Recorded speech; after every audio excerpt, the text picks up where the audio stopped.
You got sonar.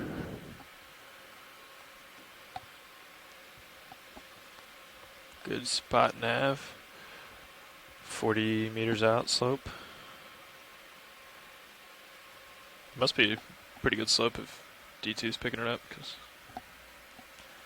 especially out that far. And while we're approaching the seafloor, for those of you following along in shorts, good time for us to introduce ourselves. Altitude my name 11. is Adam Skarke. I'm a marine geologist and a professor of geology at Mississippi State University. I'm joined by I turned Daniel Peter's Wagner. report to follow you. Hi everybody. Got Yeah, got Dan bottom in Wagner, sight. Okay, under sounds good. contract I'll for NOAA's lateral a National little. Centers of Coastal Ocean Science. I'm your biology onboard science lead. Yeah, my especially 'cause background I think we're is going to wind up in deep sea corals. wanting to go starboard a little. Yeah. Bathymetry suggesting 18 And, degrees on we the got our slope. first glimpse here of the seafloor. Okay. So current depth here is 1,565 Alright, taking it out meters. of depth. Actually, I'll leave it in for a minute. You have bottom.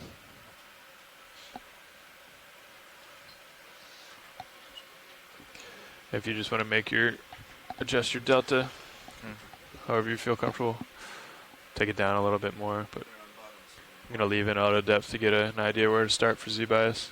Okay.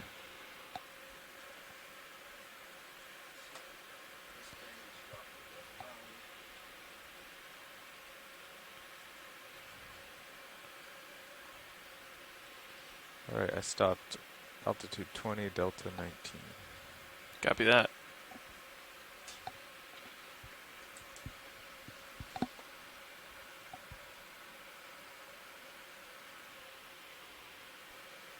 So yeah, we have reached the bottom now. As I mentioned, current depth here is just over 1,565 meters. We see a heavily sedimented surface. Again, for those who missed the discussion here on the dive plan, once we get settled here and the ROV team does all their checks, we will start transiting south up a gentle slope, kind of average slopes in that area are about 15 to up to 20 degrees, in hopes of then locating a ridge that is just south of us, about 100 meters from here. Once we acquire that ridge, we will then move parallel to it towards the west, and searching for hard bottoms the gain knob biological communities. on your right side, the gain knob controls joystick gain, not thruster gain. And, Gotcha. yeah, we're really excited that you can join us. And that doesn't include the this Z-bias knob, right? general area was proposed by He was saying, Professor so you Holland still have to at Boston consider College. what your Z-bias is set And when our giving a students have command been to looking the at this verticals. area and noticed that to understand what you're not been maxing at. dove on before. There's been actually no previous surveys anywhere close to here. There were a few dives the vehicle in down. 2010 by the So when manned you're submersible Alvin, thrusting down, just you'll always be able to get to over 35 100%, kilometers it's to gonna the be east. 90% of the But those focused on different 25. habitats Right. and some brine pools and So it'll actually call for microbiology associated 115. with this. So here Something like that. we're looking at a completely different feature. I think the joystick only gives you what Z-bias is not We're claiming. really excited that you can all join us. So if you have 30 on your Z-bias, I think you can only give 70 on your joystick. And yeah, is that's how I remember it. I think that's right. Little rock and I think perhaps that's right. Yeah. fly trap anemone, hard to see from this distance. Okay.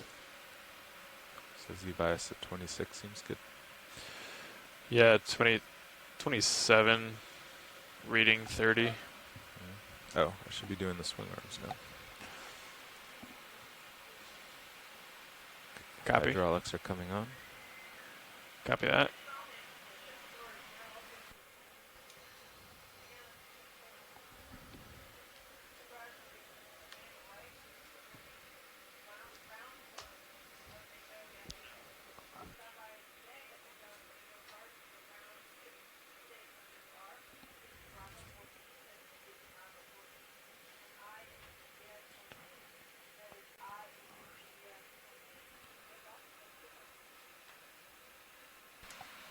Watch lead pilot.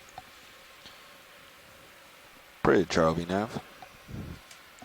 Hey, just wanted to give you an update. We're just dialing in our Z bias here on bottom, so we're neutral in the water, and we're deploying our swing arms and getting all set. We'll get right back with you when we're ready to RV nav. go here. RV nav, bridge. Sure. Wanted to let you know that the vehicles are on bottom, and can you please move rotation to the A-frame? They are going through Roger that. Vehicles on the bottom here, and so moving we'll center of just, rotation to the A-frame. tight here. Roger that. And then as And soon if as you have a they moment completed all to their check out checks, we HiPAC, will I wanted start, to moving discuss towards bailout our with you.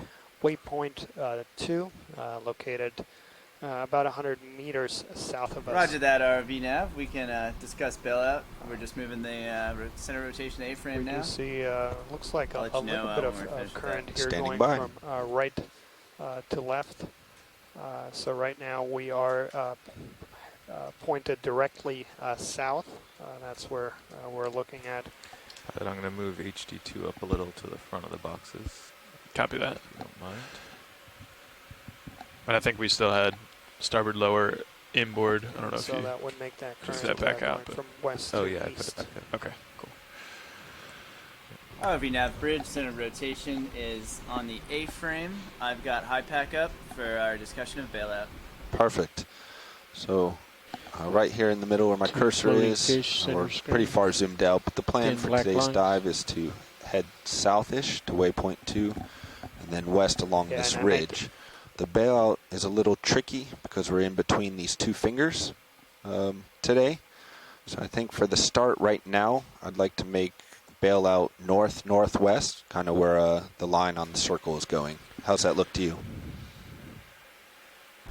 Roger that, RV nav, north-northwest. I see the EBL on the So circle I was making there. that comment about the current good. because that is Bailout definitely something north-northwest. that we're Perfect, and we'll have to looking switch that for bailout here. throughout So the a lot day. of the biological just a heads up. organisms that we're Okay, interested roger in, that. We will they like stand by hard for currents further bailout for a number of instructions throughout reasons. the day. In places Thanks, where you Brian. have strong Swing currents, arms there's Thank you, also RV places nav. where you're Copy. going to be more likely to see exposed substrate, which these filter feeding organisms like corals, sponges, and anemones require to attach to. I'll do a snap And zoom then here, Roland. another reason is that, of course, the currents are what provide them with their nutrients. Trash. And as we go zoom here, it looks like we've got some anemones on a man-made object, perhaps a plastic bag on the seafloor. Is that you, or did it jump again?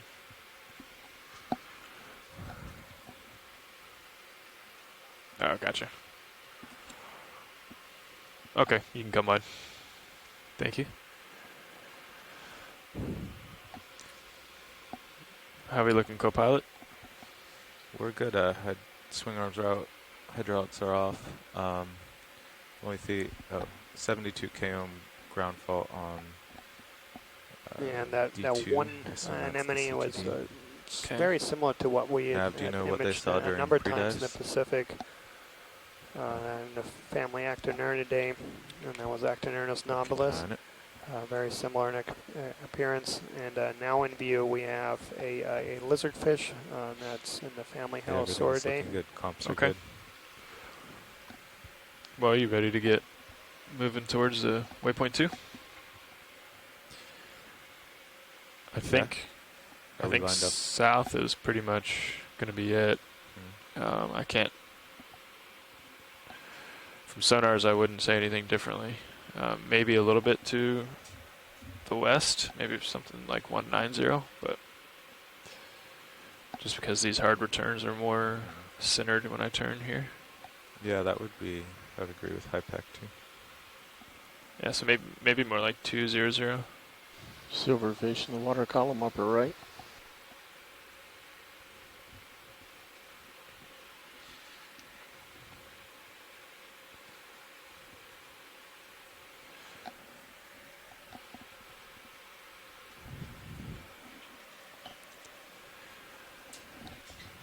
Watch lead pilot. Go ahead, pilot. Hey, we're all set up here.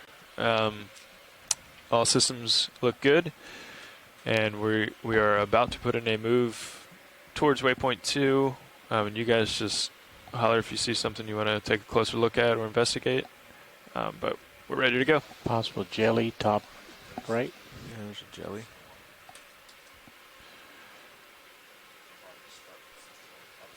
Let's check it out. So yeah, piloting team has just informed us that all their checks have completed, and we will start.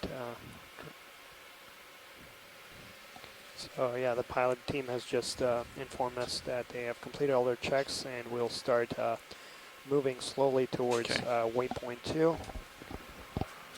Pilots, what kind of documenting, speed do course, you want to start any with? fauna that we see here. I have you for a 30-meter right now, move. it looks like this is a heavily 0.2 sedimented works for me. area. Point 2 it is. Point where we landed, a lot of sediment. Bridge, are we now? Translucent things. Ever Oh, so we now slightly. bridge. We're ready We did to see explore, so can we get a couple ship of move, landings please, close to of the 30 landing meters, spot that were, bearing on a man-made 200 object. degrees at 0.2 knots.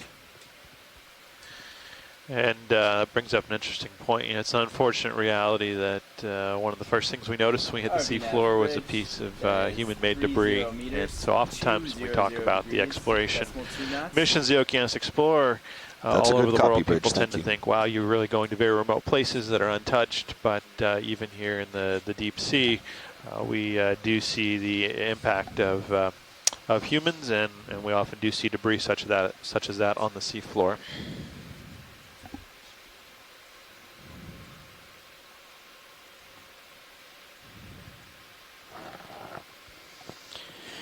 Care where Different your swimming pilot fish cam up is? the left. Position move initiated. Yeah, let's go for it. Thank you, Bridge.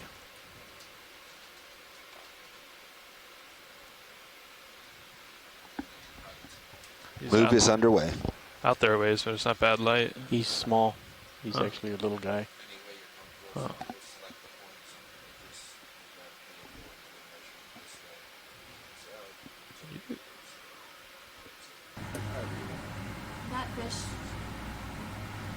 That fish could possibly be a male baby. I just I don't- got a brief glimpse at it. I don't think I'll be able to chase him. But we can take a look at this. That one might be cool. Go for it, Roland.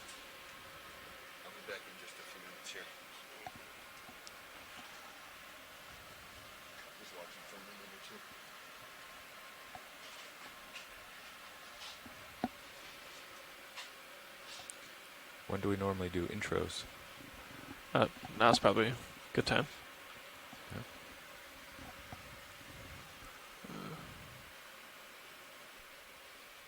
Really Yeah, close to you now. Yeah, let's let it go.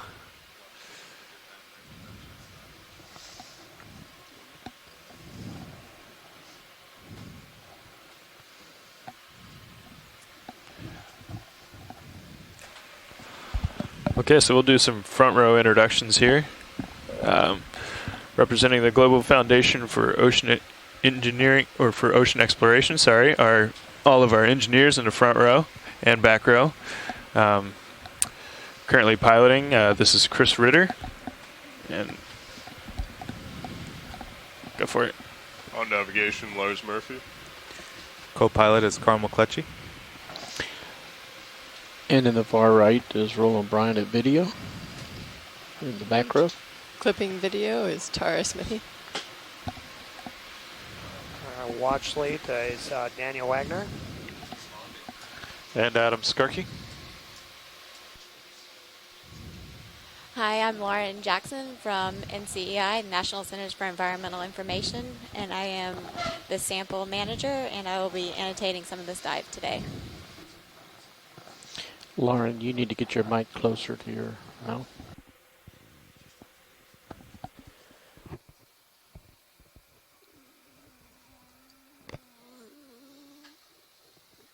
If we can get a snap zoom on that fish to the Sure, lower right of the screen. sure.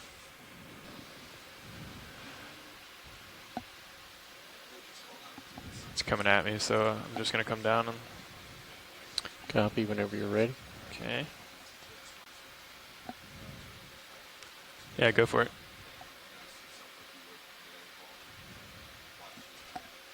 Well,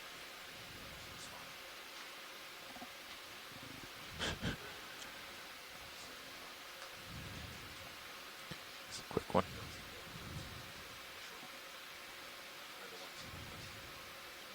So yeah, not cooperating. Looks like that is a helosaurid fish, so family Helosauridae.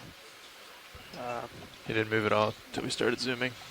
Which quite literally translate into English as lizard fish. And yeah, because of that general appearance, there is two genera that are quite common at these depths. They are difficult to distinguish from that kind of distance because the distinguishing characteristic is whether they have scales on their head or not, so you really need a tight zoom. You feeling that move? Yeah. Yeah, starting to come towards you. Did he put it in at 180 or 200? Or 190. Let's check.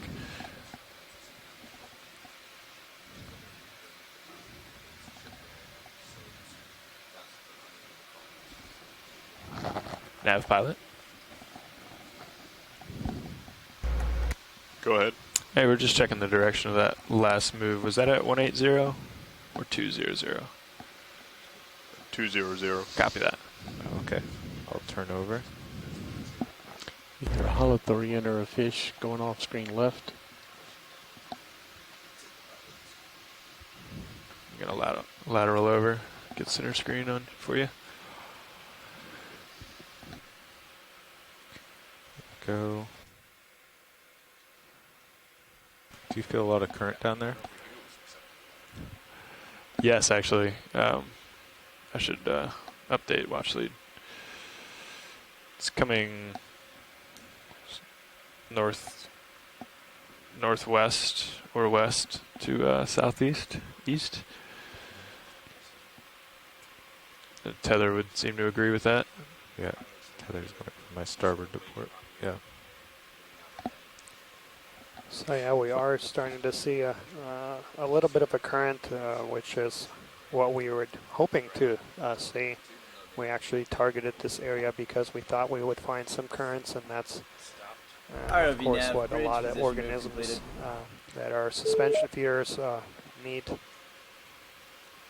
Roger that, bridge. Thanks. Right. Yeah, I figured there was a current because my tether went over, and then my heading keeps trying to pull. Yeah. About 10 degrees. Pilots, the move has been completed. Copy that. Thank you, Nav. So as Daniel noted, we have a heavily sedimented seafloor here. We notice some bioturbation on the seafloor. That's places where organisms have built burrows and disturbed the sediment, and some of these lighter colored patches are locations where organisms have brought up sediment from below to the surface. This is a location where we have a lot of in-faunal organisms. That's organisms that live down in the sediment rather than up on top of it. And so you can see some signatures of their behaviors here in these little white spots. I'll also note that we've moved quite a bit offshore from our dives 1 and 2. So the sediment out here is what we would call primarily pelagic sediment. It's composed of grains that were previously the shells of planktonic organisms, more so than fine-grained particles of rocks eroded from the North American continent delivered by rivers and streams to the Gulf of Mexico. So we're seeing a little transition in the composition of the sediments we would expect the seafloor to be composed of out here.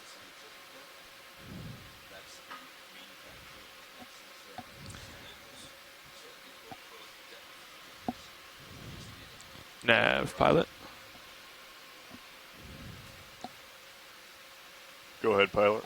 I think we're ready for another move. Same direction, I think, if that makes sense on high pack. And I think another 30 meters would be good. Yeah. Copy that. Ooh. Yeah. Yes. Okay. So now I call the bridge.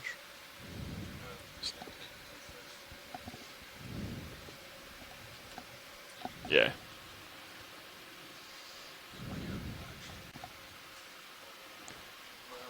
Yeah, I think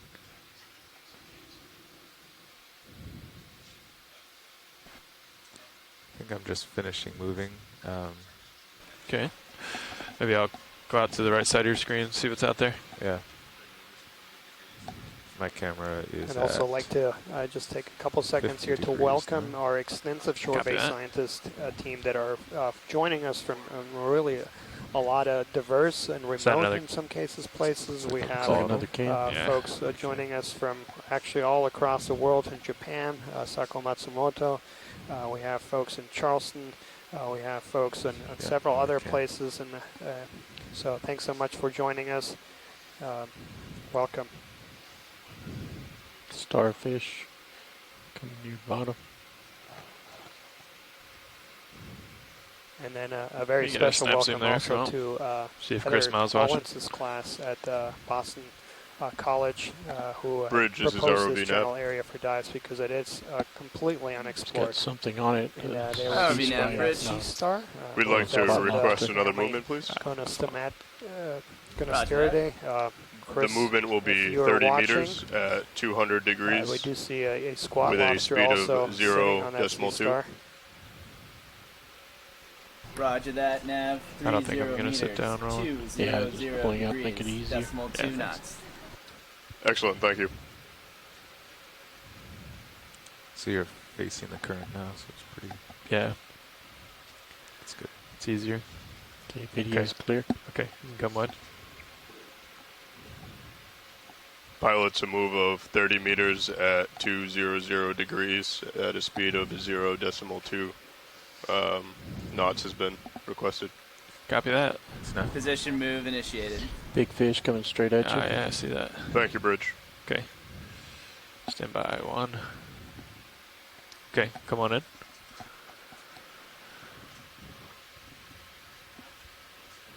You can zoom at will, Roland. Yep, just waiting for him to center. Copy.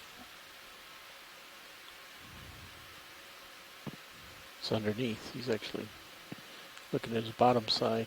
Yeah, that was an optical illusion there. A little tilt down.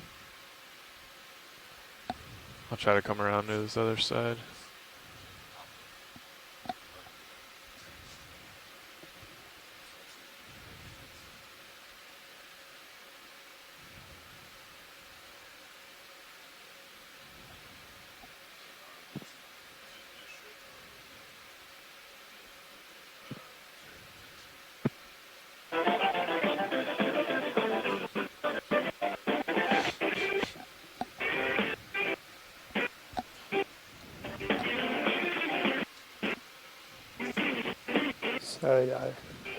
Yeah, for our shore-based scientists, someone had a mic open there. Yep, rolling.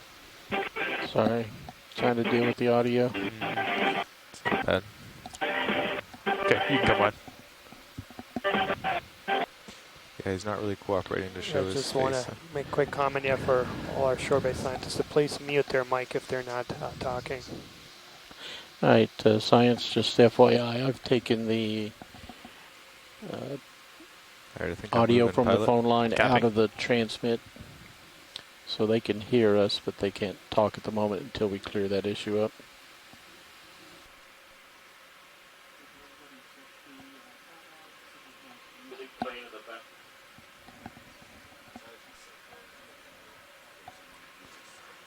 Yeah, nothing in sonars.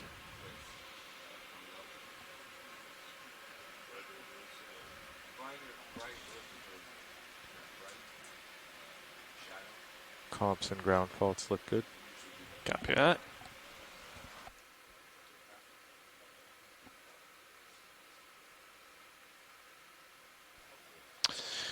And Bob Carney's noted that he saw scattered pteropods in the sediment on some of those close-up snap zoom shots.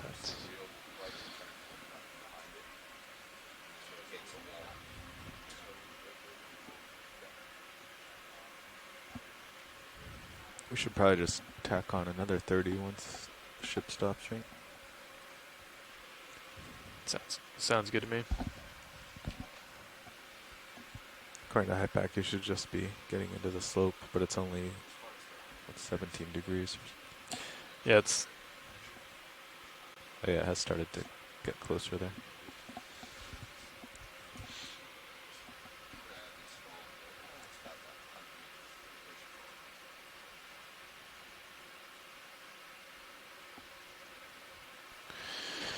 And we continue to move across the bottom here towards the slope. Thing there in the sediment. We haven't quite made the foot of the slope yet, but we'll be there pretty soon. You can see again, this is fairly continuous, unconsolidated sediment on the bottom. Go ahead and zoom?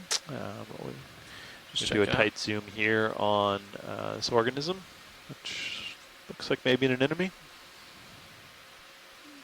Yeah, it looks like a tube-dwelling anemone or a cereanthid. I'll have to get a tighter view.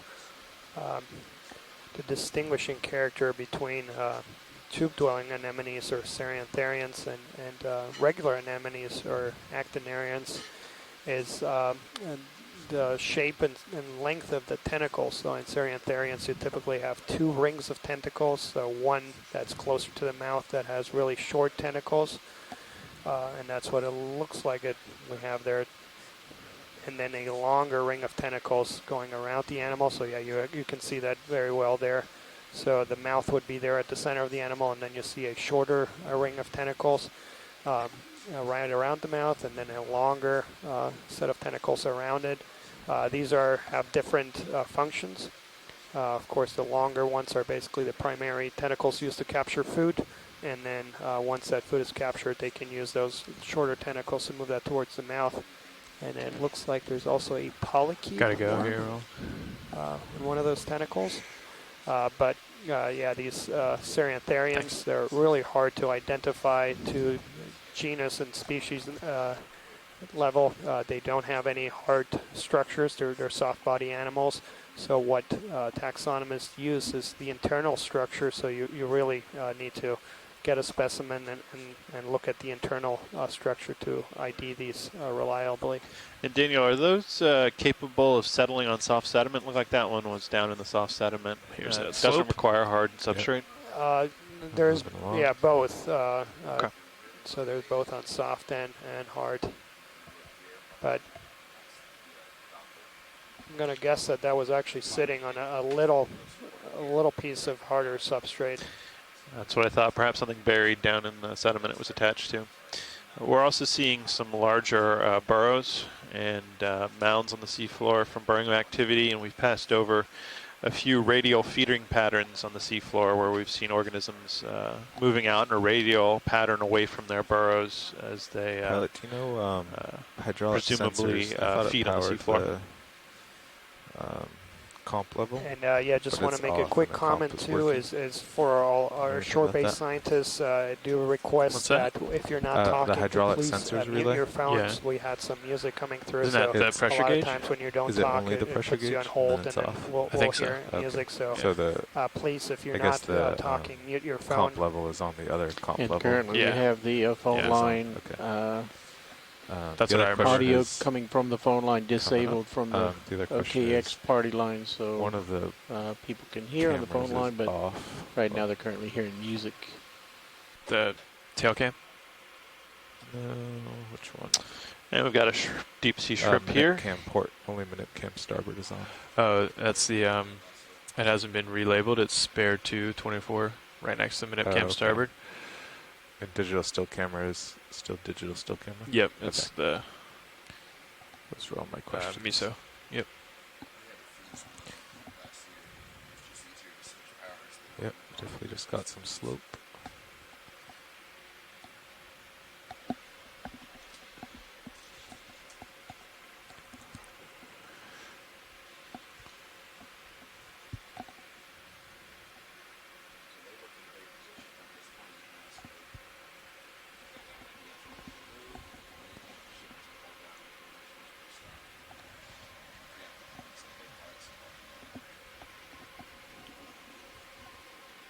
So according to HiPAC pilots, it looks like the ship has just about completed its move. I've not received confirmation from the bridge yet, but... RV nav, bridge, position move completed. Okay. I've just received confirmation from the bridge that it has been completed. Are we looking to do another move? Yes. I think so. Yep. I'm thinking about another 30 meters in the same direction of 200. That sounds good. Yep. I will call it in. Copy that.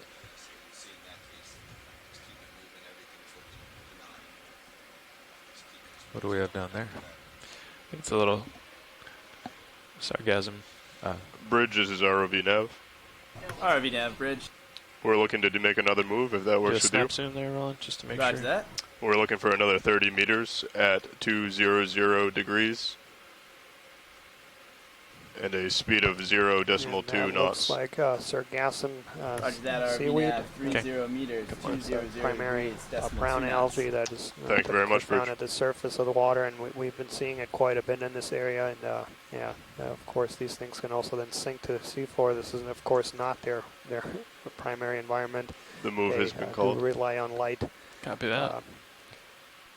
But they are commonly seen also in the deep sea in some places. We found out last cruise why some Looks sargassum like we have a floats in some copepod sinks. there in front of why? us. The air pockets. Those are some of the most common They pop. sometimes they, things that you if have it's in the driven water down column. like They're like the deep enough, primary a wave or grazers storm, and really they base pop of and the then food they chain. die and sink. A lot of pelagic ecosystems, also Oh, very it's living. species-rich Oh, yeah, group. it starts living out there. So if it gets Yeah. driven down.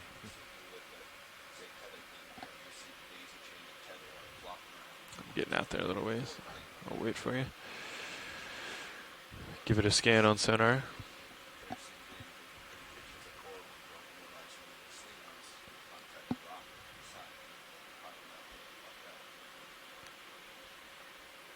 Nav Copilot. Go ahead, co-pilot. Yeah, I was just wondering what the contours that we're bottom left passing looks over, different. what the depth is. So again, for those folks who are Repeat your last might video. have just joined I us, think it we're went off currently at a bottom depth left of looked a little different, like maybe not 1,560 meters, sargassum. so close to a Got a mile deep. pinkish hue to it. And Oh, we're okay. actually almost Maybe 200 wrong. miles offshore the coast of Louisiana, just straight south out of Snap from here. Lafayette, exploring an area that Nope, has just never pink been sargassum. dove on before. Copy. Worth checking out. And we Good. landed Okay. on the seafloor just about half an hour ago, and we are slowly Co-pilot, making we're looking our at way a forward depth to of a ridge that is just 1570 south meters. of this location. Okay. And the purpose, Pretty close to once D2s. we reach that ridge, we'll then start transiting towards the west, parallel to this ridge, in search of some hard substrate and associated biological communities.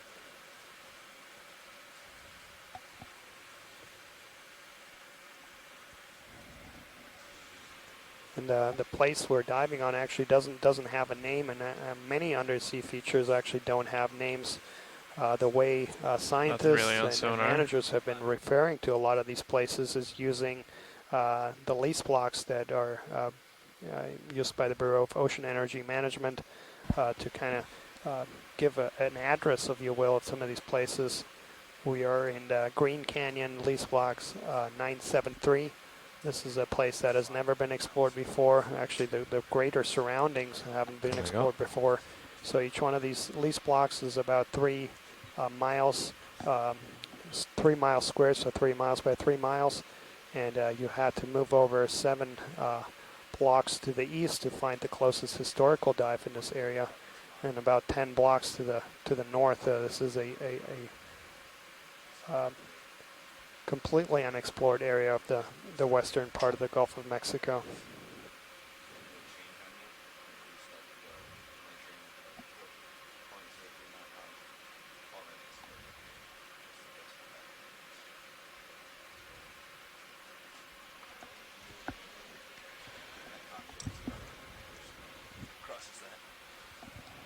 Yeah, I don't get any altitude readings in the sediment here. Yeah. It seems like Sirius's altimeter isn't working as well as it used to. I feel like Sirius's altimeter always gave the best ping, even if we were over mud. But that Depends might on just the be kind of me. mud. Yeah, I guess so. Yeah, sub bottom. I feel like it.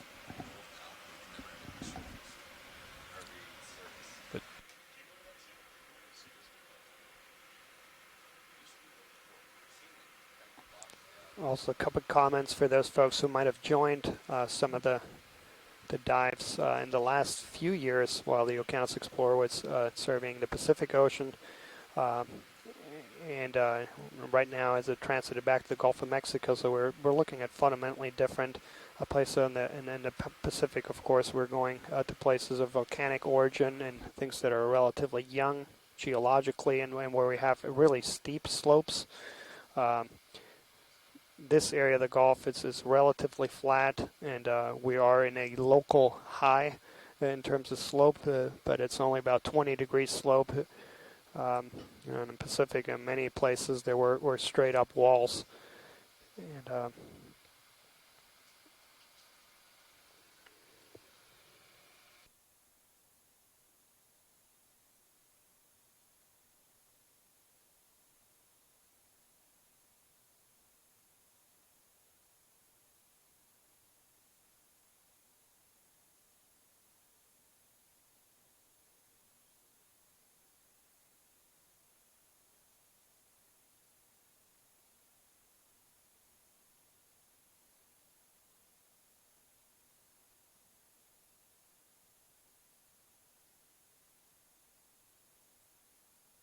How's that ship move doing, Nav?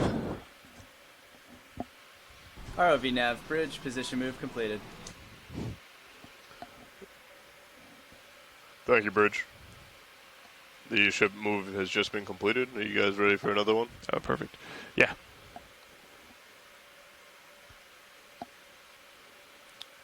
I'm thinking another 30 meters at 200. Another 0.2 knots. Do you want to adjust the, never mind. Yeah, 200? Yeah, go ahead, Roll. That sounds good, Nav. Sounds good. Come in just to see what this is here. Just a little stop. Bridge, this is ROV Nav. ROV nav bridge. You can come on. We'd like to request another move if that works with you.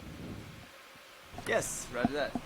It will be another 30 meters at 200 degrees with a speed of 0.2 knots. 30 meters, 200 degrees, 0.2 knots. Thank you.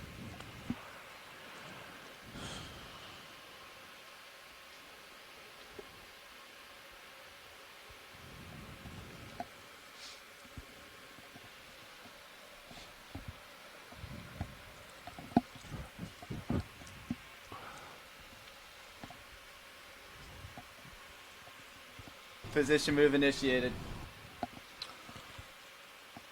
Copy that, Bridge. Thank you.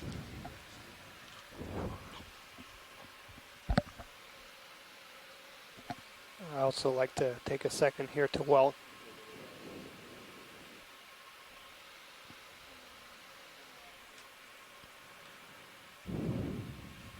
Where's that dark object in the Go for it. background? Headed that way.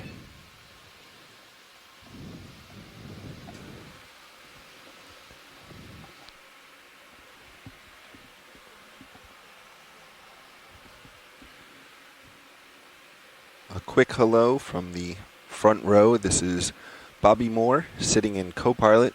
I just jumped in for a quick moment. But the reason I'm jumping on both lines here is to welcome the newest member of our ROV team, our engineering team, Lars Murphy. Why don't you introduce yourself again, Lars? He is sitting his first shift at Navigator.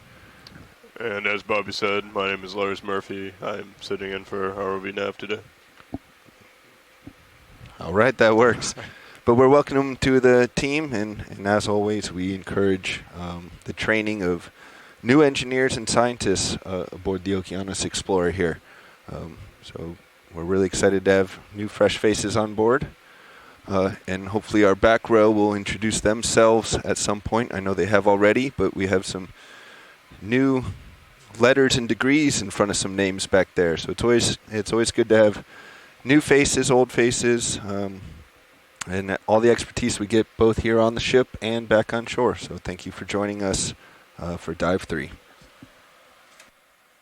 That's one of the key components of this program is not only the exploration of the ocean, but also to train the future explorers, both in engineering and science. So glad to have you guys Watch all leader, with this us. is ROV Nav.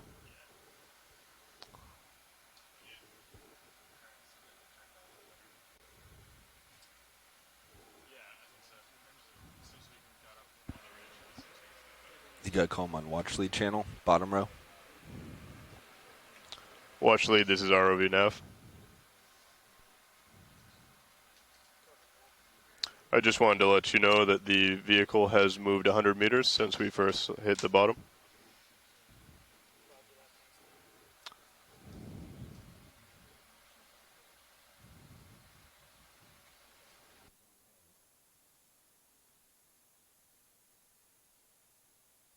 I wasn't listening to watch lead. Did he copy? Okay. So yeah, NAF has just informed us that we have completed the 100-meter move since we started the dive on the seafloor about half an hour ago. So we landed about 1,565 meters, and our current depth right now is 1,550 meters. So we just climbed about a little over 15 meters. It's a gentle slope here, about 15 degree slope. And so pretty close. Pretty soon we should be arriving at waypoint 2, and then So how are we doing starting to for head moves? towards the west. And yeah, as the engineering team completed their round of introductions, We are currently on another later, move at 30 meters my name is with Daniel a Wagner. direction I'm of the onboard biology lead 200 for this degrees expedition. We're and really lucky and 0.2 to be back out here. knots. Got Nice. to Thank you, sail Nav. with the Okeanos Explorer a couple times in the Pacific, and really excited to be back here in the Gulf of Mexico. Next to my left here is Adam. Hi there, I'm Adam Skarke. I'm a marine geologist and a professor of geology at Mississippi State University, and I'll be the geology lead for the expedition. And much like Daniel, I'm very excited to be out here and have the opportunity to sit in the back row and help represent the scientific community on these dives. Also, as Bobby alluded to, I previously was on the Okeanos Explorer as one of the mapping team leads between 2011 and 2013. So I spent a lot of time sitting in the chair immediately to my left in the back row, collecting mapping data for the Okeanos Explorer. Video, So can we zoom on this sediment trail here? I'm extremely fortunate to have the opportunity to come back out and see lots of new faces and some old faces on the ship from those years in the past, and help bring a little bit of that mapping perspective to some of our explorations on this cruise.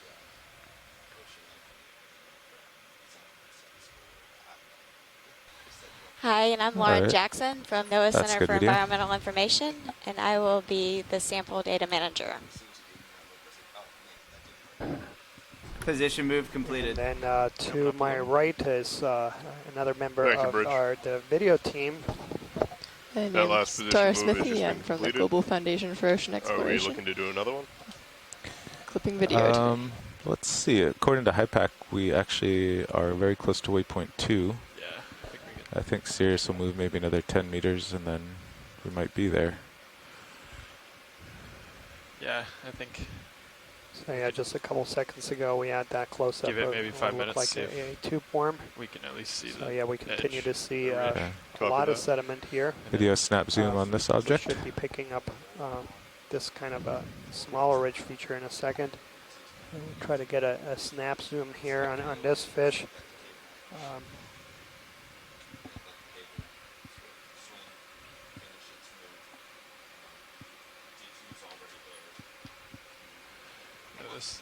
this might be picking up the top of the ridge or something. Yeah, hopefully.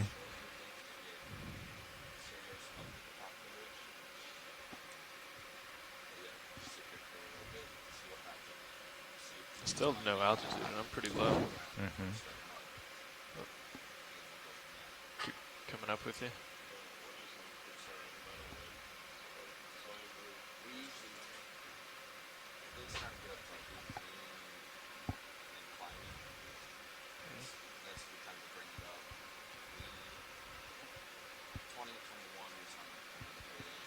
Ooh, I see something. Maybe the top of the ridge up here.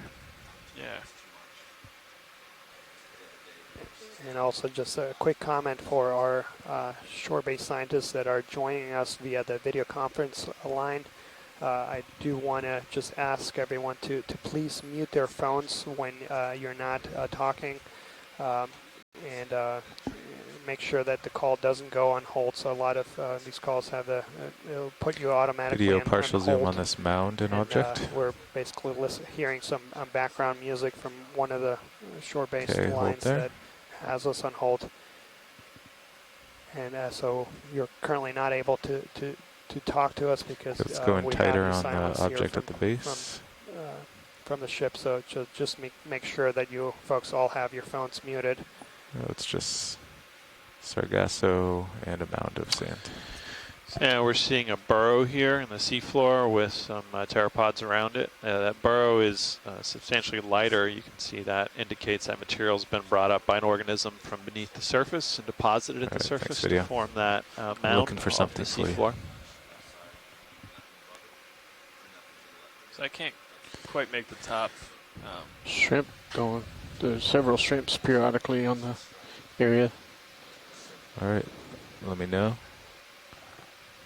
So maybe it'd be smart to. I think coming center screen, just start going cheating off east a of little. center screen right. Oh, I was going left for this Yeah. this thing here. Can you focus on that? Coming Oh, to the center? floaty, the Yeah. arrow, Yeah. mucus. Oh, it's just mucus. Okay. So Copilot, you're not seeing the top of the ridge? No, I don't think you really are either. Yeah, I thought I did. It was just a bump in the Yeah. I sediment. think you got a fish center screen, possibly. On the sediment there? Yeah. Okay, you can go in. Nope, more mucus. Okay. So I'm thinking either another short move south, or we could start cheating east a little and kind of go like southwest 20 meters or so. Sargassum with those two other blobs.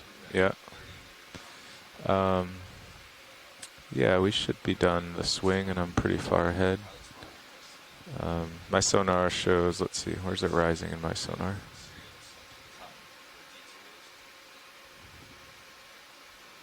It's hard to tell.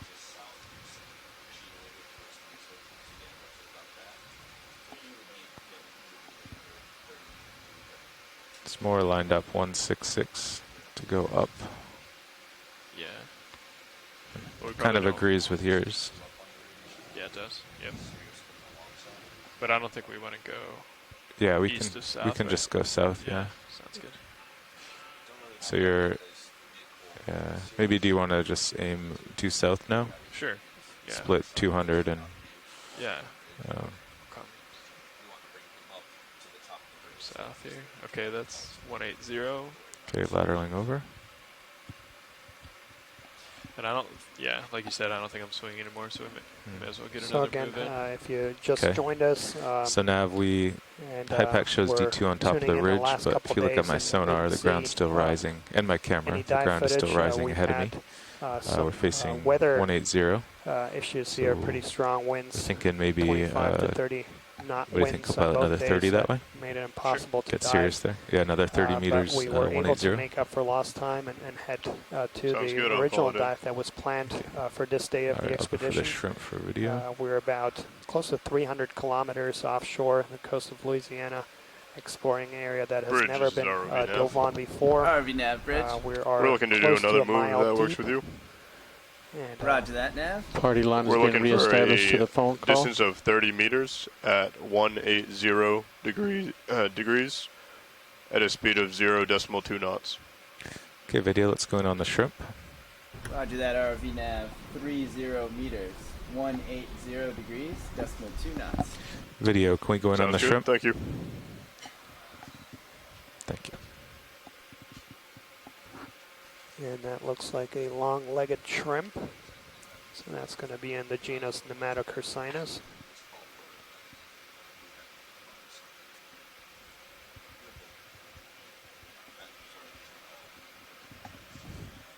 Go ahead, watch lead. Position move initiated. Oh, sure.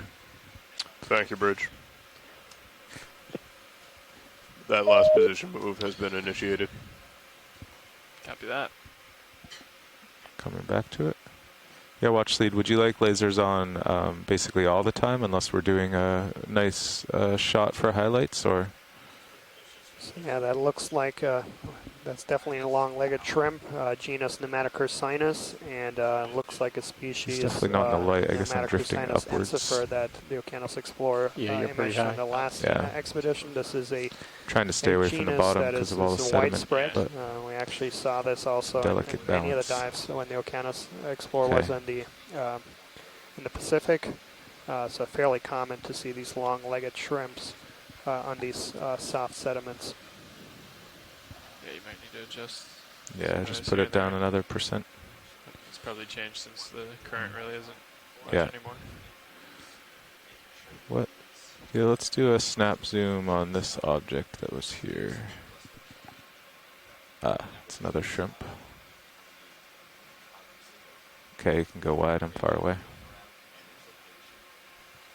Okay. That's a floating white thing. Okay, go for it.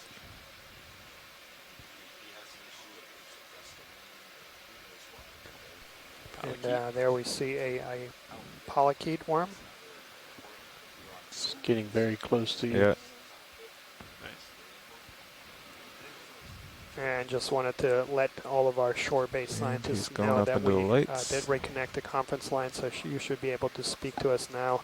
But please, if you do not speak or are not planning to speak, please mute your phones. Super This close shot on here me. Super gives near you a little bit of a focus. sense of the slope we're working up. It's about 12 to 13 degrees, but there's a little bit of a slope here, and we're approaching How's that video? the crest of a ridge. And you can see that in your feed 3 in the Wanna get lower the left-hand lasers off corner. The Copilot? bathymetric map indicates the location of D2 over the seafloor bathymetry. I don't think I've seen the translucent ones showing their gut before. Yeah, it's pretty cool.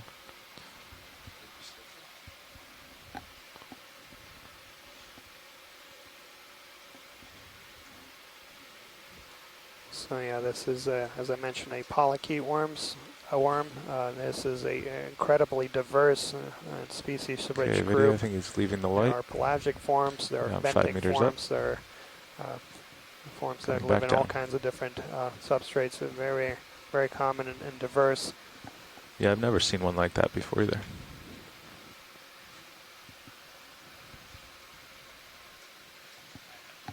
Yeah.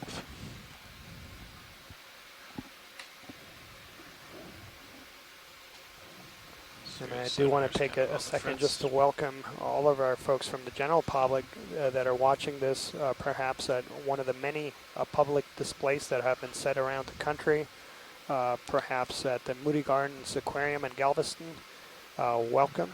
So you're watching live video footage brought to you from NOAA ship Okeanos Explorer. We'll be diving in the Gulf of Mexico for the next 3 weeks, and if you don't happen to reduce the range on the ROV sonar one click, I think that would make it 30 meters. From any computer that has an internet connection. All you need to do is go to oceanexplorer.noaa.gov/Okeanos. Yeah, I'm getting kind of far out. There's a live video link there that will take you to one of the video YouTube channels, and you can all join in to 30 meters. on these dives and watch them in real time. Daily dives Video, are is this the scheduled same worm between here? 9 and 5 Not the Central exact Time same for the one, but next looks 3 like the weeks. same type. Okay, I want to give it a try. He's still at least. Oh no, it's a... No, different guy. Different kind of guy. So this is another polychaete worm, but that's going to be in a different group. That's going to be in the Or maybe it's just a Polanoid. different angle. So those are scale worms, it and you looks can different. see the scales there. Coming up with him.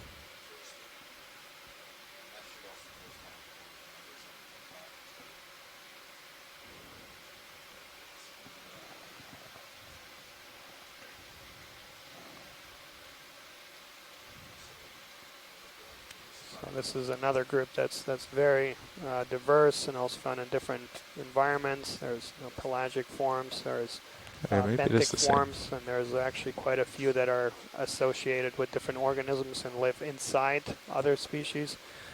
So a very, very diverse group as well. What The distinguishes last the vision move has been completed. polychaete worms, Copy that now. they're commonly referred Back to to as the bridge. segmented worms. So Belly.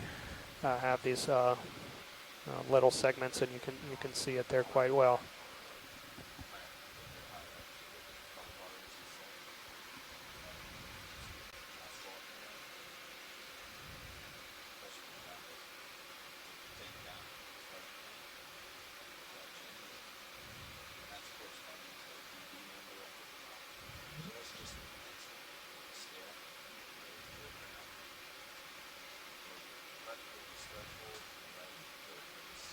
Nice.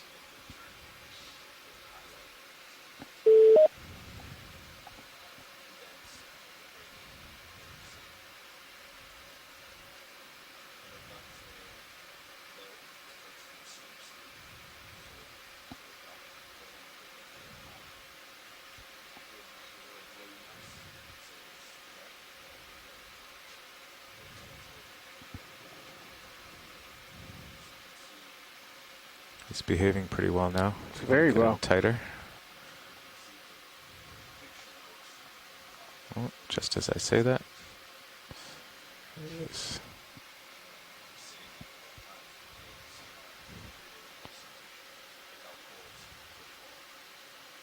It's drifting away from you. Okay. Let's go wide. And getting back centered with Sirius. I came around about 20 degrees. Now is that the ridge stop ahead of me? I think so. Makes sense with Sirius and R2. We're not getting those turns past the ridge. As you come center screen, I'll come back to 180. Okay.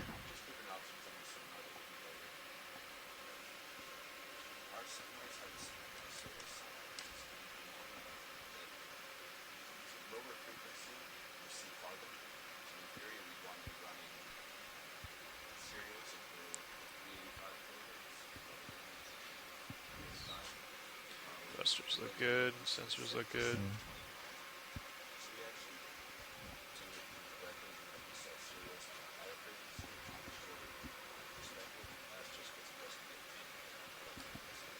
So for those that followed the dive plan, just want to give you a heads up. So we are pretty close to waypoint 2. So I've completed the first part of the dive. So yeah, we landed basically off this in a smaller kind of ridge-like feature. So and, once we arrive here, D2 on top, waypoint 2, we'll move you there. we're going to change our direction. We've been heading south, and so now we'll start heading towards the west. Moving along this feature here and in search of any biologics that we'll see.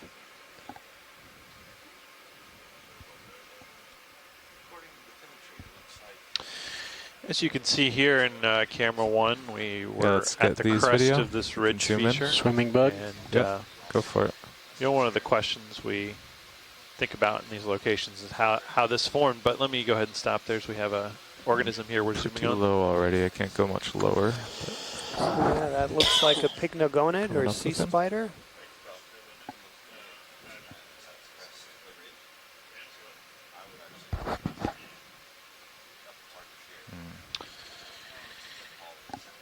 Yeah, I can't go lower. He's going to the seafloor. Okay.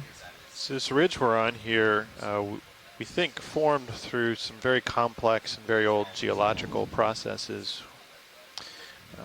About 200 million years ago. So the strike of the ridge is supposed to be all of the land masses on Earth were joined together in a single continent called Pangaea that began to split up, and one of the areas along that split became the basin that would become the Gulf of Mexico, where the continental crust started to stretch out and form a depression in the Earth's surface that eventually became filled with thinner, lower oceanic crust. And at some point in time after that basin was formed, it was intermittently flooded. Sounds good. And then with seawater that then evaporated. And it went through this flooding and evaporation cycle many, many, many times. And each time the seawater evaporated, it left a layer of salt on that newly formed ocean floor. And so any one time it may have only left perhaps 50 meters of salt, but over the numerous flooding and evaporative cycles, you ended up with quite thick salt deposits. And in some places they approached 3,000 meters thick. This large deposit of salt that was laid down on the early Gulf of Mexico seafloor between about 200 and 180 million years ago became known as the Luan Salt Formation. We'd like to request another movement if you're ready. Underneath all of the sediments that we're looking at today. No worries. After that we salt are was looking laid for down, another it was movement covered of 20 meters by thousands and thousands of meters of sediment. degrees And that sediment with was a brought into speed the of Gulf of Mexico 0.2 knots, please. by rivers and streams that were draining the continents of North America and Central American land masses and dumping sands and silts, and clay sediments into the Gulf of Mexico. Sounds good, thank so you. Those piled up over the salt, they began to exert a lot of That move downward has been pressure on called the in, salt pilots. just through their mass, and the salt also moved deeper underneath the Earth's surface, which warmed it through this process of elevated pressure and increased warming. The salt started to deform. Yeah, you can see both sides of the ridge we often here. think of salt as a solid, but My under view. extreme pressure and some warming, it can deform plastically Thank you, Bridge. and move. A little And south so of the west. salt underneath all that sediment began to move out laterally and also vertically. Not sure if Stretched there's a little upwards current there. I through scooped up faults a little mud when I and touched other a toe. defects in the only overlying time, 'cause sediment and sedimentary suddenly I keep rocks, drifting and down. form ridges and pillars that we call diapiers. As these diapiers of salt pushed upwards, cutting I'll wait upwards for you the to get overlying to here, and sediment, then they we can began both- to or you can start disturb the turning, seafloor, pushing up to domes the and creating west. high spots and low spots in the seafloor If you wanna push out as they that way. approached it. If you find something, that's fine. In much of the area Okay. we're working in here, north of the Sigsbee Escarpment, that salt actually came in contact with seawater and began to dissolve. As it dissolved away, it created dense, very salt-rich brines that we still find in pools on the seafloor today.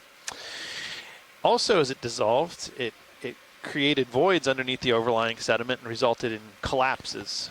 And so you see a lot Do a of quick zoom collapse on the structures on sediment the here? seafloor that creates this very rough and uneven See if there's topography we anything in see. And so what likely happened is this ridge we're on Here, I'm gonna tilt is up. a area of There we go. So I was seafloor going for. sediment that lies between two collapse features, so two areas that were lowered by those diapiric processes, leaving this ridge behind. And so that's just a little bit of the geologic history, which provides some context, Nobody's some home. background over which we can understand the seafloor and understand some of the biological processes that may be going on at the surface that we're seeing here today. Okay, I'm definitely moving. Okay. As I get closer to you, Yeah, I'll and just inside this rotate barrow there, to the we west. do see a squat lobster, that white animal right in the middle of this screen. And that looks like something in the genus Munidopsis, but hard to see from this distance.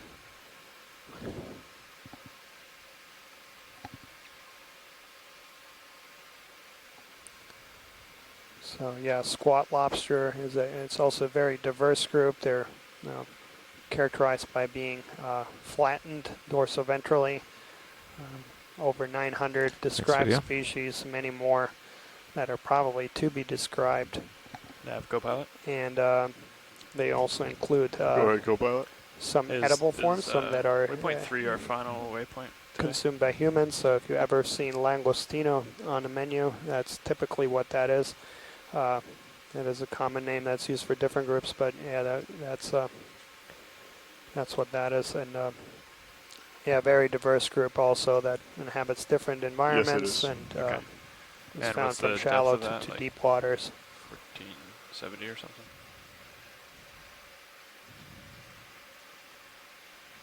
I believe it is 1540. Yeah, you got a good view of the feature that we are targeting. So it's this kind of like ridge-like feature. It was very prominent in the existing bathymetry we had here. And Going up. you can see it's quite narrow here at the top. Unfortunately, most of this area is really heavily sedimented. Excuse me, that would be And, 1460. So again, the plan of the dive is Okay. to move parallel to this So we Good really video, want let's zoom feature here. towards 70 the more west. meters of It is climb. a gentle slope, and we should top out at the top of the Another ridge, which hole. is around just around 1,500 meters or so. And then time permitting, we'll continue. There's actually another ridge feature that's at the top. But again, no evidence of what And, made so it. we'll continue Okay, whenever you're clear, video. climbing this gentle slope.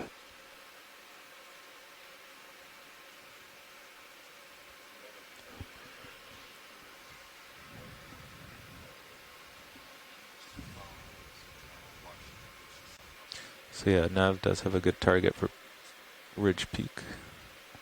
Yeah. And I think I'm about there. Maybe a little Thank you, bit Bridge. more until that's even. Yeah. We expect it to be basically due west, right? Yeah, a little south Which of west, I am, think. yeah. Nav, could you make that waypoint 3 active, if you don't mind? Watch lead pilot. Yeah, we're on top of the ridge. You can see in my screen. So Descends both to the port and starboard, and we've got Cirrus positioned over the ridge, and we're facing west. So if you're ready, we'll just proceed along the ridge top and zoom on what we see.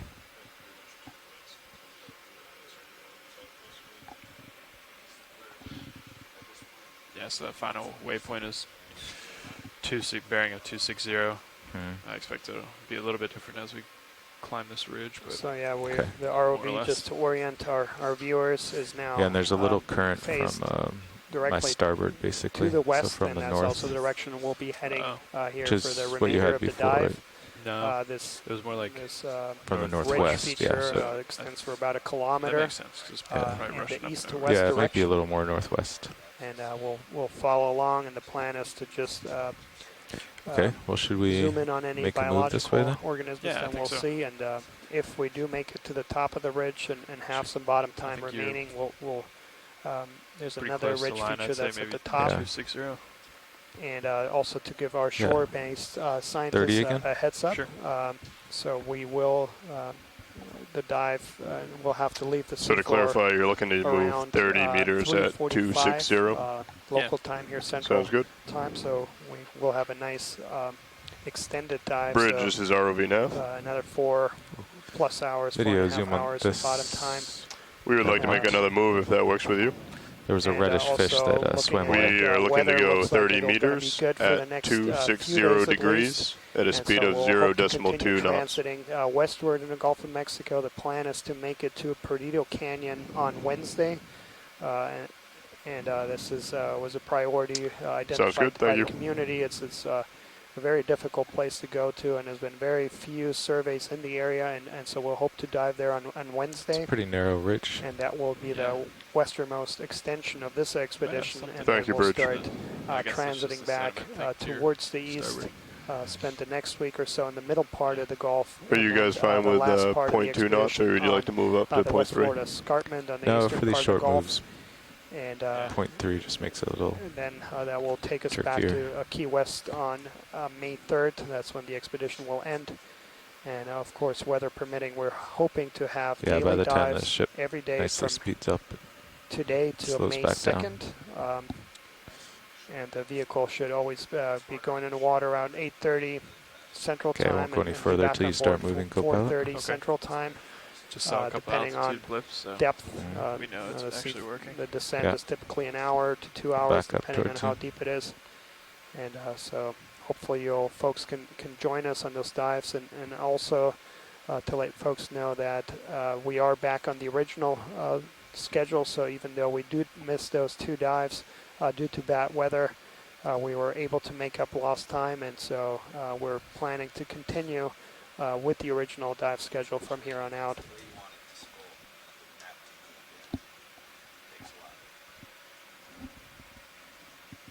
You did wind up shilling the way you wanted. Yeah, I Okay. think we'll be able to roll in like that. Yeah, definitely. I put it a little high in case it droops, because it always just rests on the drawer eventually. We don't want that to happen during samples or anything. Yeah, you made it rest on the rock. Also, just to kind of summarize You for mean those it folks rests who on the rock? might have just which rests joined on us. the So wing, which rests about on the an drawer. hour into the dive now, so Not we good no matter what. landed just about 100 meters north of here on a flat area, and then transited to this kind of ridge feature that we're seeing now. Throughout this last hour, we've seen kind of heavy sediment for most of for the entire duration of the dive. Just a few organisms so far. We did see a couple tube-dwelling anemones or cerintherians, as well as a couple anemones or actinarians, and then just a few shrimp and a few sea lizards or Halosauridae fish.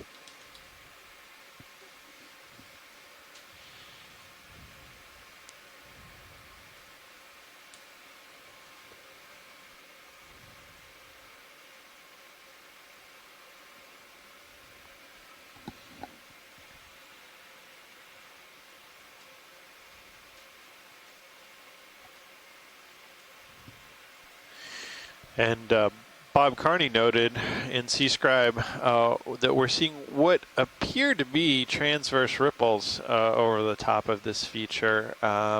They're faint and difficult to see, but I was thinking that myself as well. These may be a subtle indication of current flow across the top of this feature. So as currents move up across the top of this ridge crest, they may have enough velocity to suspend and transport some of the fine particles that make up the seafloor here and set it into those very subtle ripples that we're seeing. Well,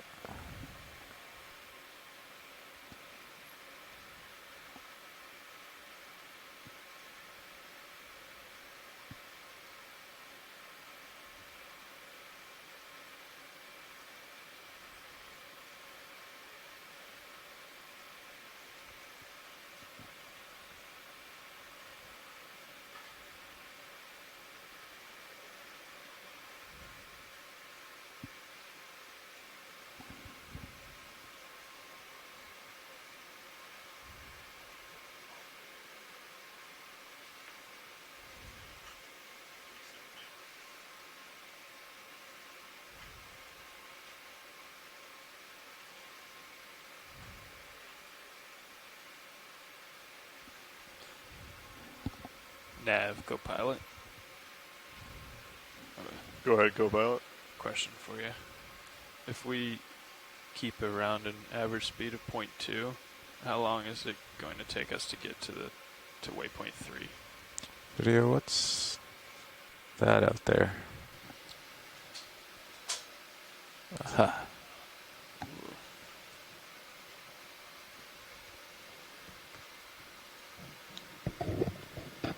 Holothurian making touchdown. Yeah, looks like we've got a Holothurian swimming here. So this is a common name sea cucumber, and in some of their varieties they can free swim off the seafloor, and this is one of those examples here.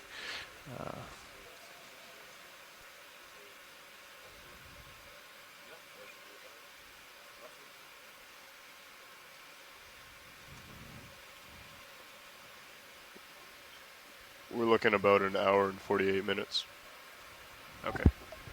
Gotcha. One of the unique aspects of these kinds of holothurians is their translucent body, where you can see some of their internal organs through the outside of their body, which is Delta 15, so we look good. Oftentimes when we see them on the seafloor, that's not one of their characteristics. That's unique to some of these swimming holothurians, I believe. Copy that.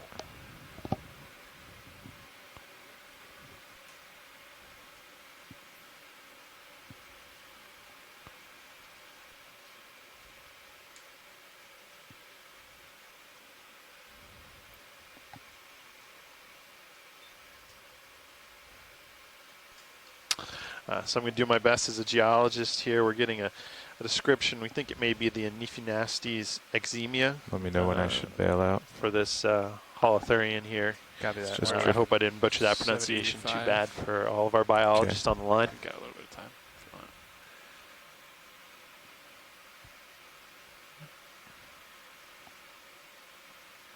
He's not doing much. I keep thinking he's going to touchdown. Yeah, me too. Kind of going right with the slope. Yeah, you're at 100 degrees there. It's probably about. Okay, video. We're done drifting back with him. Got it.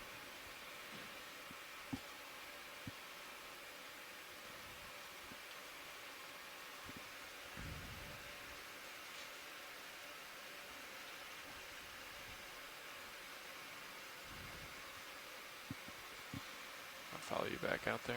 Yep, coming back down to the sediment.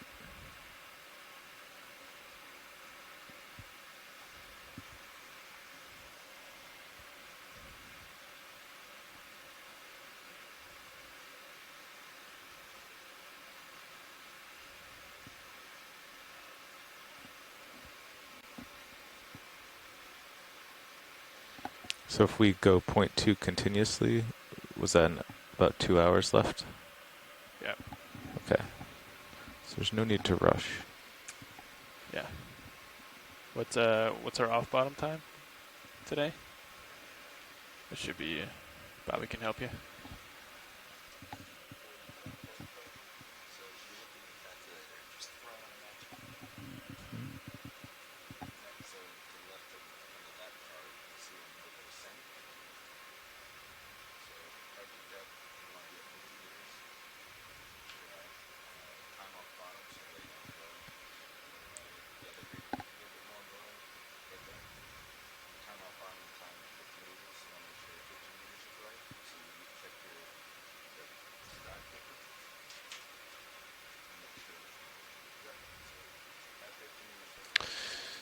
So we're seeing some more burrows here on the seafloor. Just a lot of burrowing organisms creating bioturbation in the seafloor. Bioturbation is the when the seafloor is disturbed and the sediment is overturned by organisms burrowing through it.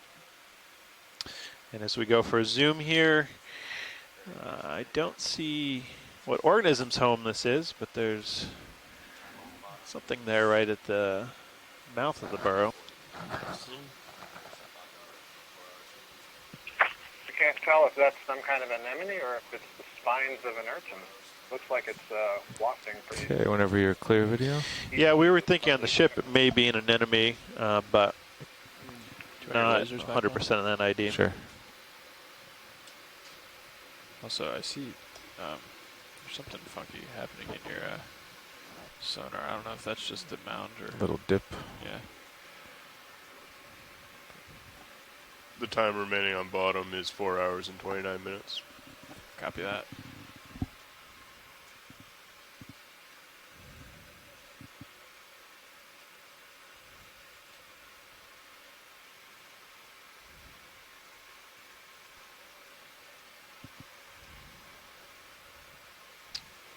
Watch lead, this is our. So we continue to move across this sedimented seafloor and give you a little bit of sense of what the sediment's composed of. A small portion of it is sediments that have been carried to the Gulf of Mexico by rivers and streams, eroding material from the surrounding continental land masses. Yeah. Most of it is probably biologic in origin. That's the shells of organisms, planktonic organisms that live in the water column, and then their shells fall to the seafloor after they die. Some of these may be coccolithophores, which are a planktonic form of algae, foraminiferans, which are a planktonic protozoan. These are some of the most common types. There's also pteropods, which are planktonic mollusks. The shells of these organisms are vary in size from about the size of a grain of sand or silt all the way up to maybe it's more slowly to my port. A few millimeters maybe across. Review to where I am now. Sure. There are also, those are calcium carbonate-based plankton. We also have some silica-based plankton, the algae version being diatoms and the protozoan version being radiolarans. Those also contribute out here to the pelagic sediments as well. What we can see now on camera one is a little more So Nav, the ridge top is wandering. ripples. We want to keep Sirius on top of it. So Sirius is always following me up the ridge. So a little more well-defined ripples I on think the I'm ridge pretty top. much on Again, the center, so we're going to move Sirius of towards current me. flow over the top of this crest, moving the 20 sediments meters right at the surface. bearing 290. Then I'll get Sirius back to the ridge. Okay, I'll call on a move at 20 meters at 290 and .2 knots. Sounds good. Our current Bridge, depth this is ROV now. is 1,530 meters. We'd like to as call we on move up another the move if ridge. that works with you. So that places us it will be at about 20 meters 35 at meters, 290 meters degrees above with a speed of 0.2 knots. First landed with the ROV or came into the seafloor with the ROV on this dive. So we've a little bit of gain in elevation as we're making our way up this ridge feature. Excellent, thank you.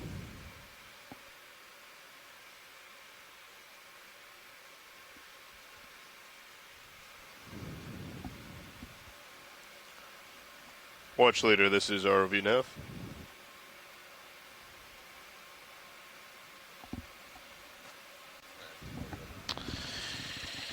Yeah, where these ripples were a little faint previously, they're much more well defined here. I think there's much more clear. These are ripples, which we would call bed forms. They occur as the water moves over the sediment surface and exerts a shear stress or a frictional stress on the sediments below and pulls them up into these ripple features we see here.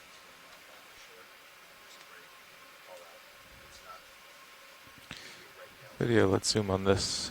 Looks like a little fish to me.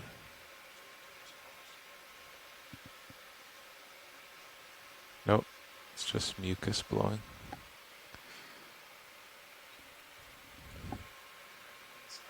Yeah. Yeah.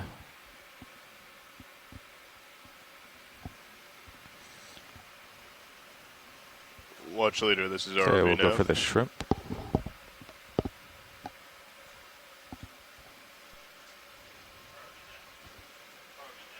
Adam, you could really see Just that wanted to let last, you know that we have I don't moved know what it another was. 100 meters. You could see it was really, quotes, blowing in the wind. It looked like that current must be coming from right to left, and I noticed that this shrimp is pointed in that direction, basically with the antennae pointed into the direction the current appears to be coming from.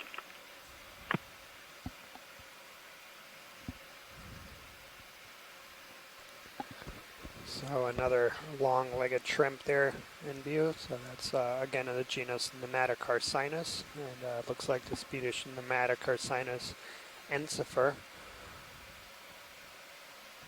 And also to let our shore-based science team that is kind of following the track know that we completed the second 100-meter move. I'm giving you some focus challenges there, video. Yeah, so those lasers there in view, those are Bet 10 you are. centimeters apart, just under 4 inches. If we get something really interesting, we can risk setting down. Scale, so that shrimp is It's that just thing under in the 4 near inches ground in left of length. lasers.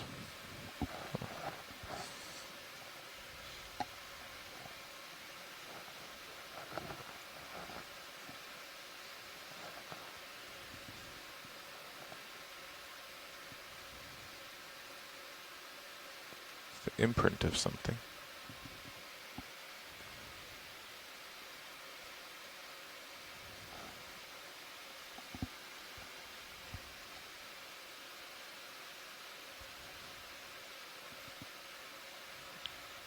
Moving on. Okay.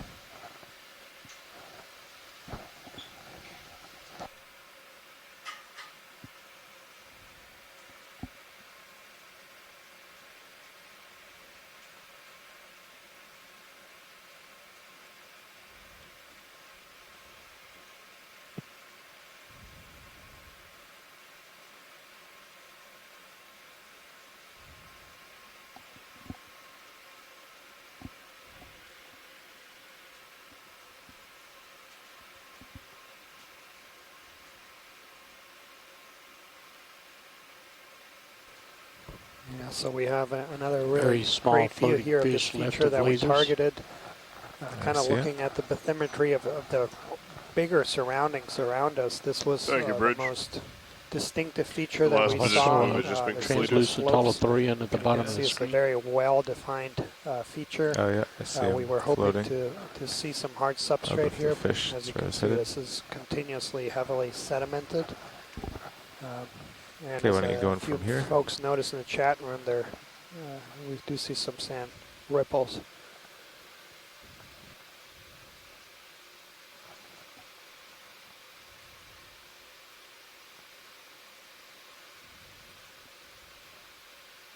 Hi, Daniel. Just a test of the phone line. Can you hear me? Loud and clear, Scott. Thank you.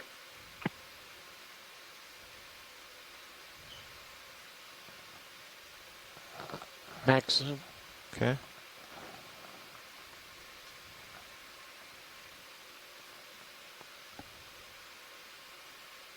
How am I doing, co-pilot? You're doing fine. I haven't moved my camera at all. Still on same heading. Clear. Yeah.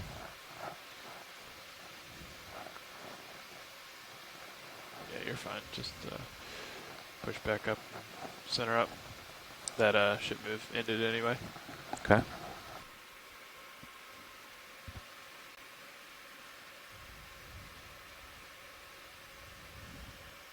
Yeah, so we have a current from the north-northwest.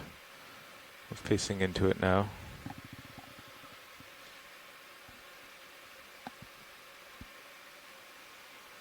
If you want to get another direction on top of the slope, we can get another move in, I think.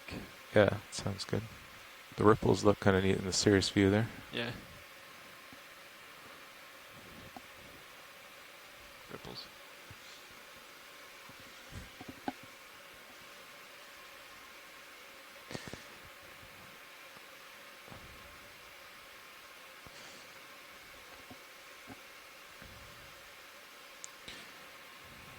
Alright, so I'm kind of lined up with it now. At maybe 260 again. Sure. Yeah, that sounds good. You want to do 30? 40? Ooh, sure. 40 meters at 260. Yep, sounds good. I will call it in. Copy that. Bridge, So this yeah, is that ROV fish nav. that we just saw, that's in the family Alpha Day. We'd like to They're make another cusped move if that eels. works. They are, as you can see, eel-like. We would like to go 40 And meters unlike at the true eels, 260 they have degrees ventral fins. with a speed of 0.2. Video, my sand is very light. And also, in view is a very nice view that these sand ripples that gives Thank you you very a much, direction. Bridge. Is that a white fish? Sand ripples typically form. Let's check it out. And they are parallel to the direction of the predominant flow. Sorry, perpendicular to the flow direction. want a So snap that gives you from an here idea in of case it where does these jet the off. current Watch predominantly starfish. comes from. It's not going anywhere. So we are now I'll try a very west, light set so down that up current. we gives Get you an you a idea good that the predominant current between here your is in skids. the north The to move has south been initiated. direction, and Copy coming that. up here on another sea star.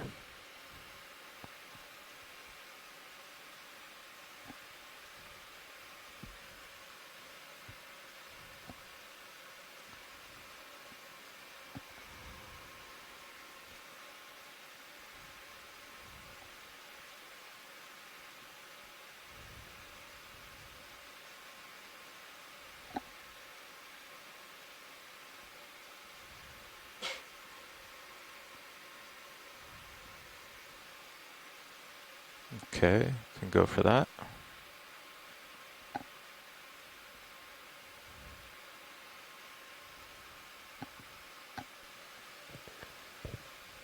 And I don't know, Chris, if you're watching.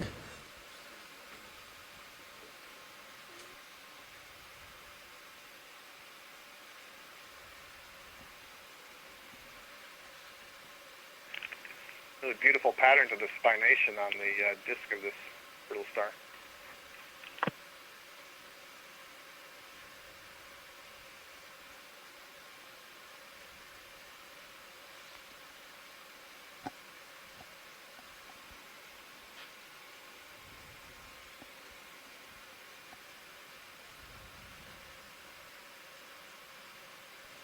Yeah, that looks like that's in Video's the family clear. Goniosteridae. Okay, can go wide.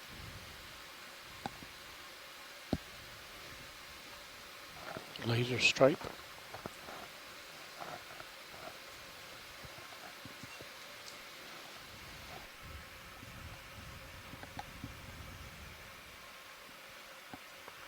Sediment wasn't so bad up here. Maybe the light stuff gets washed away. Yeah. Seems like pointing into it helped.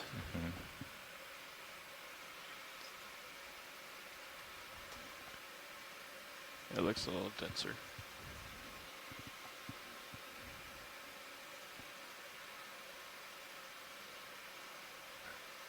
There it is.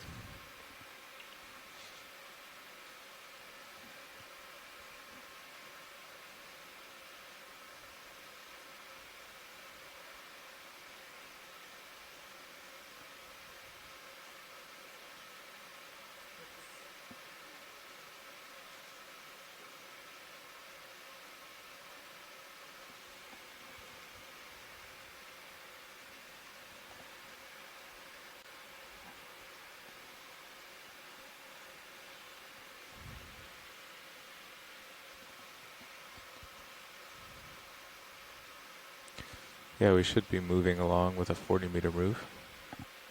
Yeah. Yeah, I think I'm moving.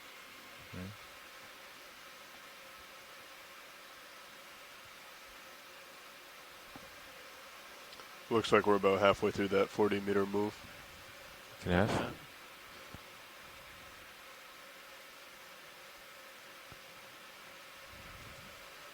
And Do you want to for snap those zoom folks on this? that might have just joined us, current depth here is 1,528 Sargasso. meters. We are diving in the western portion of the Gulf of Mexico, about 275 kilometers off the shore of Louisiana. in a very poorly studied area of the Green Canyon general area. So this is lease block Green Canyon tunnel up there on the right 973. looks different. And this dive site was chosen because there's actually been almost no work in this greater vicinity.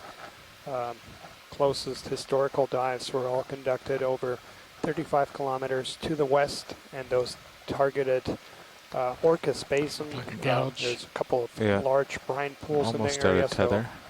Want to zoom from here? 4 dives with the manned submersible Alvin that studied the microbiology of that area, but besides those dives, there's nothing really. You'd have to go over 50 kilometers to the north to Happy with that video? The latest historical surveys. Okay.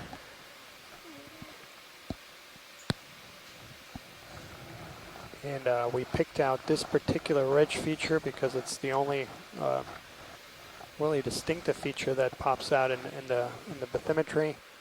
As you can see, it's fairly narrow and very distinctive, and we were hoping to find some hard substrate. So far, it's all unconsolidated. What do we have here, video? Soft sediment. Those look shiny. Yeah.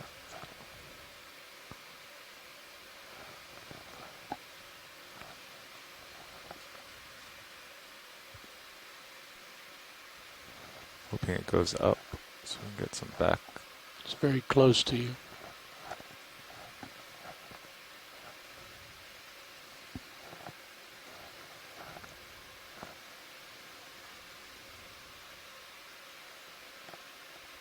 Backing up. Yep, it's within too close to my focal range. Okay, I think it's inside.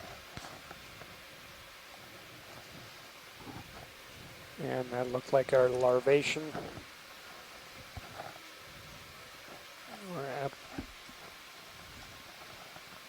Which are solitary free-swimming tunicates.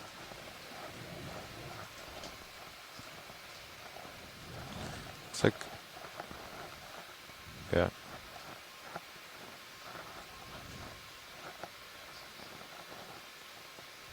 Okay. Let me just make sure I'm up high enough. Okay. Goes to 83.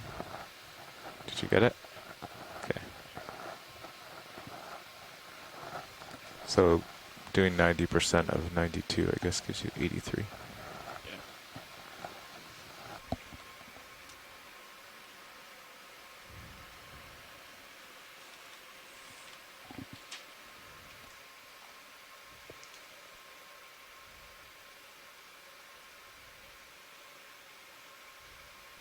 Yeah, in that shot you can see a couple comments were made about this early in the chat room. You can see the marine snow kind of going here from right to left. So that's in the north-south directions, and you can see the sand ripples being perpendicular to that direction. So that gives you an idea of where the predominant current flow is coming. And you can see this very distinctive feature here, and it's actually the most distinctive feature. Yes, this is lining up 275 greater right vicinity. now. Maybe if the next move is like 285 for Sirius, we'll get line back up. Sure.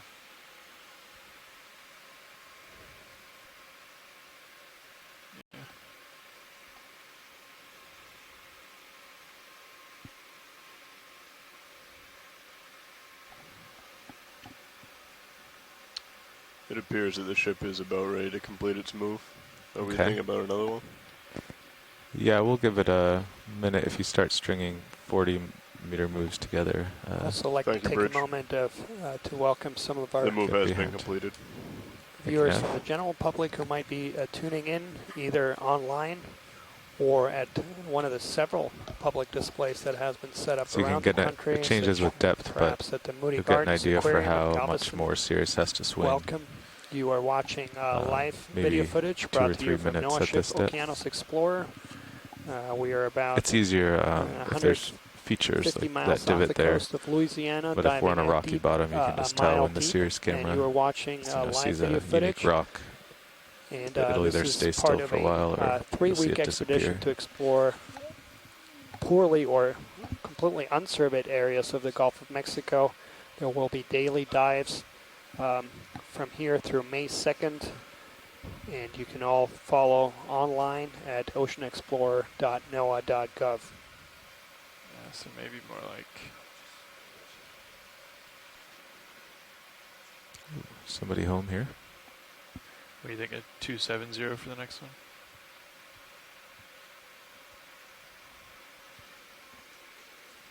Yeah, fish. Okay. Lasers are clear. Yeah. Copy. Okay, I'll creep Lasers up on off. him. Follow your focus. I'll give you a little more tether. I think you can get there though. And this looks very much like a fish that we imaged several times on the last expedition to the Gulf of Mexico. This is Catitex laticeps. And we got a few great images of that on the last expedition. I'm just pulling up the guide here, and that's exactly what we're looking at. I'm going to try to get a little higher and look down over the sand. Copy that.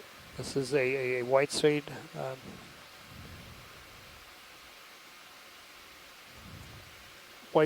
spread species found throughout the Atlantic.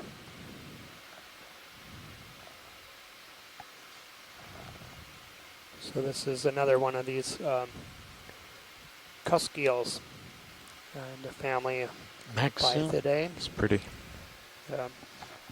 Brotulas. So this organism's pretty covered in that sediment, Daniel. Looks like he might have been doing a bit of the burrowing we see here in the trough he's down inside of. Yeah. Okay, video's clear. Let's hold this. Do you want to get his whole body now that I'm in a good position? Sure. Coming back up.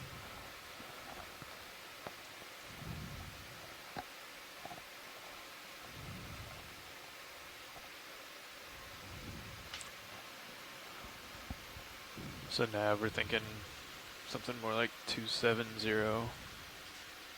for our next move. How's that look on high pack? Pretty good. Okay, happy video? Yep. All right. 270 looks good to me. Okay. Video's swapping out. Copy. Watch lead pilot.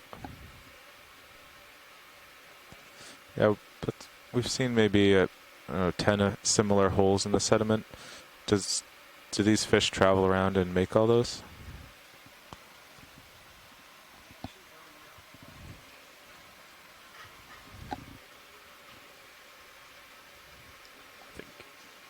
We think another 40 meters I'm okay with that. at 270.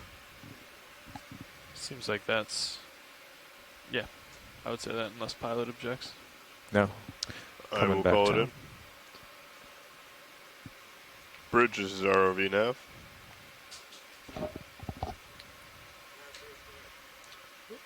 We'd like to call in another move, please. 40 meters at 270 degrees at 0.2 knots.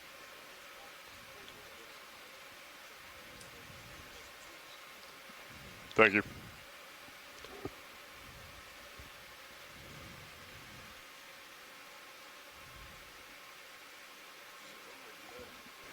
Yeah, there's a couple comments here on the chat room. So yeah, our pilots noted this too. Is that now this particular fish species, this cusk eel, that had been imaged several times during the past expedition as well. So they were a lot of times seen in this burrows. Thank you, Bridge. So that of course begs the question whether The they move has been themselves initiated. are responsible to making those, or whether they're just taking up residence in an already established burrow.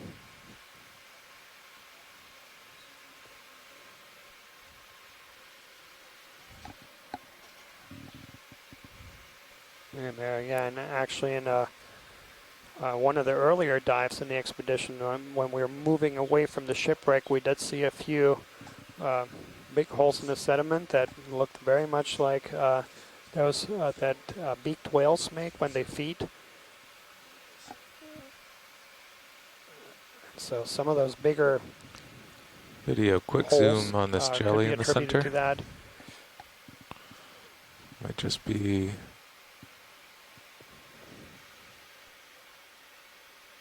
Yeah, never mind. I think it was just mucus. You can go wide, video.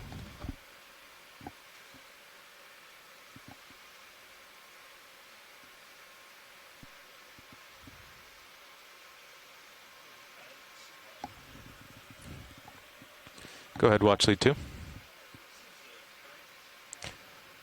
Yeah, it's been pretty steady since we got to the top here.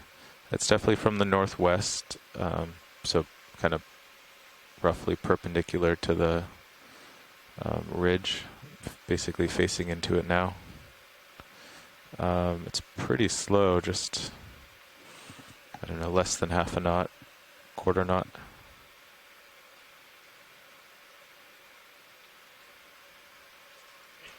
You could have nav estimated on fins if you want. So I've just spoken with the ROV pilot, and they've noticed a persistent current from the northwest, so perpendicular to the Does ridge, the fins give us speed approximately readout perpendicular to the ridge, and aligned with these ripples we're from seeing the on the DVO. seafloor. And yeah, the current that's they're right. picking up currently is less than a half knot, perhaps even closer to we a have quarter an knot. advanced request for you. Which Bobby seems show you a where the bit fin slow screen to have is. generated these ripple features. We're gonna do a little. So it may be that the current is variable down here, and there are periods of time when it's a little more rapid and can generate these features. But to know for sure, we'd have to have a good sense of the size of the sediment grains, which we do not. But it seems like there may be times when there's a little bit more rapid water flow across this ridge crest. I think it's on the right. It's also worth somewhere. noting the ripples seem to be contained to just the very top of the ridge. So the flows are just getting strong enough to create these ripples right as water flows over the crest of this ridge here, which, as we mentioned earlier, would be go off stick. A good situation from a physical oceanographic standpoint for organisms that in the sense that if the flow is a little bit faster, it could potentially clear off some of the sediment and expose rock that organisms could settle on. It also, for organisms that filter feed, it moves a lot of water through the area, so it brings in nutrients and carries away waste. So that's a positive to have a exposed high current area, or relatively higher current area like this as well. Yeah, and that's exactly the reason why this general area was chosen. So we're in a part of the Gulf where there's pretty flat areas throughout. There's a couple places where we do see a little bit of slope, and this was by far the steepest part of this general area, but it's still not really steep areas if you're used to diving canyon walls or things where basically go straight up. So the slopes here are 15 to 30 degrees. So what did we calculate now? And it shows you a very distinctive feature here, but it is covered in sediment. We're looking at a speed and we are seeing just a few of the organisms that rely on soft sediments for their primary environment. Interesting. A lot of the fauna that we're going to be targeting later in the expedition, as well as maybe hope to see later in the dive if we make it to the top here, are organisms that rely on hard substrate. So things like corals and sponges, they do need a firm place that they can anchor to. These organisms do not live in soft sediments. Back down to sediment. So yeah, finding this hard substrate is one of the main objectives of this and several later dives. And as Mike White, our mapping lead, mentioned earlier in the introduction to the dive, we did, when we arrived at the site a little bit too late to do a detailed mapping survey. We did do a single line over the area, and from that we could see that from from these mapping surveys you can get both the depth or bathymetry, but also the reflectivity, or like the relative hardness of the area. So that's the backscatter, and so this this area was relatively harder ground than a lot of the places around it. But from that backscatter, of course, you don't know.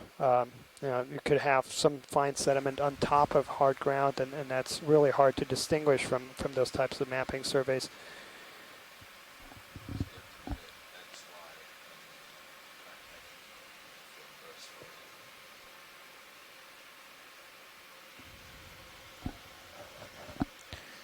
Nav, how's that move progressing?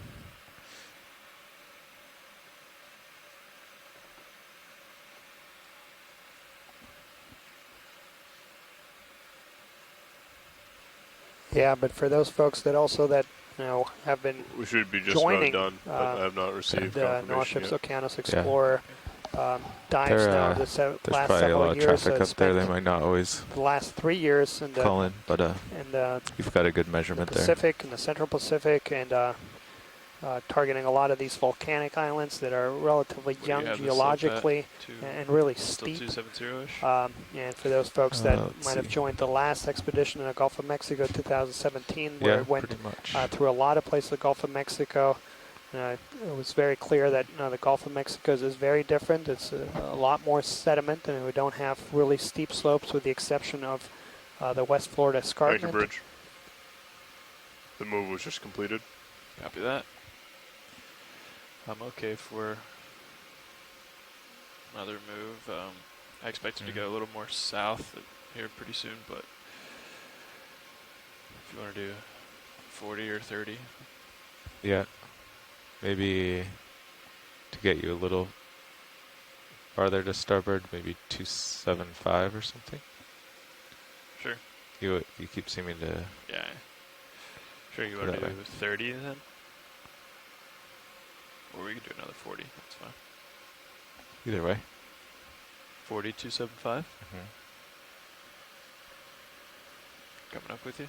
40 at I'm coming back 275. down. ROV is currently at a depth of Doing my Z-bias, I think. 1,515 I don't know. meters, Sure, and it's- so must be we sweeping are up. approximately Get 50 closer. meters Bridge, this higher is ROV than now. where we started the dive. So we've come up an elevation approximately make another 50 or move. 50 meters. 40 to meters give you a at sense of 275 degrees. sort of a our speed elevation change here, and 0.2 as we continue up knots. this ridge, the slope increases, so we'll see our elevation gain become more rapid Thank you. over the next couple hours.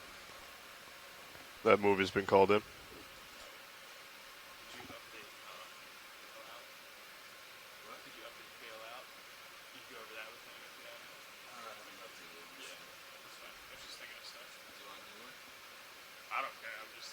And also just to give our shore-based scientists a heads up, so we are going to be leaving the bottom at about 3:45 Central Time, so that's just Thank you, Bridge. about 4 hours from now.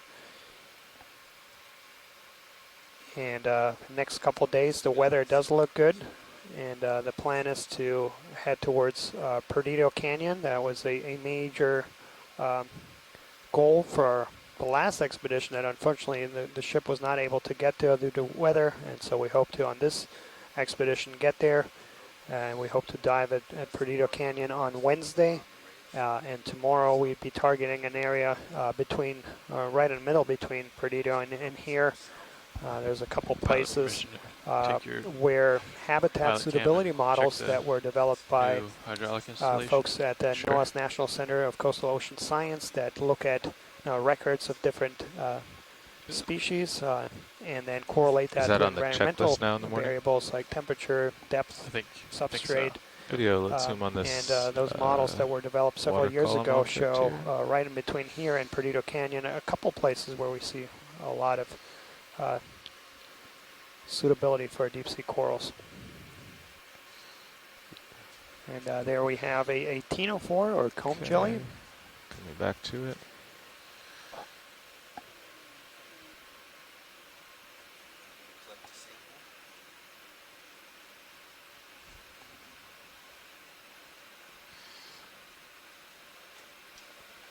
Is it coming on towards that, me? that zoom in, you can see the cones lighting up.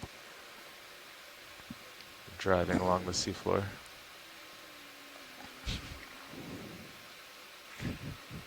think this must be a lobate pinafore, Daniel. We'll Looks like very large lobes kind of facing off towards us. Sediment's coming. We might have to end now, video. Yeah, I agree. And getting out of here. And some people think, you can see that dark red in the center. That's where the gut is, or the primary part of the gut. And some people suggest that there's pigmentation in the gut in order to hide any bioluminescent prey that have been ingested. Very interesting. That's cool. They hide bioluminescent prey. Snap zoom on the center. Just mucus. Yeah, and a lot of these gelatinous animals we know very little about because unlike a lot of the hard animals that live on the seafloor that you can just collect with nets or trawls, a lot of these gelatinous animals, if you were to drag a net, you would not be able to collect the animal. It basically disintegrates. So a lot of these soft-bodied animals are virtually unknown, and then they're highly diverse. And so yeah, in situ cameras and photos are really the best way to study that, and that's why. There's a big fish. Okay, video. A couple dives will be dedicated to that later in the expedition. Here. Just wanted to let you know that we've moved another 100 meters. So we're coming up here on this skate. NAP has informed us that we've completed another 100-meter move, and this looks like a skate that was imaged. Lasers on? Yeah, we'll do lasers. In the last expedition as well, I believe that was identified as in the genus Rogella. And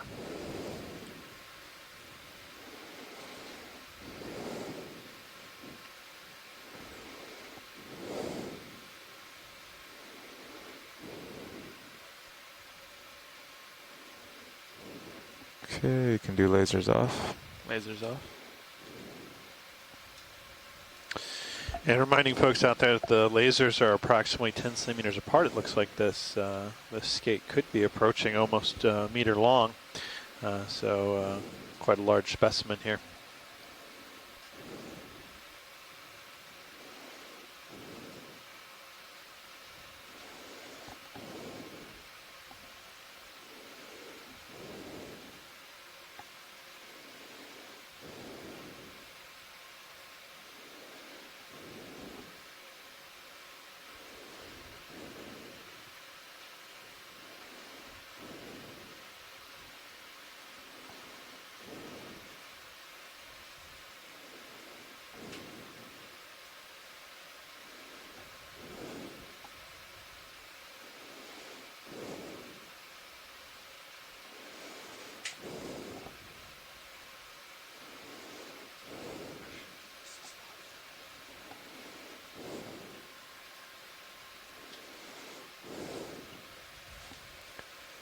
yeah, so this is very similar to what was imaged in the last expedition.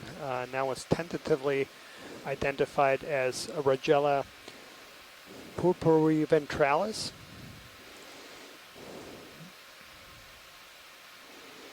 And that was thanks to our collaborator Matthias Stemann in Hamburg, Germany, who specializes on these skates. It's really difficult to ID these folks to species level, but that looks very much like that. Looking good, pilot. I'm looking 70 at you. Nice.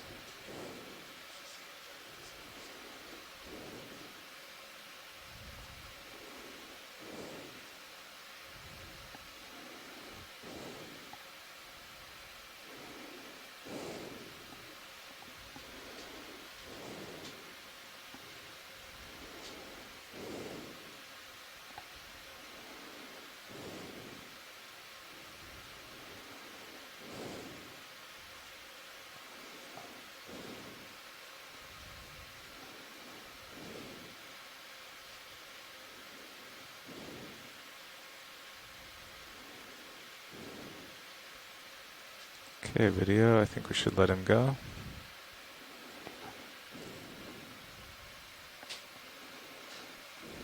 Yeah, I was just making sure that we get this recorded in the C-Scribe, and just want to remind all of our folks on shore, all our shore-based scientists, to please use this software to annotate the video.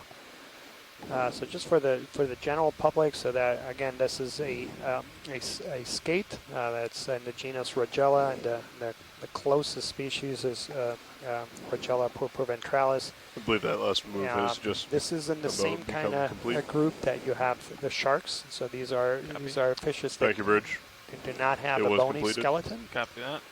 They have a cartilaginous skeleton. I'll let pilot push out a little more. Okay.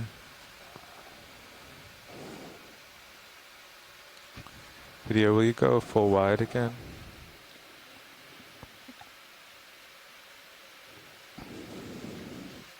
Just want to check my camera angle. Okay.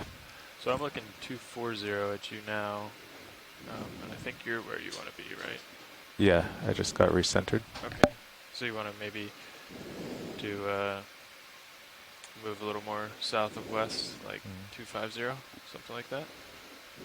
And a couple comments I'll make here about the later schedule. Actually, it is 250. So I mentioned that we will have one dive that is exclusively dedicated to midwater. We're looking for another 40 meters. But then we also have two dives. They're going to start off just serving the seafloor, and then are going to look at midwater animals just above the seafloor.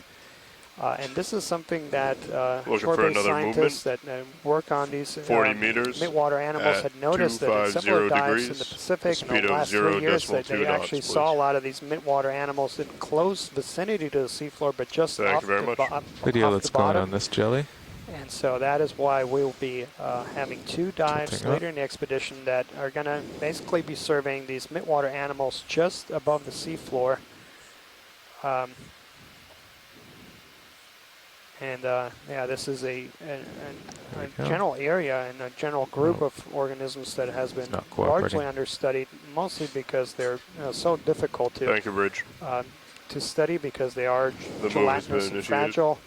So a lot of the information, historic information we have about seafloor organisms like corals, sponges, sea stars, urchins, comes actually from expeditions, things like the Challenger that went around over 200 years ago, and they sampled the deep sea floor with nets and dredges, and of course you need hard specimens to be able to collect them. All the fragile fauna will disintegrate, and as a result, all those old expeditions and basically every big European country mounted a large expedition. The British, the French, the Dutch, I'll hang out you here. name it, and they went around the ocean trying to sample all depths. And so we have actually collections of many organisms dating back several hundred years. Now, of course, even the hard-bodied animals like corals and sponges, you don't get a sense of what these animals look like in alive, and that's why these video observations are so valuable. So a lot of these images that are being collected are the first in situ or in water observations. From the sediment. And as we can see, this beautiful skate Rogella. So it's the first time we are seeing some of these animals alive and get a sense what their natural colors are. So when you collect a specimen, a lot of times, once it's brought back on deck, it looks very different than what these animals look when they're alive. The colors change. The ridge is getting a little wider. The other thing is that it allows us for the very first time to see their natural behaviors. And yeah, for those that followed the last Gulf of Mexico expedition, we saw some truly remarkable behaviors. There was a swordfish caught on video of it feeding. A few other midwater animals seen feeding, and just a couple days ago, and when we had on the first dives, we saw this octopus burying in the sand and exhibiting some aggressive behaviors towards conspecific. Another. Do we have a move going? Another octopus, and yeah, it's for the first time that we're really seeing the move end? A lot of these animals We in their currently have a natural move environment, of 40 meters at exhibiting their natural 250 behaviors. degrees. Oh, we do. Yeah. That's what I thought. And it's all very That was exciting initiated that 3 minutes everyone ago. can follow Okay. along and see these new observations and new I think it is discoveries offset in real time. a little bit. Hopefully it gets a little steeper up here though. A little more sheer on the sides.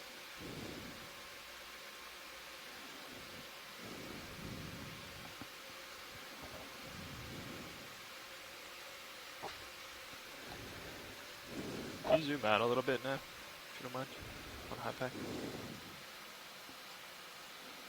So these aren't really here. Yeah, Now we're seeing that's another right. copepod. So that ridge that I think is Yeah. is They're more also sheer very probably commonly seen Yeah. in midwater. I think that's true. Some of the main grazers have been referred to as kind of the cows of the oceans, and that's a very diverse group. So it's probably just a big mound all the way up to waypoint 3.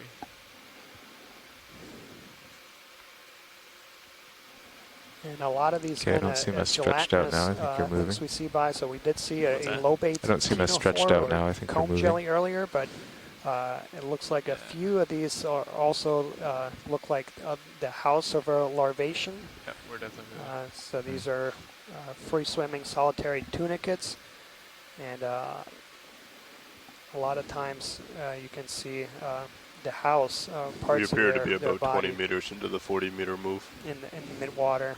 Copy that.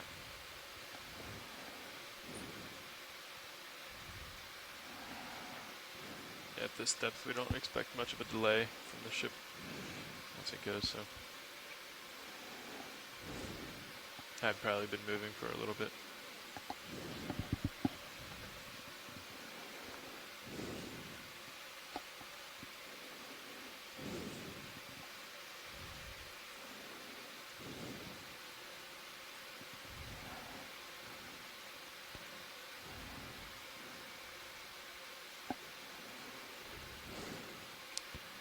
Not as sure about the current anymore. The tether's not near as up in Yeah. the air as it used to be. That last jelly, I figured I'd follow him this way, but instead he just went. Yeah, right at you. Yeah. Have you adjusted Z bias at all? Here and there? No. No.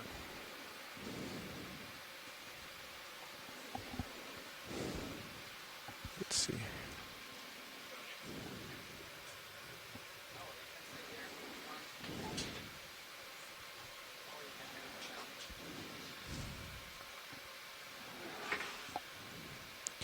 Video, you zoom on the white object center screen. So current depth here is 1,510 meters. Okay, I think it's going to come closer. So we've climbed just about 50 meters of our original landing point. So we started to dive And it's mucus. about 2 hours You can let it go and go from wide. this point in time, and we landed Trying to get you a just good one. north of this ridge that we're on right now. And so the very first part of we dive, we just transited towards the ridge heading south. We then intersected this pretty noticeable feature of this ridge that you can see now in screen. And Okay, we'll co-pilot, I'm continue going to to move climb ahead. along these gentle slopes in search for any biologics that we'll see along this ridge.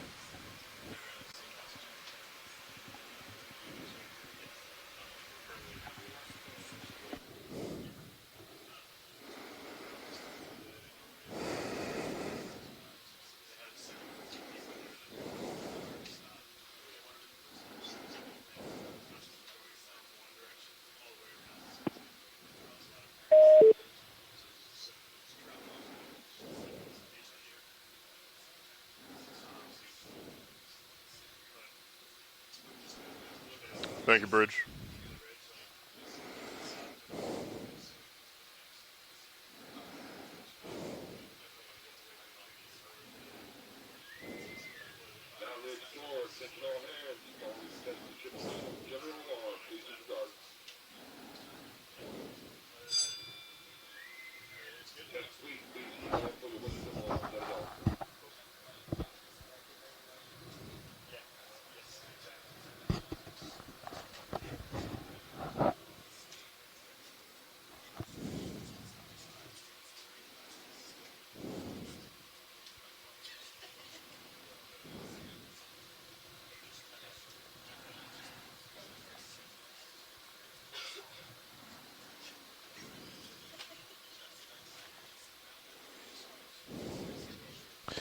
Just to update folks on the line, we're doing a pilot, co-pilot, navigator change right now for the ROV, and so we're having a handoff between the those individuals, and momentarily they'll wrap that up, and we'll be back on our way up the ridge here.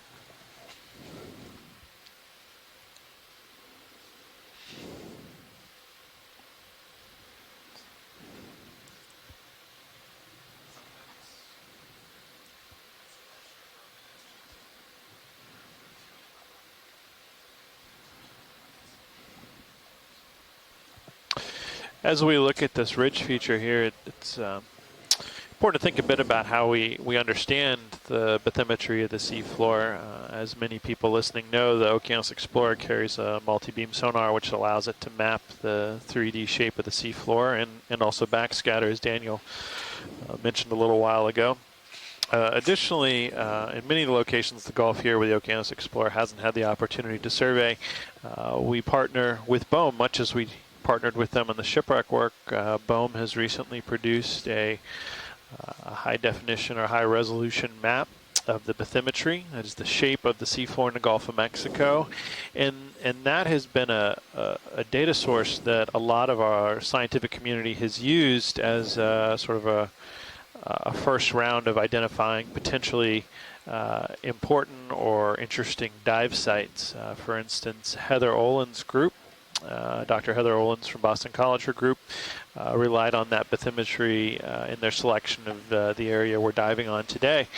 And so that bathymetry was sourced through from a lot of seismic data that was collected by the oil and gas industry and later given to BOEM, which is the Bureau of Ocean Energy Management. And so that seismic data, is a mapping tool that is used to map the sediments underneath the seafloor, in some cases down to many kilometers beneath the seafloor. And as I'm sure everyone on the line is aware, the Gulf of Mexico basin is a rich hydrocarbon basin. It has a lot of natural gas and oil, petroleum products, and so there's a lot of interest in private industry in mapping out the sediment layers underneath the seafloor to understand where those deposits of oil and natural gas are. And so those seismic profiles underneath the seafloor, many, probably tens or hundreds of thousands of kilometers of seismic line have been collected in the Gulf of Mexico and taken all together. Their first reflection from the seafloor, when mapped, produces a nice 3D bathymetry for the seafloor, which the scientific community has been using since its release about I guess over a year ago now, to understand a bit better the processes that are occurring in the Gulf of Mexico and understand where we might find things like habitats and biological communities based on the shape of the seafloor. We can adjust it if you want to. Sure. Let's see what 250 looks like.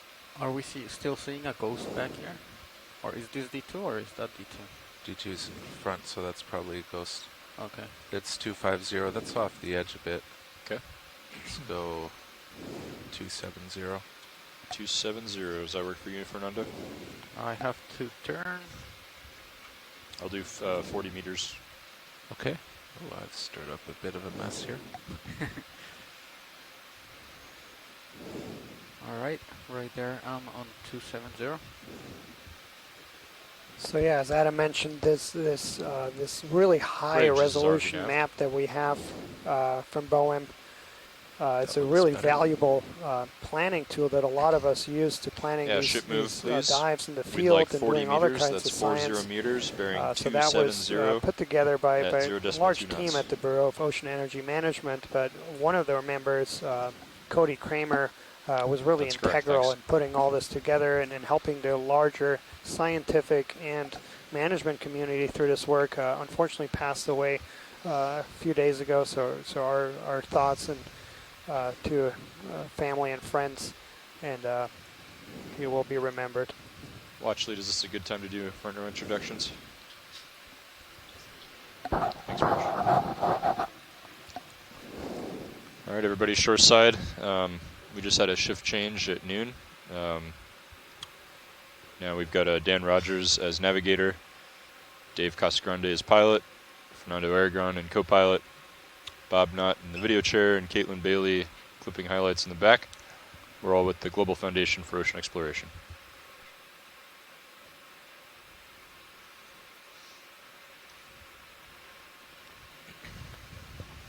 All right, and we have the ship moving.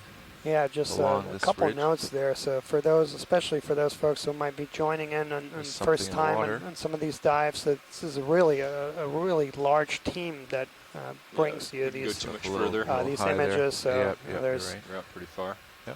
3 people that are really closely monitoring the vehicle in the science control room. Then we have a navigator that communicates to the ship and coordinates the movements between the vessel and the underwater vehicle. There's a whole group of people, of course, that are then steering the ship, and then engineers, cooks, it's a big team that is about 50 people or so that all work here on the ship to bring you these really extraordinary images of the seafloor.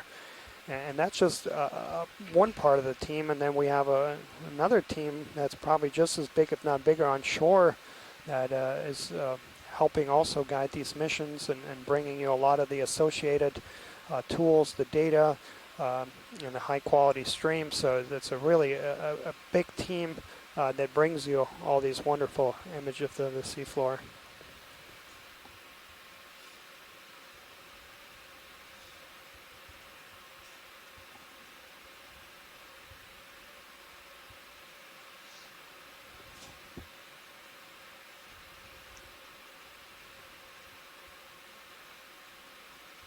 So it looks like it's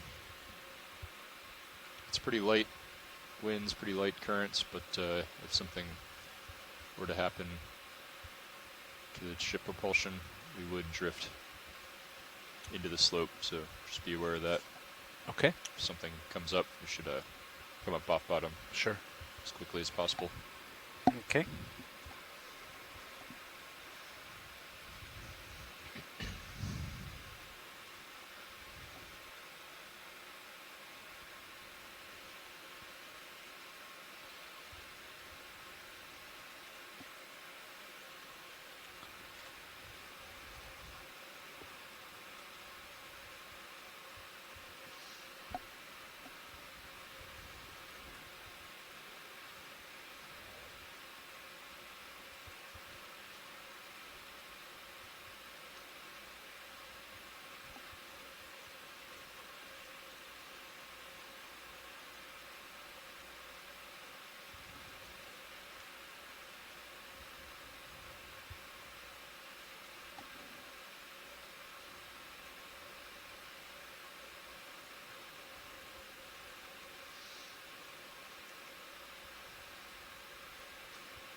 Let's look at this shrimp.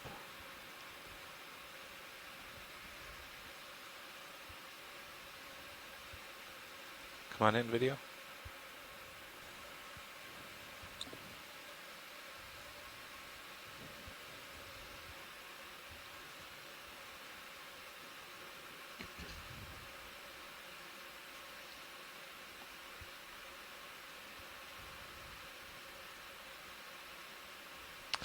It's got a shrimp here. I think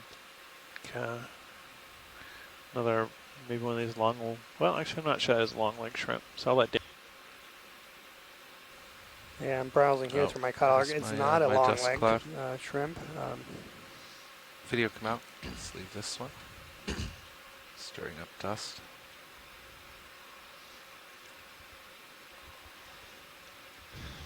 So we only have about 500 meters to go to waypoint 3, which is our final target for the dive. We just need to average a pace of 0.08 knots. So we'll put in these 0.2 knots. So I was talking about the large team that really makes all of this possible. And talked about all the people here to catch up, on the ship, and then people on shore, and then make sure we're there's constantly a whole covering bunch new of ground. scientists that are following this remotely at several of the exploration command centers that have been set up around the country. Most recently in Charleston at the Hollings Marine Lab, and I see Robert McGuinn and Rachel Bassett following there, so it's welcome. And that's just one of about a dozen or so exploration command centers at University of Rhode Island, NOAA's National Centers for Environmental Information, also NOAA's headquarters in Silver Spring. So there's many of these places where scientists follow remotely and help these guide these missions. We actually even have on today's dive scientists following as far away from as Japan. Asako Matsumoto has been a loyal follower and a shore-based member of our team. So thank you so much for joining us.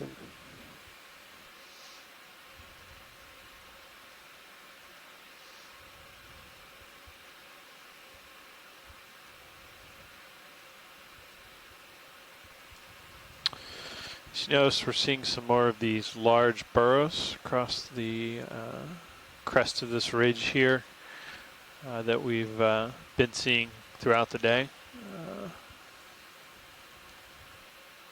Yeah, and right in front of us is one of the few organisms we've imaged, and we've seen a few of these throughout the dive. That is a tube-dwelling anemone, or Seriantherian. So those are actually in a completely different group than the true anemones that most people are more familiar with. They are different in that they have much longer tentacles and also two rings of tentacles. The center ring of tentacles is currently obstructed, but if you were to look head down, you would see that they actually have some really short tentacles right around the mouth. And then it has a second ring of tentacles going around it that are very long, and both of these tentacles have different functions. So those really long tentacles that you can see there, those are used to capture food that's in the water column, and once that is then captured, it will slowly move that towards the mouth, where the second ring of tentacles will then be used to manipulate those food items and move them towards its mouth. But these are in a very different group, and even though they look very similar to true anemones, they are in a completely different order. And this is something we see quite commonly within this phylum of Cnidaria. So those animals that have stinging cells, that includes things like box jellies, box jellies, true jellies, corals, and hydroids. And so this larger phylum Cnidaria that includes, for example, the corals, you typically see this a lot, that you have very similar body shapes in organisms that are very different genetically, different groupings. And the corals in particular are one of these groups that we have a lot of diversity, and you have different groups that are not necessarily closely related, looking very similar.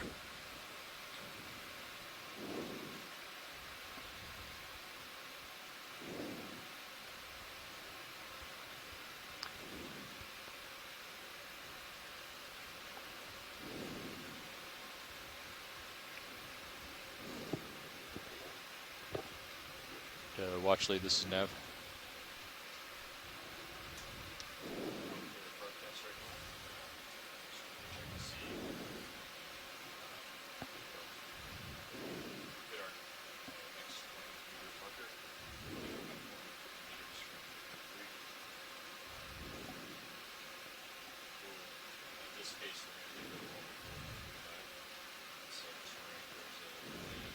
Video, let's look at this if we can. It's coming pretty fast.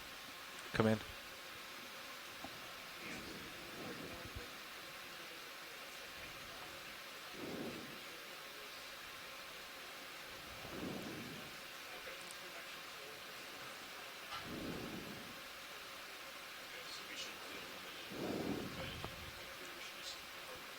Let's give up on that. That's not going well. Sorry.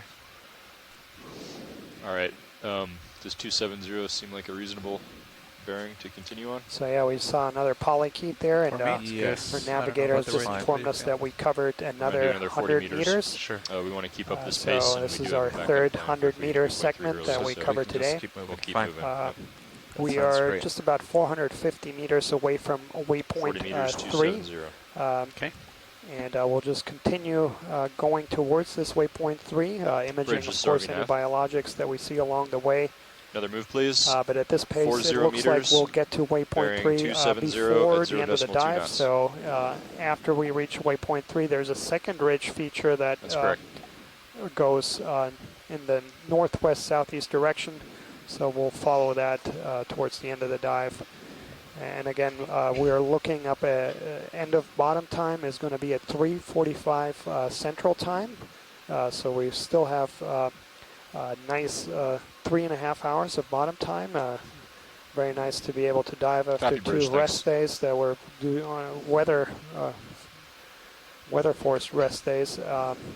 But it looks like the weather will continue to cooperate, and we'll have favorable conditions for the next few days. Tubes. Not too much to see there.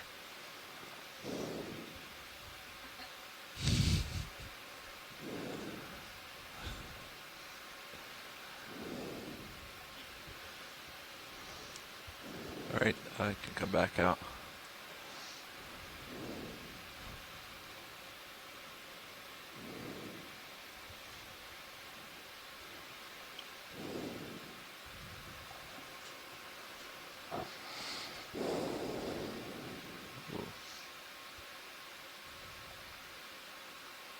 Let's look at this in the water column. Come in.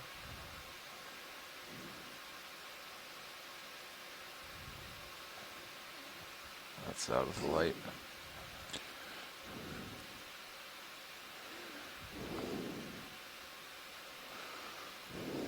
Just some debris, I believe.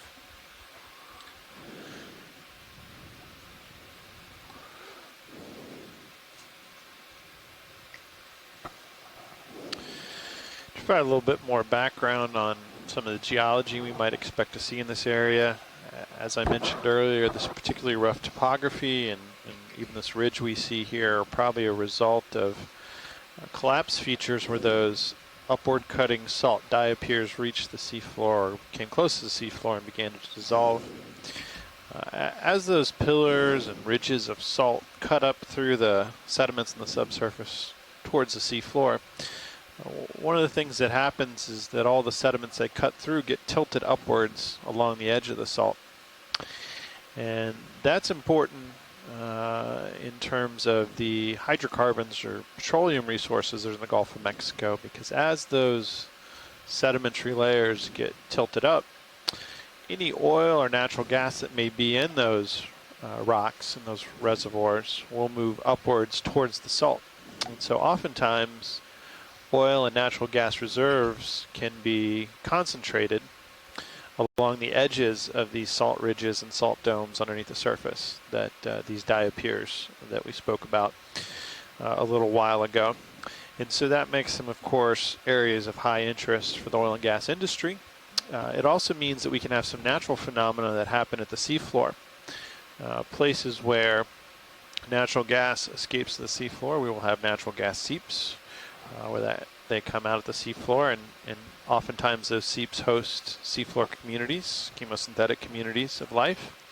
We can also have asphalt seeps, and those are locations where the oil that may be underneath the surface moves up and is emitted at the seafloor and turns into these sheets of asphalt on the seafloor that can also serve as host for different deep sea chemosynthetic biological communities. So in a lot of ways, the geology here again is the large big picture background upon which much of the biological communities and the biological processes of the deep Gulf of Mexico is imprinted. It also serves as a source for a lot of the data we have. I mentioned earlier that the bathymetry we're working with to plan dives in some parts of the Gulf was provided by the Bureau of Ocean Energy Management. And of course, that information was originally collected by the oil and gas industry looking for these locations in proximity to salt dive piers and salt ridges where oil and gas would collect for potential extraction. So you can see that some of the tools we're using here come out of that, and some of that geology can lead to unique seafloor features and habitats.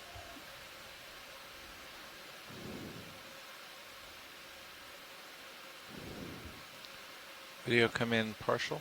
See what this is. Oh, that's what I thought. Gonna touch down, get a better view. So we have a tripod fish. So that's going to be in the genus. Another 15 meters in the move. Okay. Okay, copy. Bathypterois, and that looks very much like a species that was imaged during the last. Well, actually, there's a couple, but Bathypterois phoenix. You can come in tighter. It's a widespread species.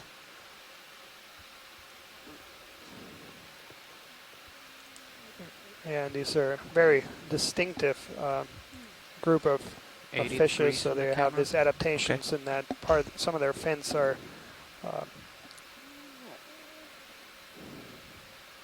have these really long protrusions, and it sits on the seafloor just like a tripod.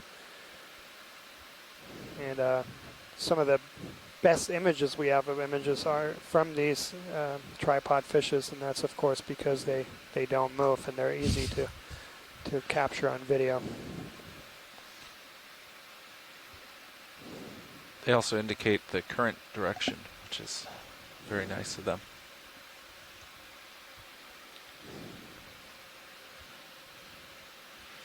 All right, let's come out. I need to get moving.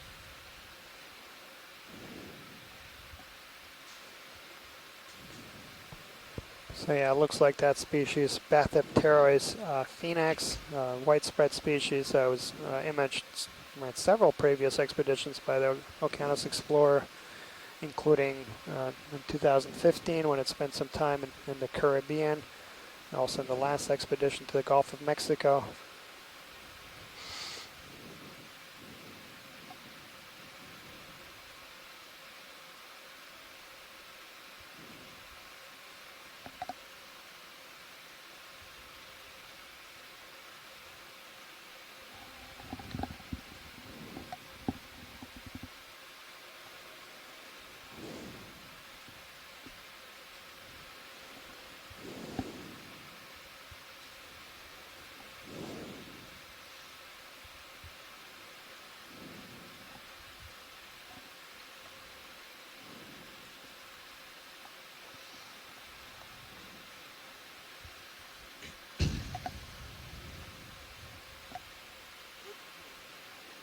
Copy, bridge. When you're ready, pilots, I can put another one in. You still want to continue in 270, or do we need to adjust? Let me get caught up again. We'll see.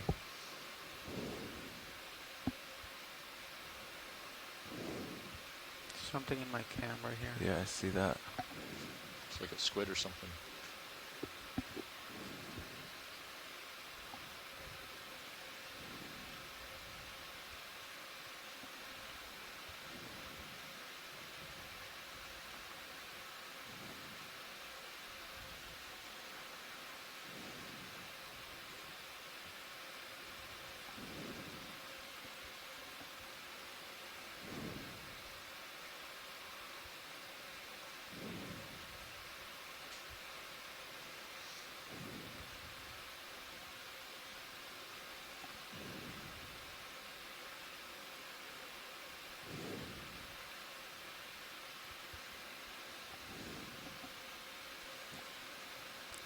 And Robert Carney here made a comment in the chat room.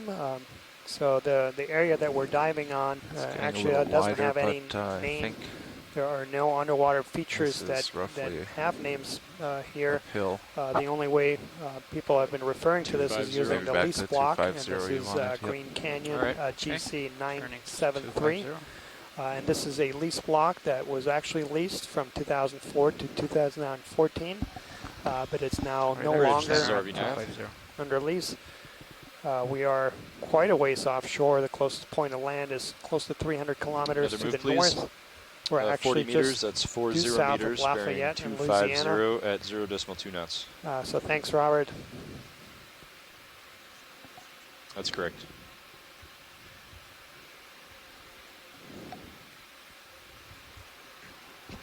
And a couple other kind of side discussions that are happening here in the chat room. Both Dr. Scott France in Louisiana and Sako Matsumoto, both that are very interested in corals, are kind of speculating about some of the organisms we might be able to see. Like so yeah, throughout the dive, we've seen nothing but soft sediments, and there are a couple of corals that live in soft sediments. One is this bamboo coral, the genus Acanella, and then sea pens are typically also found on soft sediments. So there's a couple target species that we hope to see even in these heavily sedimented areas. The important characteristic for all of them is, of course, they need some kind of food source. So they do require some kind of predictable currents. So that's the main limiting factor in a lot of these places, that you need kind of reliable currents to provide these suspension feeding organisms something to feed upon.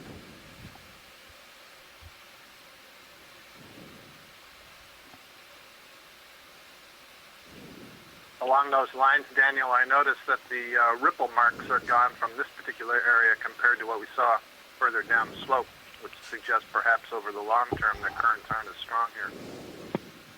Yeah, that's a great observation, Scott. But even when we did see those ripple marks, and that was earlier, was kind of just limited to one part of the ridge, and it was really close to that border that we're seeing now. But we did have in the beginning part of the dive where you could see the entire ridge feature. You could see those ripple marks only on one side of the ridge, and then as you panned away from it, they kind of slowly disappeared. It also looks like that ridge feature is getting a little bit wider. So where we started off climbing it, you could have the entire ridge in view, and you can see now it's widened.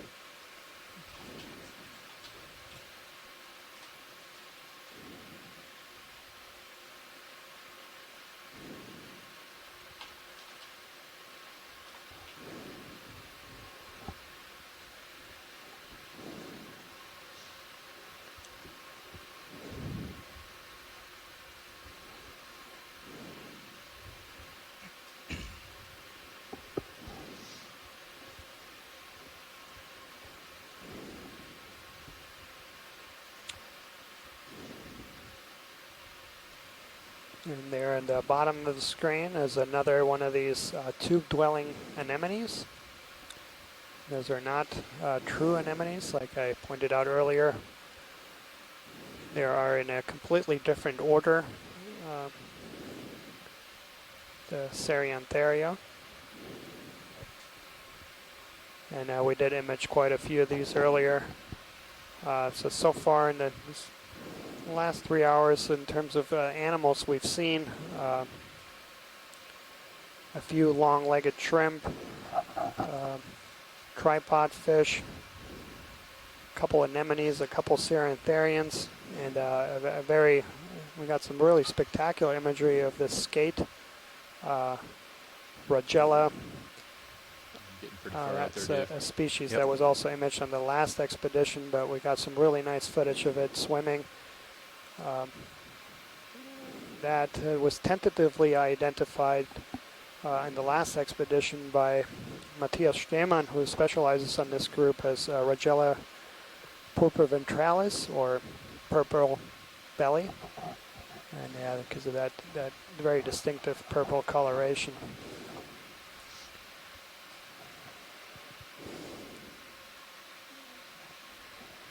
Also an unfortunate So you could just kind of observation we made earlier in the dive, as we did see a couple pieces of trash, a soda can, and what looks like a plastic bag, and that is an unfortunate fact that even though we are 150 miles from shore, man-made objects still make their way down to some of these deepest parts of the ocean, and just highlights that we're all responsible, and no matter where you are, the impacts of humans are unfortunately seen. And this is particularly important for the deep sea. So kind of one of the main generalities, if we compare terrestrial and then shallow water ecosystems to the deep sea, is that the vast majority of the species that we see here, or not the vast, but a lot of the species we see here, are characterized by being slow growing and long lived, and as a result, any impacts could be detrimental, because if you impact some of these ecosystems, it could take really long time to recover.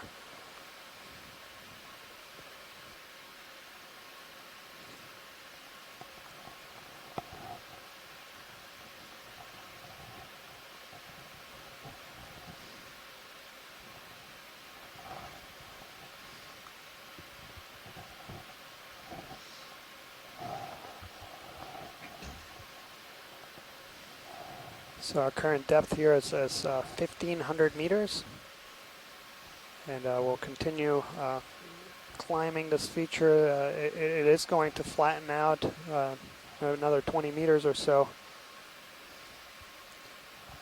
There's another skate. And that looks like that same skate that we imaged earlier. That was what I was just referring to, that Rogella purpureventralis, I'm going to try to look at this. Can you turn to keep me in view? Yeah, purple belly skate, if you will. Okay. Pretty large individual. Come in.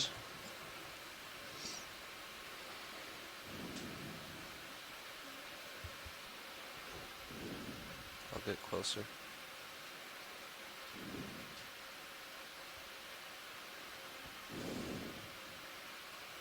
Do these spook easily, do we know?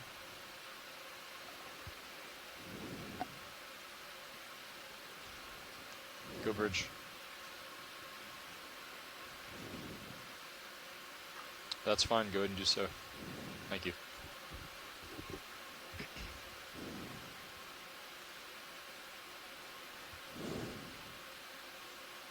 Do you want to turn on the And it looks like there's a parasitic isopod on the back Can you do it, Dan? of that skate. Hard to see from here, but there are a lot of these parasitic isopods that live on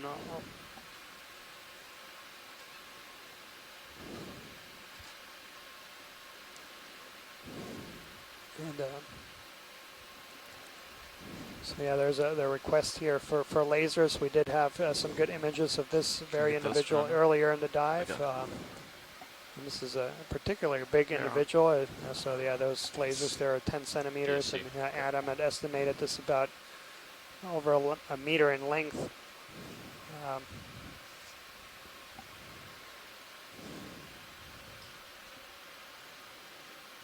turn off the lasers maybe?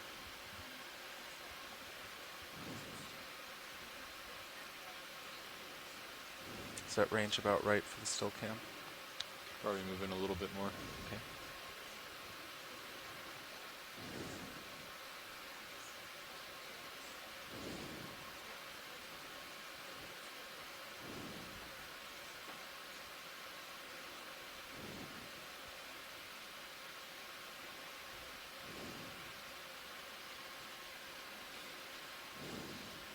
That looks pretty good.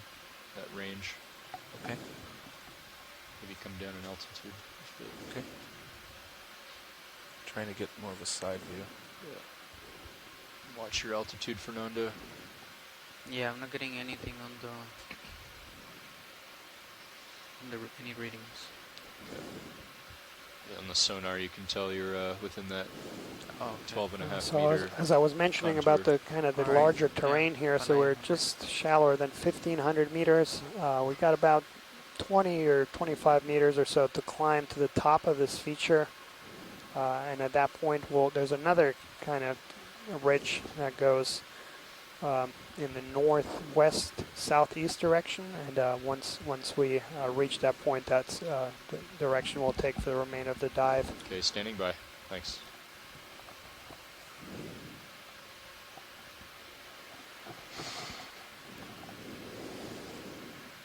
So yeah, beautiful shot here of the skate, and you can see at least 3, maybe 4 parasites on it.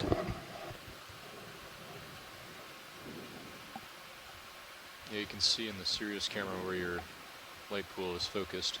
That's, yep, a little bit short of it. Move up a bit, yeah.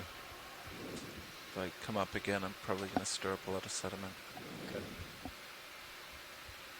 All right, Fernando, I'm going to range your sonar down to 30 just for now. Science, All right. are we happy with this shot? Yeah, I'm pretty low right there. Yeah, I cannot go any lower. All right, let's come on out. And I'll get centered up again. Came a little off course following this.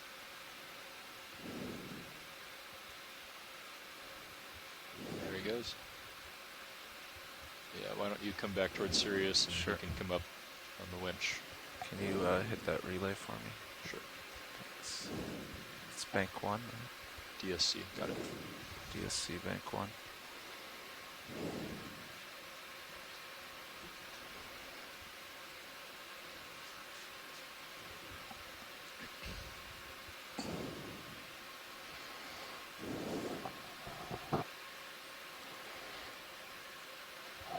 As I get closer to center, you can follow me back. The ROV is approaching a depth of 1,500 meters, so we're sitting about 65 meters in elevation above where the dive started as we continue to climb this ridge. As Dan mentioned, and when we reach the top of the ridge, we'll follow along a connected ridge moving off to the northwest. For those of you just joining us, this is the third dive of our Okeanos Explorer Gulf of Mexico 2018 expedition, and we will be looking forward to approximately 20 more dives in this expedition across the Gulf of Mexico, stretching from far west to the far east as we over the course of that time look at canyons, corals, brine pools, mud volcanoes, any number of geological features and biological habitats as we move across the Gulf. So we're looking forward to sharing that with everybody online, and hope you'll continue to join in and comment on Sea Sketch for our participating scientists as we move forward with this cruise. And then looking ahead a little bit to the remainder of the 2018 season after the completion of this expedition. The first week in May, the Okeanos Explorer will have a mapping expedition around Florida in the South Atlantic Bight. And then there will be some additional mapping and ROV work around Bermuda. And then finally along the northeast U.S. continental margin up towards the border with Canada as the field season concludes. So a very exciting field season here in the Gulf of Mexico and Atlantic Ocean. We encourage everyone to continue to tune in and participate throughout the year. Copy, Bridge. Yeah, and you bring up a good point there, Adam, is that one of the true values now is the Okeanos Explorer continues moving, and it's going to cover a lot of ground going through different parts of the Gulf of Mexico, South Atlantic Bight, northern part of the Atlantic. Is if we put that together with all the observations it's been making in the last 3 years in the Pacific Ocean, so it's starting to build a really nice data set of these ecosystems in very widespread and diverse parts of our oceans, and it's starting to give us some information about biogeographic patterns, about how these ecosystems might be connected, some of these ecosystems that are widely spaced apart. And I think we're coming up on another couple of these tube-dwelling anemones that are hard to see from this distance. Let's snap zoom on this. Also note that it looks like the ripple pattern in the sediment has returned a bit, giving us some indication of flow. Yeah, it's a burrow. And,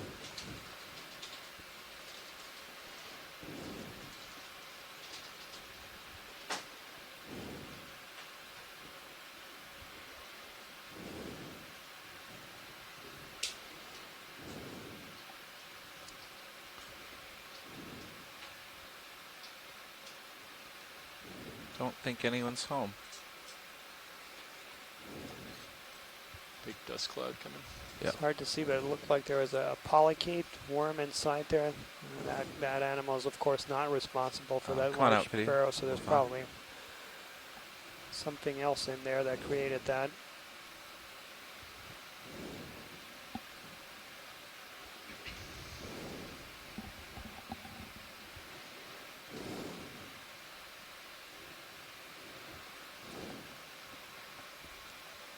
So yeah, here from this view, you can kind of get a sense of appreciation for this terrain. So we mentioned this earlier, that this was kind of the steepest feature in this greater vicinity. The slopes are not really steep, but they are 25 to 30 degrees or so on average on either side of this ridge feature.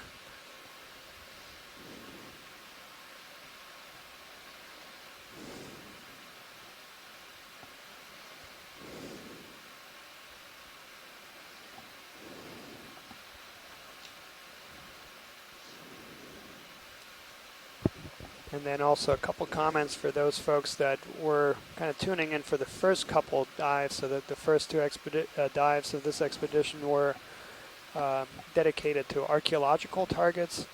We had some really dramatic and exciting dives visiting some of our maritime heritage sites here in the Gulf of Mexico. We do have one more dive, weather permitting, that is going to be targeting another shipwreck site. Currently scheduled for the 24th. So hopefully, weather permitting, we'll be able to bring those folks that are interested in archaeology and history another one of these very exciting shipwreck dives. We're just passing by another one of these long-legged shrimp. We imaged quite a few of these throughout the dive. These are in the genus Nematocarcinus. And they're widespread. That genus is found throughout several of the world's oceans. Many of the capstone dives in the Pacific, that was one of the most common species or genus on soft sediments, and we continue seeing that here in the Gulf of Mexico. Likely Nematocarcinus ensifer. And I say likely, a lot of these organisms are really difficult to identify at the species level just from images. In many of these taxa, really the things that are used to distinguish them are internal structures, in some cases DNA, and of course that's something that you cannot tell just from an image.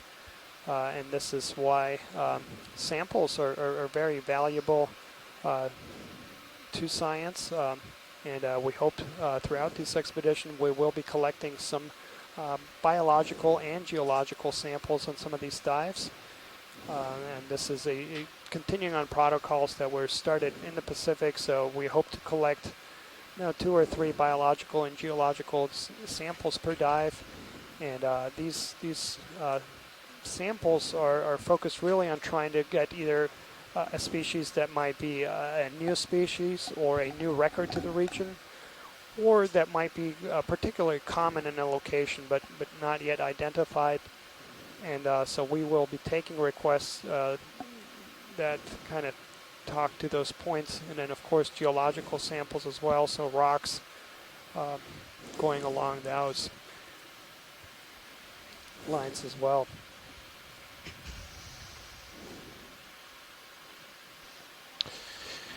And since Daniel's spoke a bit about sampling there, I wanted to point out for those shoreside that all the video, all the samples, all the mapping data collected by the Okeanos Explorer is made publicly available. So anyone who's following along on shore, be they a member of the public or a scientist, should be aware that anything you're seeing here is going to be made available to the public and can be either in digital form downloaded or for the samples actually requisitioned from sample repositories for anyone who's interested in doing work with them.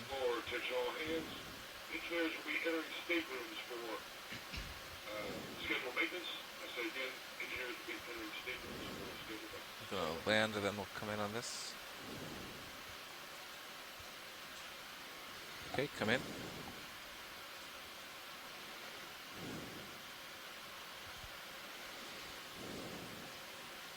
Camera at 82 degrees. Copy. Are we still moving? Yeah, we're still moving. It looks like our first sponge Just of the have day. another, there we go. Just completed.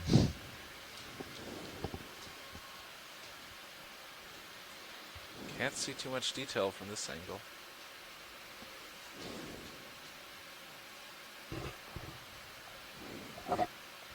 Is that full video? Yes.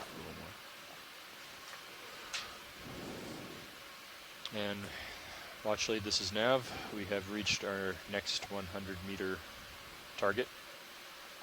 About 350 meters to go to waypoint. It's not a sponge, it's just a bunch of smush.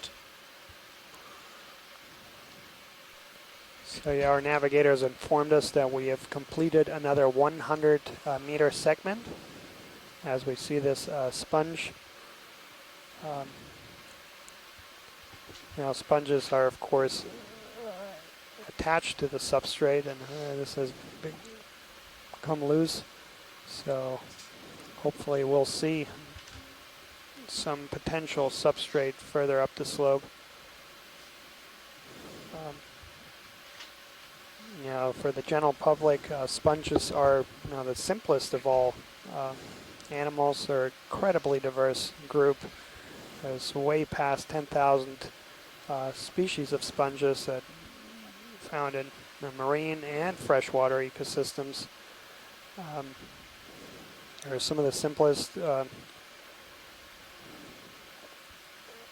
animals we know, and one of the interesting features of that is that the cells of them are what we call totipotent or almighty, so any cell can take and differentiate into any kind of cell type.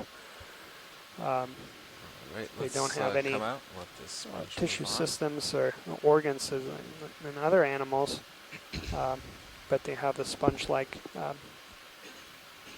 body, and they basically filter water, just flows through them. They do have some specialized cells that can actually help with pumping of water through their tissues, and then they will basically act like a sieve and try to filter out any particles that are suspended in that water, and that's how they feed. Now sponges are a group of organisms that's particularly problematic to identify. And there's very few people in the world that specialize in differentiating. There's over 10,000 species that we know of. So for those young folks who still kind of looking for career paths, this is an area that desperately needs people to work on. There's so many species yet to be described.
You see some unique radial feeding patterns in the burrows, moving off to the right-hand side of the camera one frame there.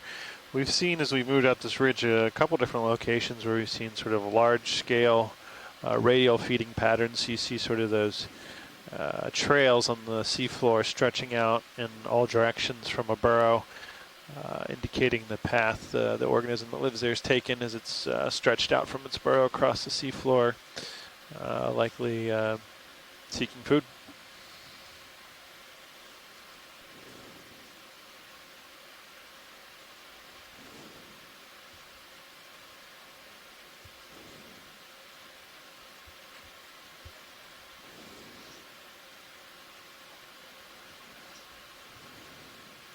Snap zoom just to see what this is.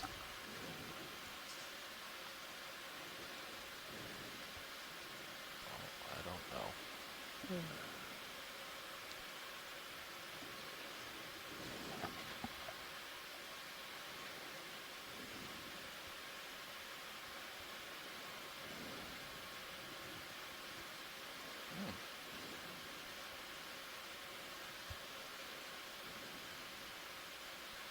Yeah, that looks like our first hard exposed substrate, and we see an anemone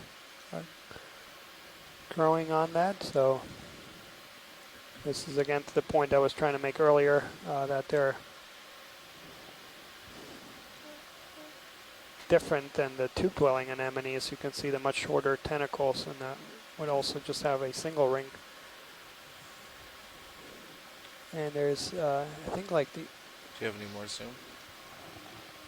Go tighten the anemone. Arms of a That's sea max. star. Hard to see, maybe on the other side.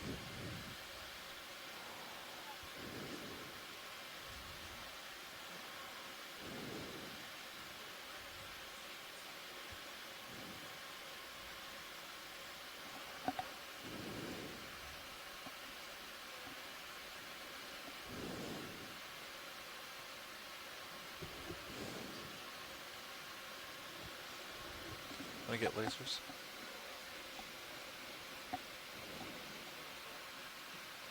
Thanks. Oh, we're well beyond them. Can you come out for lasers?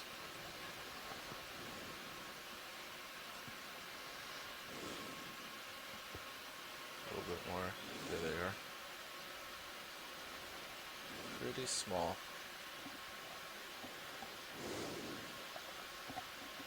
Alright, come out and move on. What's that in the sand? Just 12 o'clock of the anatomy. Gone.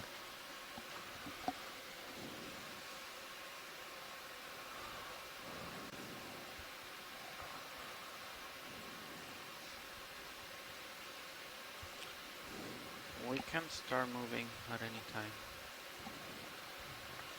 Okay. Just let me know when. Star here. Yeah, we have another sea star there. Maybe after the sea star.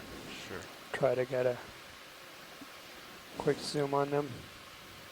You want to stick with 250 or just a bit, Fernando? Looks like you're at 255 right now. Looks to me like it might be a little more west. Come in. This is a bright one.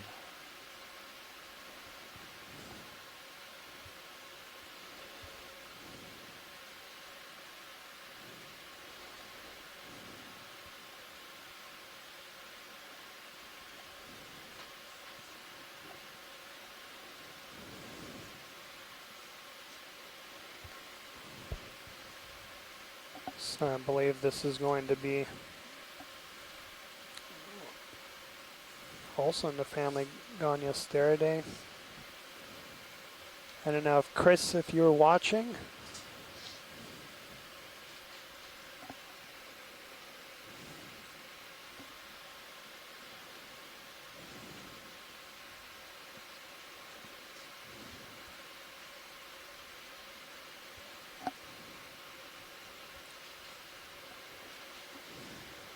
Alright, let's come out.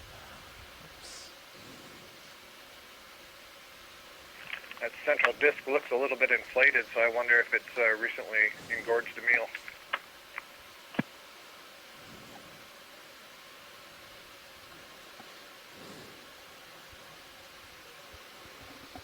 Yeah, it's hard for me to see from here, but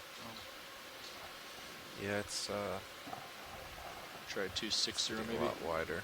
It's pretty flat right now, so 260. Yes, I like that. okay. The So yeah, we are seeing the a northern few edge more of the ridge animals is in the much better beginning defined. portion of the dive. We saw virtually should none, just start so following a that. few here, so that is Like promising. 260 Fernando. Does that work Yep. for you? that's Okay. good. Our current Bridge depth RV here nav. is 1,492 meters. So we're almost to the top of this feature, Bridge. This is ROV nav. and that is just around 1,480 meters. And once Like we request reach another that, move. this ridge is going 40 to meters. That's change 40 the direction. meters, bearing 260 Going at the 0.2 northwest knots. southeast direction, and that's what we continue to dive. Follow along for the rest of the dive. So correct. just to give our shore base science team a heads up, we are going to leave the bottom at 3:45 Central Time or ship time here. So just under 3 hours from now. This is the third dive of EX1803, so the third expedition from NOAA ship Okeanos Explorer. We'll be Copy. surveying Thanks. deep sea habitats in the Gulf of Mexico using deep sea remotely operated vehicles. Tomorrow's weather forecast, and actually weather forecast for the next few days, looks very, very good. So we hope to continue to dive daily. It looks like there's an animal in the top right, a fish in top right of screen. Okay, I don't Try to have get enough a tether to zoom get in to on that them. right now, but we are moving in that direction.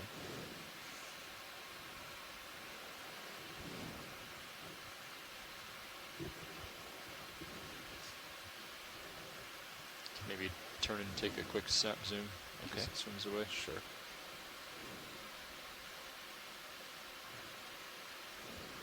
But yeah, it wouldn't push too much further. That's about all the tether. Let's come in on this in case it leaves before we get there.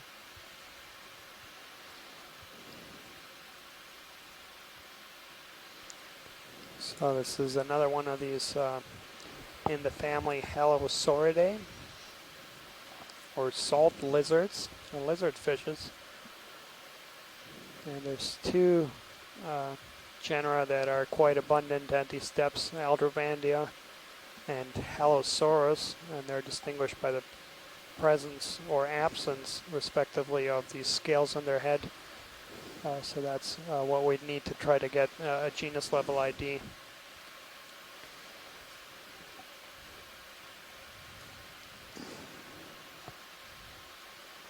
Yeah, looks like you're underway, Fernando. All right.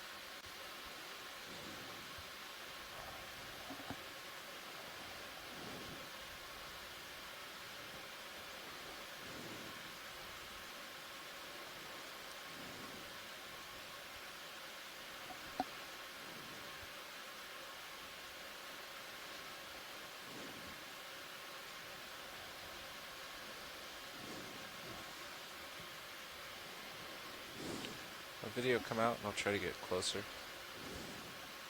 Have a little bit of tether now. And hard to say from that zoom, but it did look like Aldrovandia.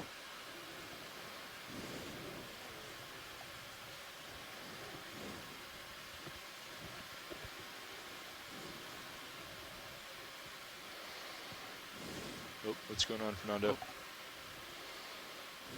Was that input or was? Yeah. Okay. I was trying to turn a little bit. Gotcha. A little bit more than I wanted to. Let's try for the head again.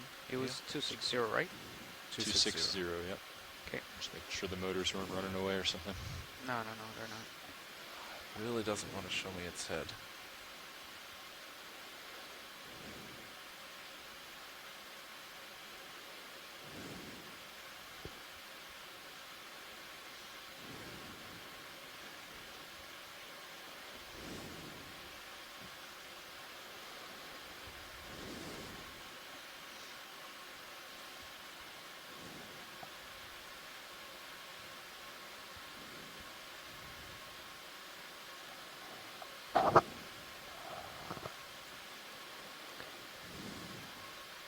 And that looks like Aldrobandia gracilis,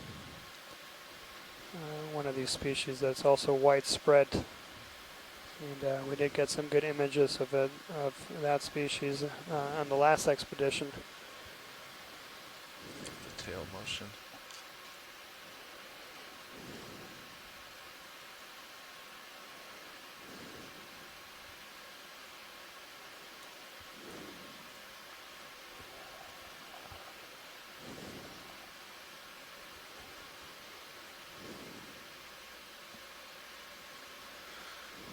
All right, let's come out.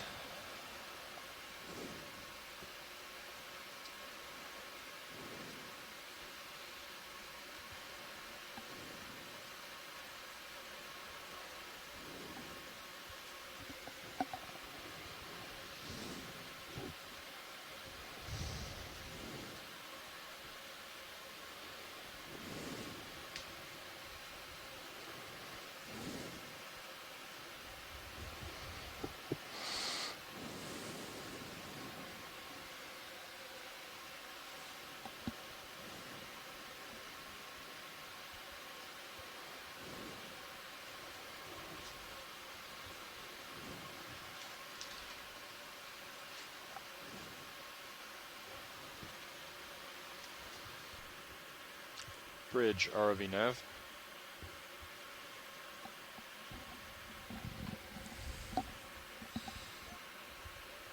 Yeah, I'd like to update our bailout direction. Thinking we'll update it and just make it due east. Copy, thanks.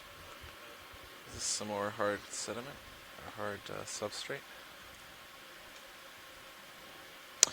ROV pilots nav 2. We zoom on that object.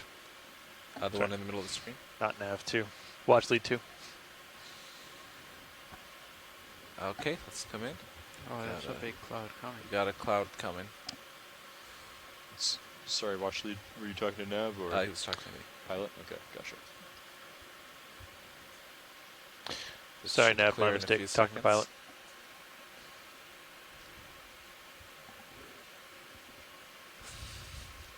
Yeah, it looks like right before we zoomed in on that, there was some movement there. Expecting this to clear.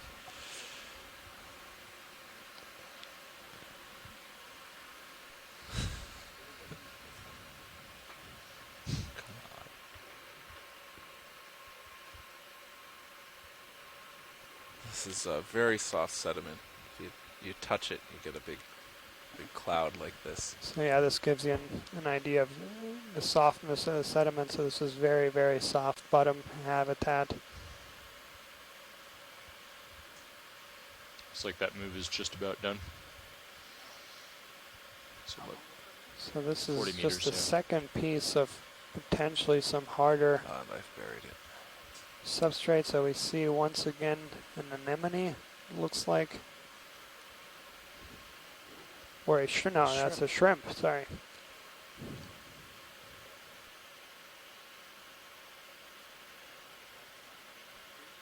Okay.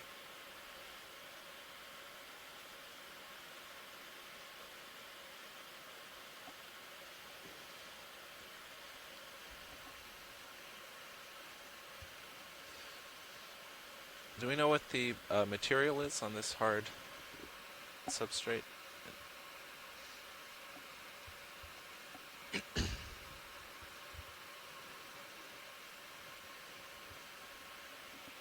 Right, let's come back out.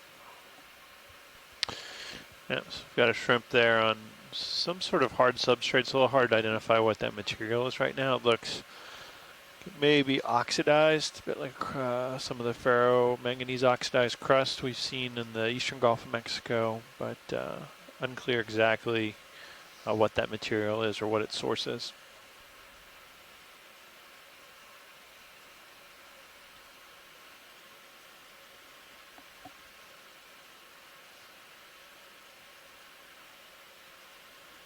Video is going to be changing out. okay, thanks, Bob.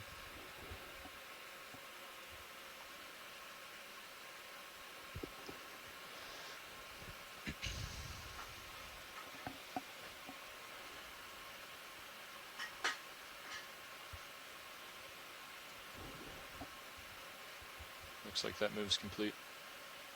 Okay.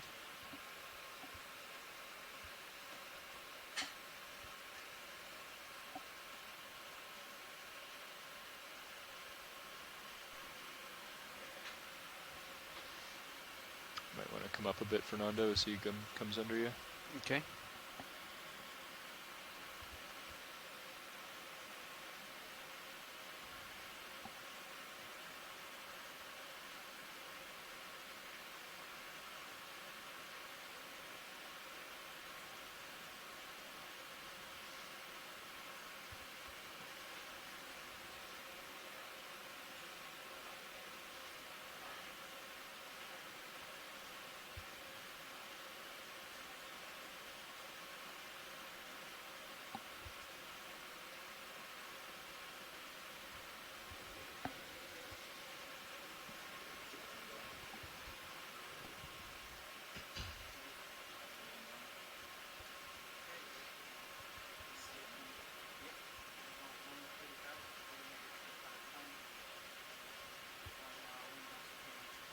What is this?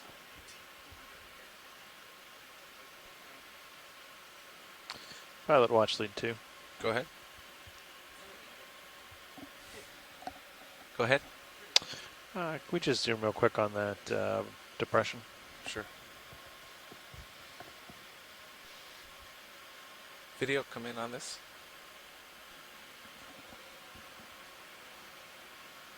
That looks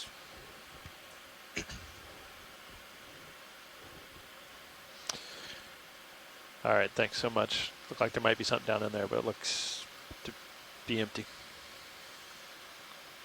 All right, we can move on. Alrighty, zooming out. Sure.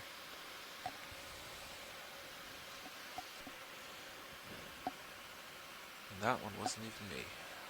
So for those folks that might have just joined us, we're currently at a depth of sure, let me 1,483 meters. We are about 300 kilometers off the coast of Louisiana, diving in a very poorly studied area of the western Gulf of Mexico. There's actually been no previous dives anywhere close to this area. So this is the first real survey or exploratory dive. We started this dive a couple hours ago, 3 hours ago, just north of this feature that we're currently on, about 80 or so meters shallower, and we're hoping to find a little bit of exposed hard ground. So far in the dive, it's been continuously soft sediment, and we've seen very little organisms on this feature, but we have seen a few different packs that are commonly found in these soft sediments. So a few tube-dwelling anemones, tripod fish, a skate, 40 meters, some 40 meters, bearing 260 at 0.2 knots. As well as a few lizard fishes. And we are approaching waypoint 3, and we should make that waypoint well before the end of our dive time. That will be at 3:45 Central Time. And so the plan for the remainder of the dive will be to follow this ridge feature, which is going to change direction once we reach the top. Reverberation. And we'll continue to survey for any coming in. biological organisms or any exposed hard ground. That's partial, pilot. Okay. You can probably just come back out. I don't think there's anything interesting in there. Yeah, I don't see anything. Getting out real far ahead, too. Coming out. I think that's full wide. If you can kind of hit that sweet spot at 45 degrees on the Sirius camera and burrows, weave back and forth. Right. Empty though. You can give yourself plenty of slack in the tether to go off a little further down the side of a ridge, or if you see something off in the distance, you might actually be able to get to it. But it's kind of tough being out so far. Also, for those folks that might be watching this live footage at one of the public displays that have been set up around the country, perhaps at the Moody Gardens Aquarium in Galveston, Texas, welcome. You are watching live video footage brought to you by NOAA ship Okeanos Explorer in a three-week expedition throughout the Gulf of Mexico. You can follow this and all the other dives of the expedition through the Ocean Explorer website at oceanexplorer.noaa.gov/Okeanos. There will be daily dives from today through May 2nd. These dives will typically occur between 9 and 5 Central Time, and you can all follow along and watch the dives as they happen in real time.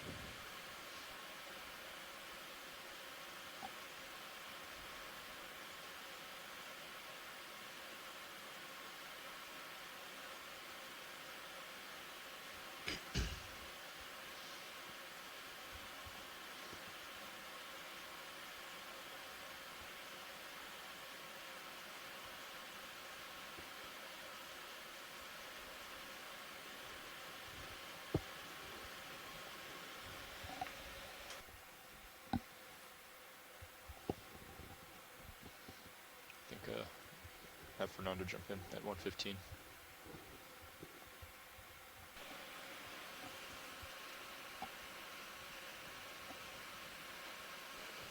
Yeah, looks like we have something All right, that's 45 degrees. center left of screen. All right, we'll go take a look.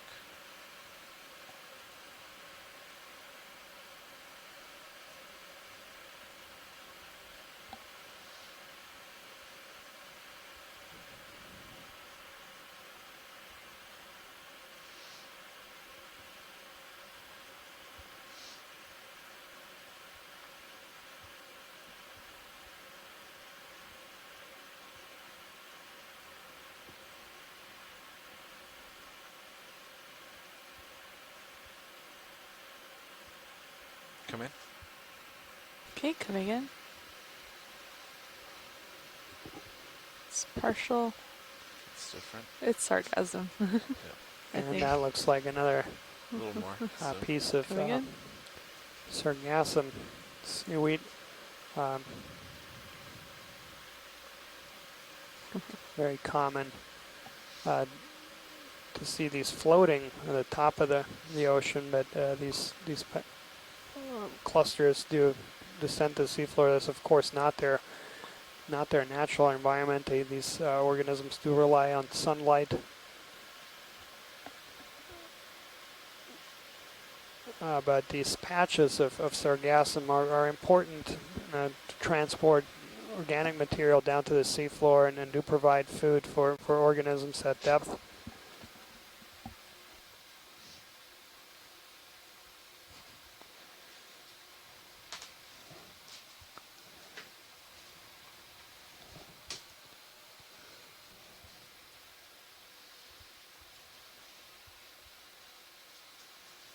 And we're just going through another piloting change. Here our ROV team is going through a change, so we will just hang tight here for a few minutes.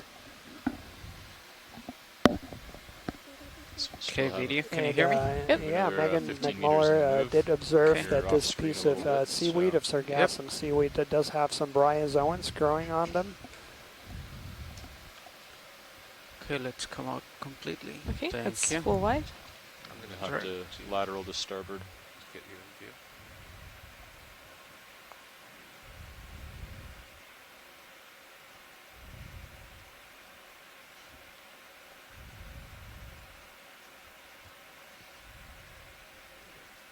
Turning a little more. Have your light pull, I see you. Just like I was telling Dave, it's on this kind of terrain, it's easy to get out ahead pretty far very quickly. So you can kind of try to maintain centered in a 45-degree angle on the Sirius camera and weave back and forth. You'll leave yourself enough slack in the tether to maybe move a little bit off to the side of the ridge if you see something interesting, or if you see something out in the distance, you'll have tether to get there. Okay. You won't have to wait as long for Sirius to catch up. So just kind of try to maintain that progress, and we'll keep the ship moving. All right, sounds good.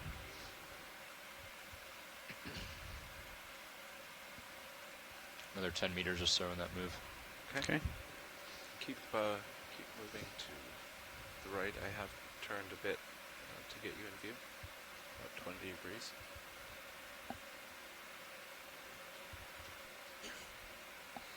Yeah, so thanks so much.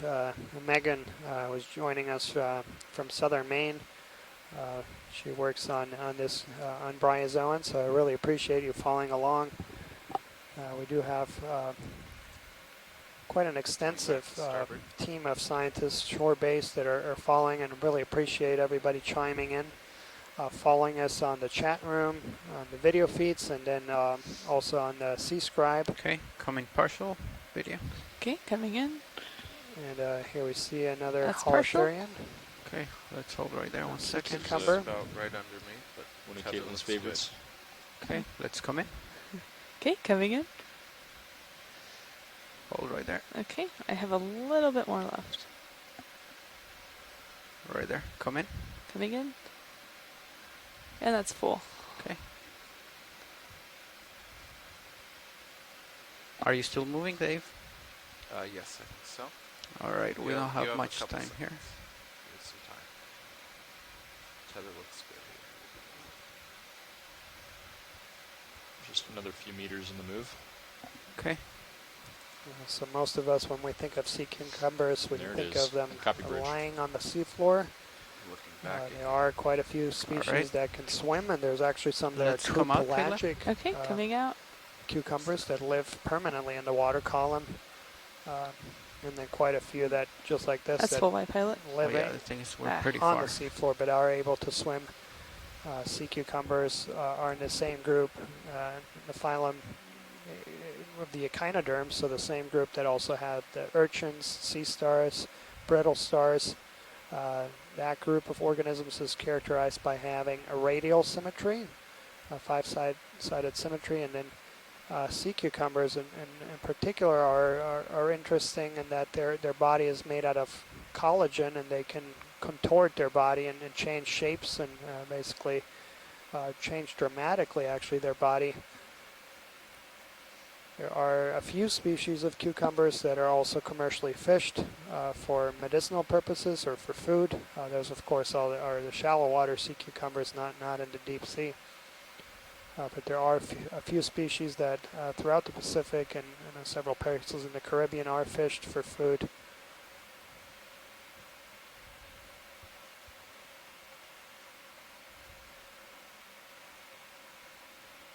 They're also known for having quite elaborate defense mechanisms. So sea cucumbers are able to eviscerate their guts, and they eviscerate a sticky substance that will then basically attach to the predator, whoever is trying to consume it, and thereby distract it.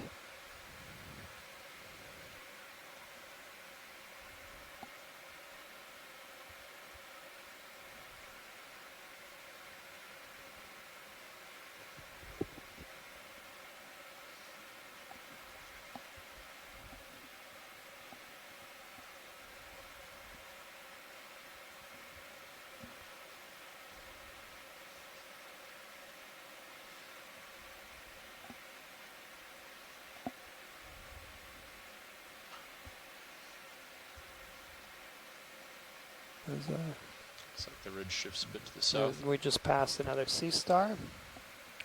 Oh, I didn't see that one.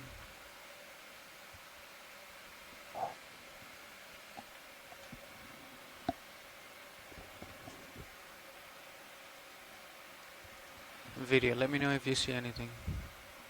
Yeah, there's something kind of dark and long, not long, but like straight to your right, like middle right. Oh, right here in the water column? It's actually in the sand. It might be a shadow, but I'm not sure. Oh, straight ahead? Yes.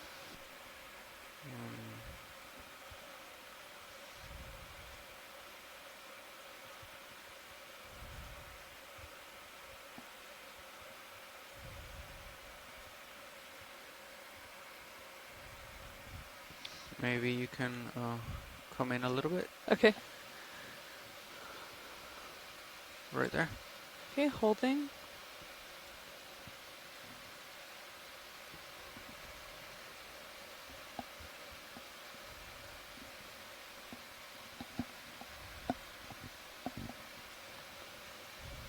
Looks like stuff from the surface.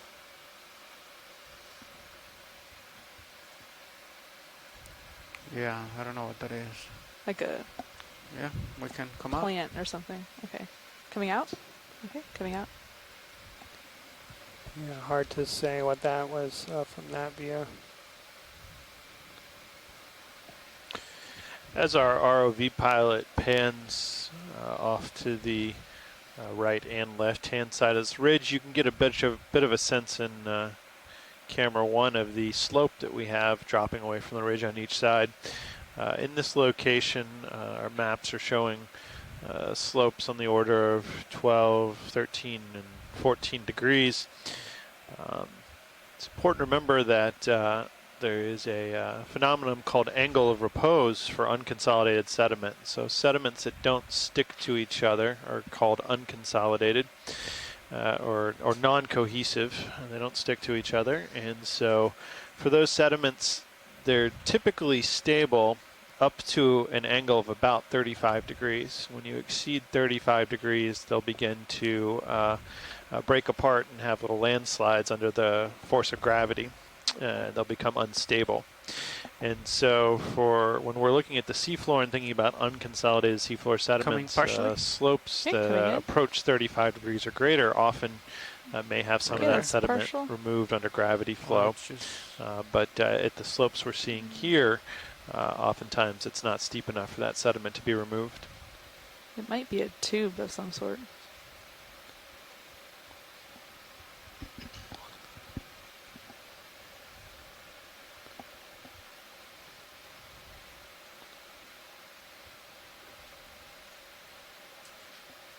Yeah. Come in a little bit more. Okay, coming in. Yeah, I don't think that's...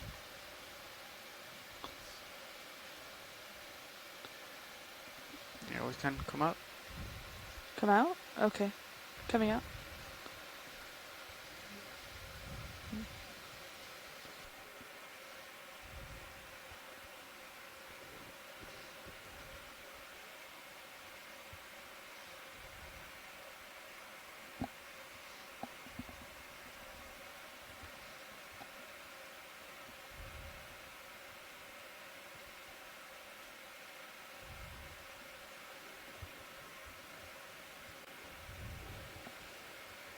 And as we continue moving here along this ridge, I did want to make a couple comments here to the educators that might be listening or watching.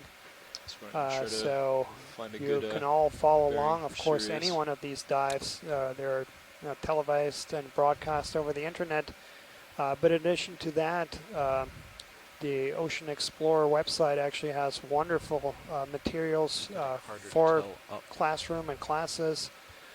So if you go to the oceanexplorer.noaa.gov/Okeanos, there's an education link there, and that will take you to a whole bunch of materials that are extremely also get us applicable to teaching and to bringing it to the classroom. There's lessons plans, curricula, activities, videos, background essays.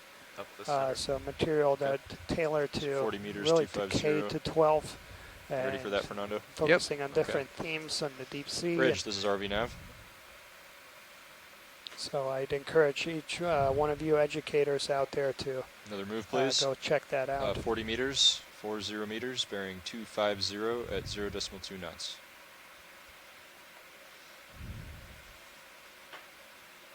Good copy.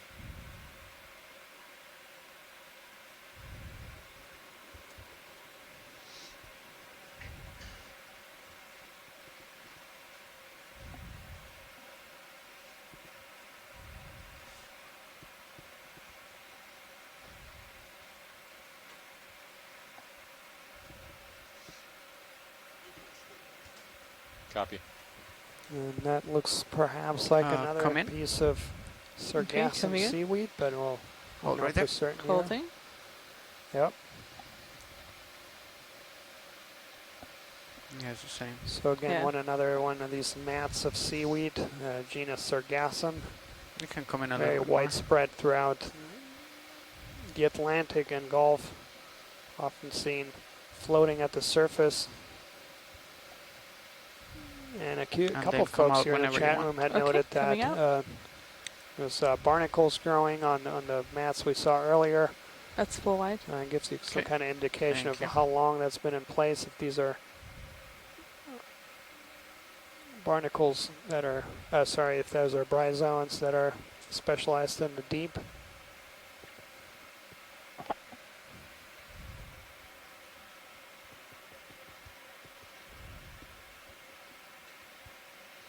Oh, there you go. Oh, never mind. Just sea mucus. I'm just hoping to see fish.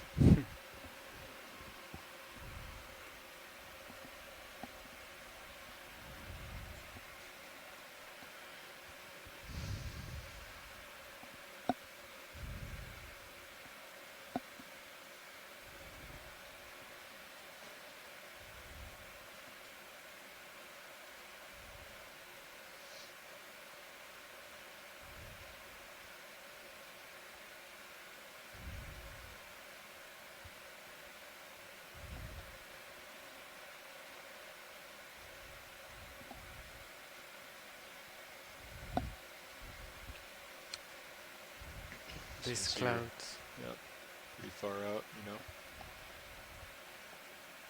If you try to push ahead, you won't have much tether. Okay. Try to get on the other side of this cloud.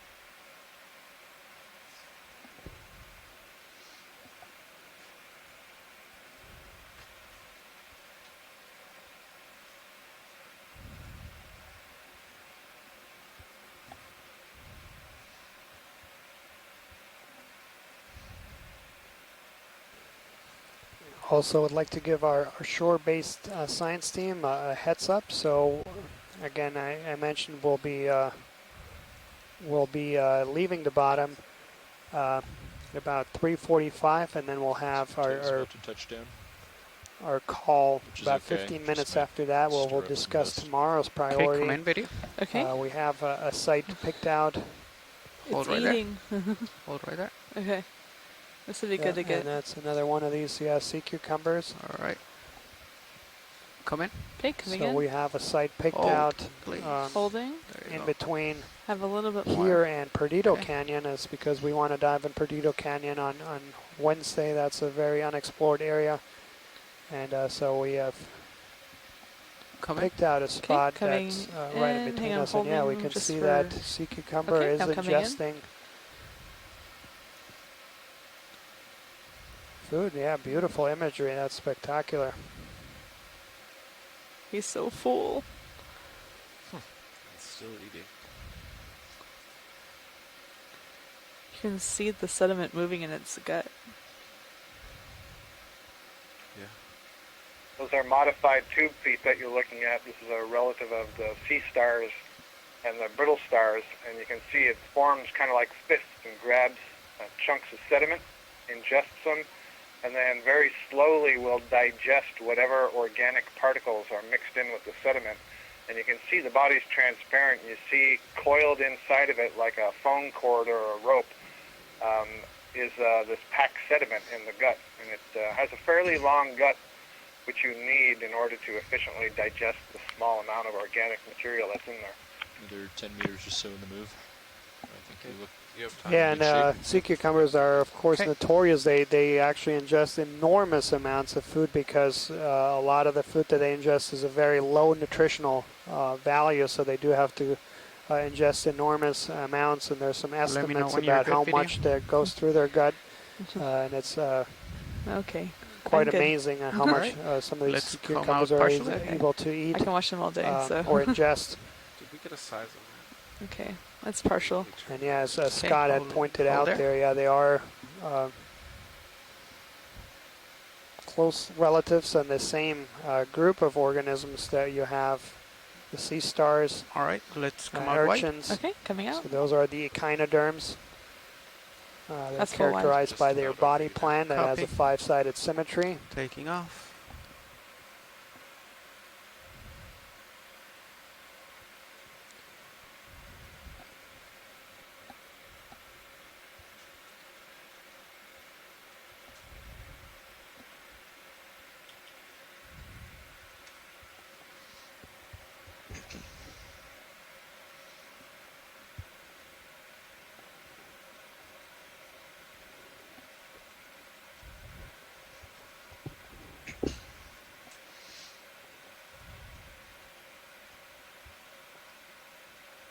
So again, I made a comment early on about the value of this high quality imagery. So a lot of times these images are the very first images of these animals alive.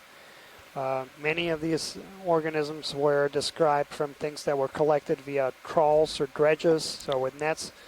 And as a result, once they come up on board, that can be many hours or days after they're caught. Copy, Bridge. A lot of times these specimens are highly degraded. They start deteriorating. They lose their color. They'll start contracting. So they look very different at that point than what they look like in their natural environment when alive. And so these images in situ are really, a lot of times, the first times these animals are seen alive. Chris Ma a couple days ago made a comment about the sea star that was really, really common in trawls, but had almost never been seen on video. And so these videos provide a different view of seeing the seafloor. Yeah, probably, because right here and seeing it what lives on going them. down again. Gives you a different perspective. And so in addition to seeing how these things look like when alive, they also, these are the first images we have of some of the behaviors, how they eat, how they... 265 or 270, what do you prefer? These are things that you cannot see from specimens. Watch light, this is Nav. I just want to let you know that a few minutes ago we hit our next 100-meter marker. Roger that. And so, yeah, for our shore-based scientists that are following kind of the track line, our navigator has informed us that we have covered the next 100-meter segment.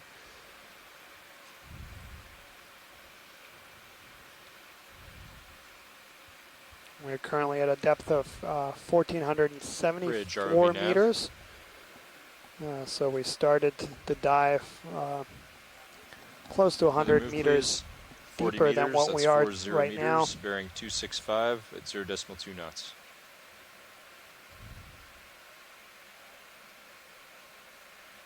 That's correct.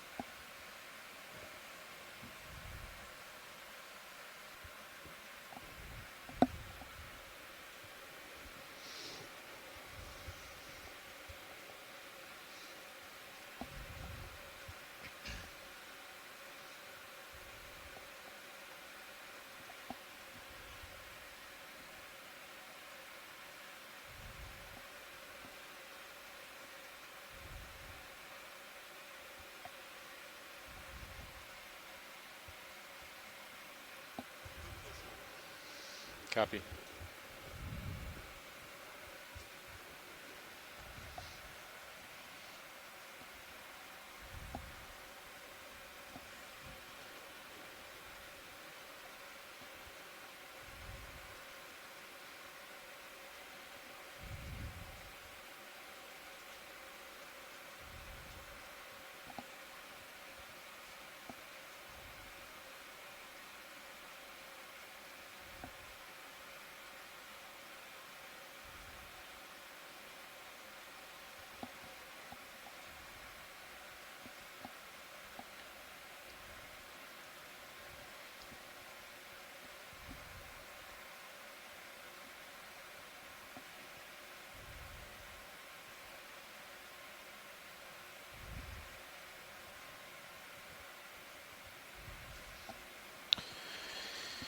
mentioned earlier that the sediments we're seeing out here, the abundant sediments spread across the seafloor, are composed in large part of the shells of biological organisms that were once planktonic, so free-floating organisms in the water column. And when we look at them like this, we tend to think of the seafloor as sort of a boring mud, but what's remarkable is if you look at these sediments underneath some magnification, some of these shells that the organisms lived within are quite detailed and even ornamented. They come in all range of star shapes and disc and triangles, and some of the foraminifera come in spiral-shaped shells that look a bit like a mollusk you might find on the beach if you're searching for shells, just much smaller.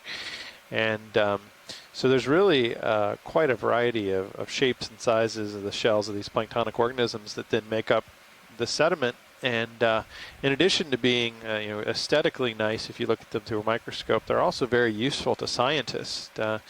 There's a wide range of these planktonic organisms, and each of the different species, for instance, of the foraminiferas, some of those different species prefer different environmental conditions. So, for instance, when the Gulf of Mexico is cooler, one species that likes cold water will be much more abundant, and when the Gulf of Mexico is warmer, a species that likes warm water will be abundant. And that preference, or of those species, will get recorded in their shells as they perish and fall to the seafloor. Can we come in right there, video? Marine geologists will take long samples called cores, where they stick a pipe into the seafloor and sample a vertical profile of the sediment. And by tracking the changes in these species of diatoms and foraminifera and other planktonic organisms through, in some cases, many millions of years, they can understand things about how the Earth's ocean processes have changed, how ocean conditions have changed, how even Earth's climate has changed over millions of years. A little bit more. And so while we may look at this and think that it's boring mud compared to maybe some of the corals and hard ground species we'd like to be seeing, there is a lot of valuable information that can be derived by scientists from this material that can tell us a lot about the history of the Gulf of Mexico, the ocean, and the Earth itself. Well, actually, this is pilot. Adam, and you bring up a really great point there in terms of the Earth itself. So most people don't realize the depth of the ocean. So the vast majority of the oceans is actually in deep water. It's below and really lasers. There you go. You're on it right now. The average depth of the oceans is actually over 3,000 meters. It's partial. As we're zooming in on here, what looks like another sea cucumber. Maybe it's not a sea cucumber. Hard to say. Go ahead. Okay, coming in.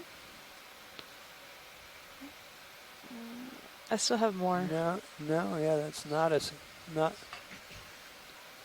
Yeah, come in. Coming in. Yeah, it looks. Oh, I think. Actually, let's come There's out. just an unattached sponge. We're speculating here. Okay, coming out. out. It looks maybe like a glass sponge. Dust clears. Yeah. Sorry for that. It's all good. I wondered if it might be a cluster of eggs. Maybe you could, when you're done, yeah, that's a good couple meters off guess. the seafloor, shake some of the mud off. You can see there's a lot of mud on the skids. And all right, yeah. I'm not sure if, like, I mean, it's a combination of hitting the bottom and maybe stuff floating off with what's already on the vehicle. Yeah, this is not going to clear that fast. Yeah.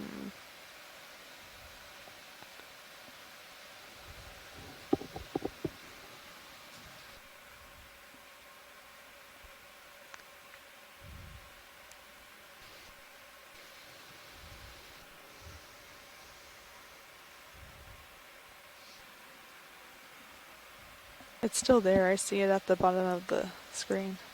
Yeah, but yeah, I know. It's even worse than before.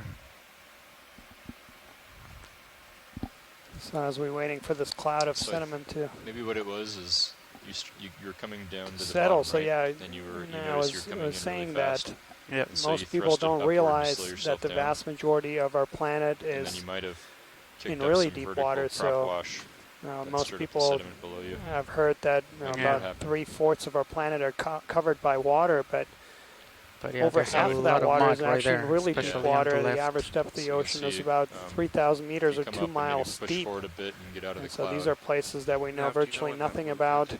There's we're still underway. almost no dives really to these depths. And so the vast majority of our planet are in these places that we know forward, virtually nothing about. And so these observations really, side to side, not just for biologists, but for geologists and people trying to understand dynamics on Earth. Shake some of that off. The deep sea really has clues about how our ecosystem and our greater so you definitely push forward a little harder and get greater dynamics here in the planet work. Well, just maybe another 5 meters or so. He's looking back at you right now. So as you move forward, you can kind of excellent point, Daniel, and it's kind of speaks to the mission of the Okeanos Explorer. It's been noted by a number of famous oceanographers that we have better maps of Mars and the Moon than we have of a majority of the surface of the Earth. As you mentioned, the majority of the surface of the Earth is the deep sea. And so through ships like the Okeanos Explorer and efforts of Bohm and others, we're starting to build a database of maps of the seafloor, but it is true that we have better maps of places like the surface of the Mars right now. And we've mapped perhaps 5%, maybe a little bit more of the deep ocean with mapping sonars that can give us some sense of the surface topography. In terms of actually looking at the deep sea through video or cameras or even human-occupied vehicles, we've seen just a very, very, very tiny fraction, far less than a fraction of 1% of that. So there is a lot right here on Earth that remains to be explored, and much for us to find, and so that speaks to the mission of the Okeanos Explorer and some of the other ships engaged in this sort of exploration activity. Let's look at what this is first. We've seen the halosaur. Yeah, and as we're coming up on what looks like another halosaurid in the back, and another perhaps piece of harder partial substrate. It looks like very similar to what we saw earlier where that anemone was growing. Come on, there you go.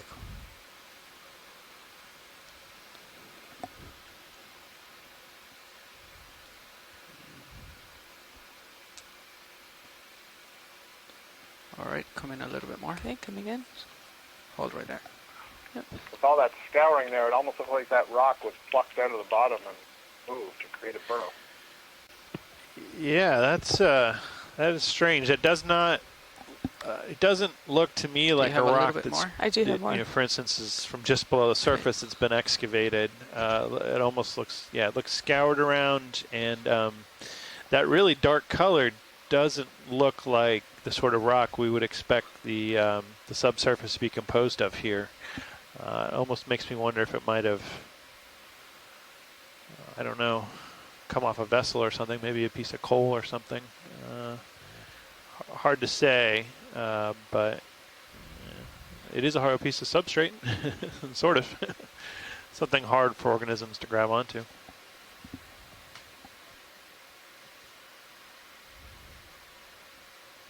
I'm gonna go up a little bit. Okay. It looks like maybe a little foraminiferan growing off the upper left side there, perhaps.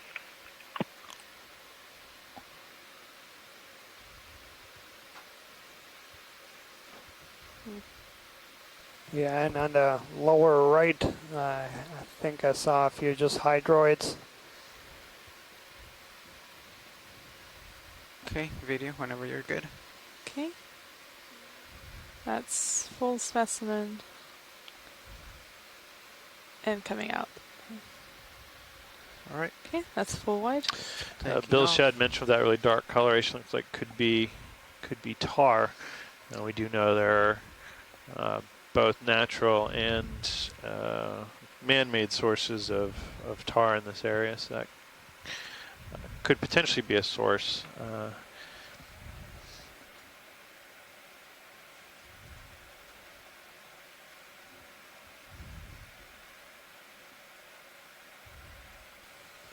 So there we have another lizard fish, so again from the family Halosauridae.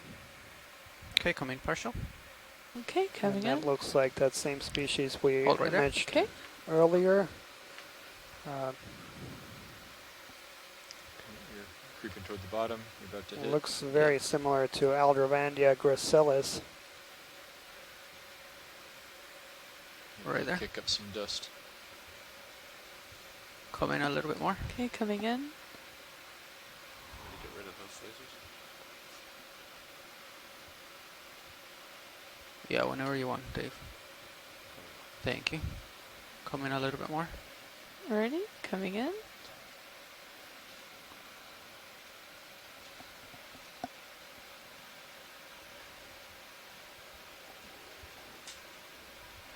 We're especially interested in heads on these and scales on the head. Do you have more? I do have more. Okay, go ahead.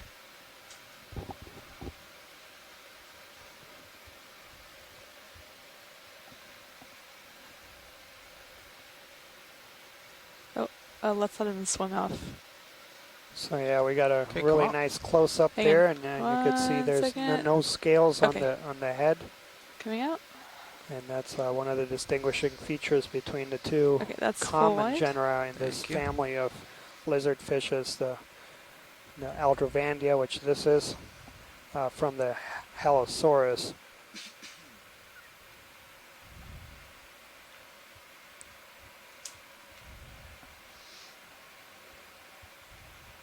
And there were a Should couple we of try to go interesting for him again, or conversations should we here just in the keep chat going? room about I think we're good, pilot. about Alright. this Wait, and the actually, do you behavior mind trying to get a little bit closer.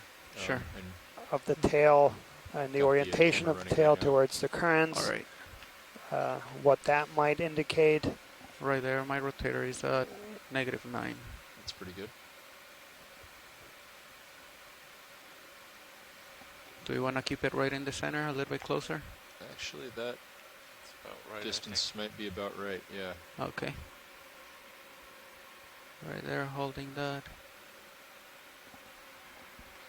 And yeah, one of the speculations was that this orientation was to perhaps detect food or prey items.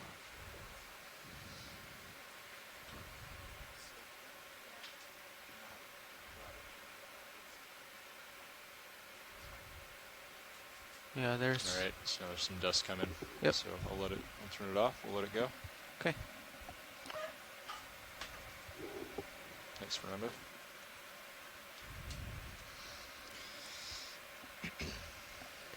So back to the comment, Adam, you were making earlier about the seafloor and less or close to 5% of the seafloor being mapped. This is something that most people don't realize it because anyone can go to Google Earth and you can zoom in actually anywhere on the planet and get a map. Yeah, ready for another move. Now, all those maps, straight ahead, I think those it's are good. from satellite. 255. And with satellites, we've actually mapped the entire planet. Yeah, 250 is good. And we've mapped 250. the entire oceans. The problem with that is that those maps are really low resolution. So in essence, what satellite altimeters do is they measure really precisely the height of the sea surface, so waves, and by doing this really precisely, you can pick up places of the ocean where there's depressions and places where there's elevations. And in essence, the sea surface mirrors what the underlying topography does. So if you have a place where there's a mountain, you will have a slight elevation. I think so. On It the looks sea like one. surface and vice Looks like versa. it's floating. All right. Oh wait, the no, problem it's a again fish. with those satellite maps is that let's they come will only partial. resolve features that are about a Let's come kilometer or partial, half a mile. Okay, Yeah, that that's is a partial. fish. Okay, so let's get a little bit closer. Good copy. Thanks.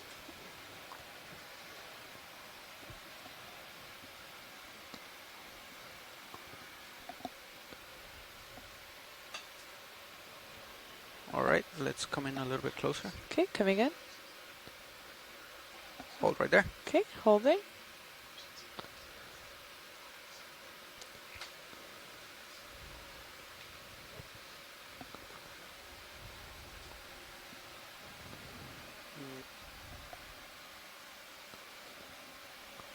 Come on a little bit more if you can. Okay, coming in. Oh, Whoa. Too close. coming out just to chase. All right.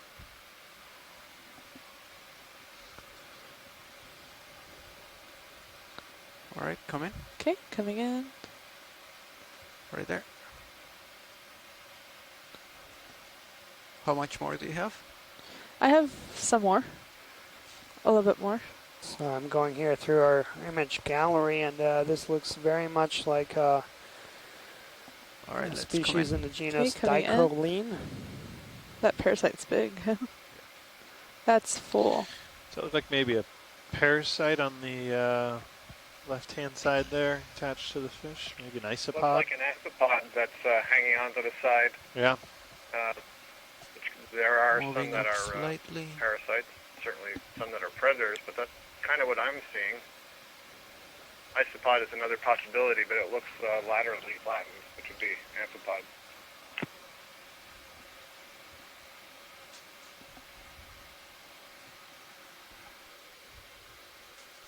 Yeah, I agree. That does look like a parasitic isopod.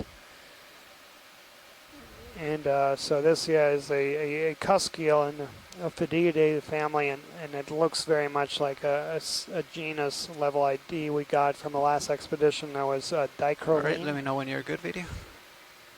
Okay, I'm going to focus more on that.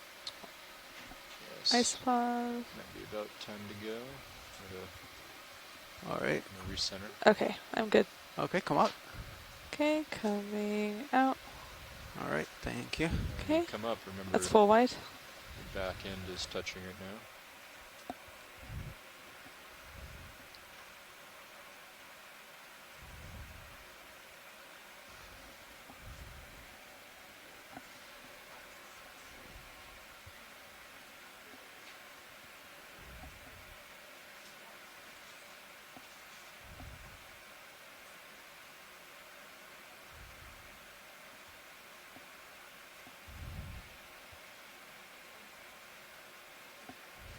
So yeah, that's in the family of the Ophidiidae, and that comes here are eel-like, as you can see from their body.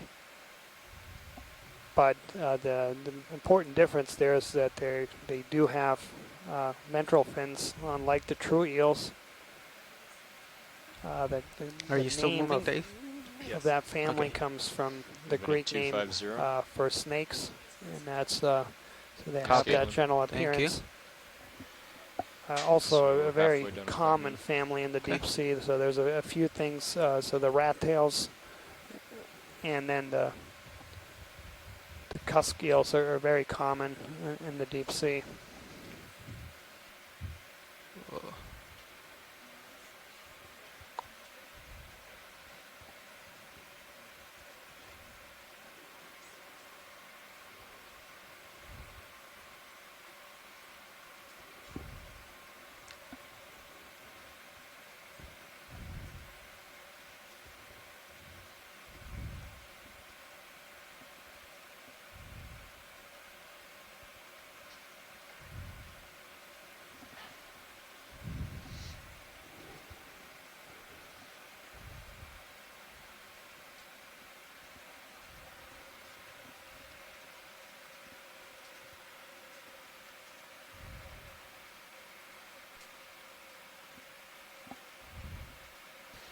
Hey, pilot, is it alright if I zoom past the skid? Yeah, go ahead. Thank you.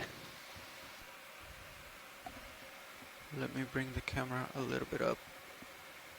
Right there. Great.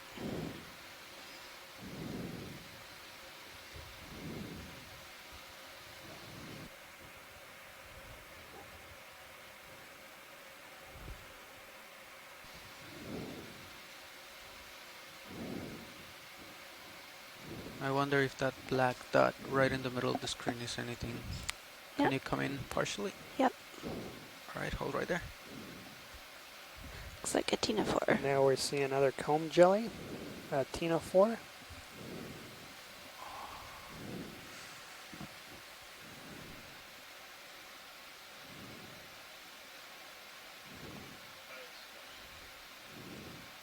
Go ahead. Watch lead 2, I'm listening.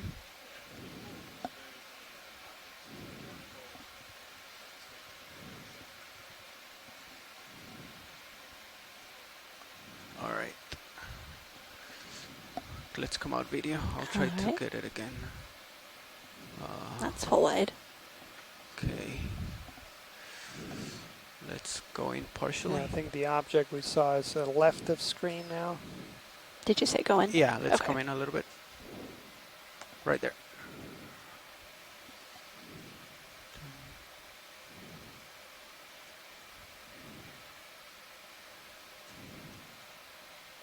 A little bit more. Hold right there. And we're seeing here some of the bioluminescence on this ctenophore. You see those flashes of light moving up and down its body. Do you have a little bit more? Yep. Hold on 1 second. Yeah, I'm not sure that's Yep, come on. bioluminescence. That might just be yeah, come on, iridescence, a a little bit. reflection of the light from the ship. Yeah, I guess Okay, hold right thanks for there. clarification. Possibly just iridescence.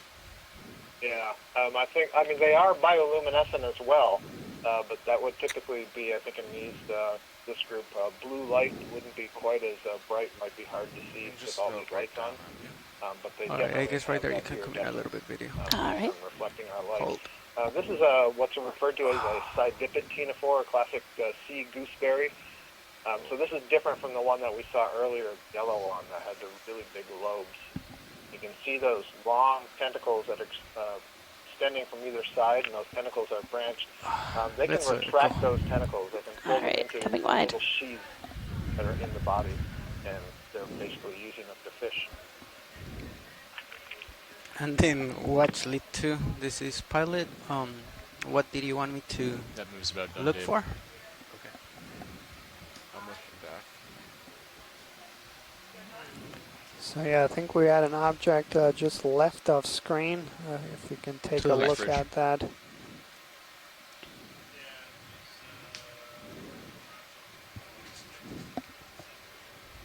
Oh. Watch leads, just letting you know we've hit our next 100-meter marker. Pilot, let's get moving. I'm looking full back at you. All right, we need to start moving right now. Okay, so that's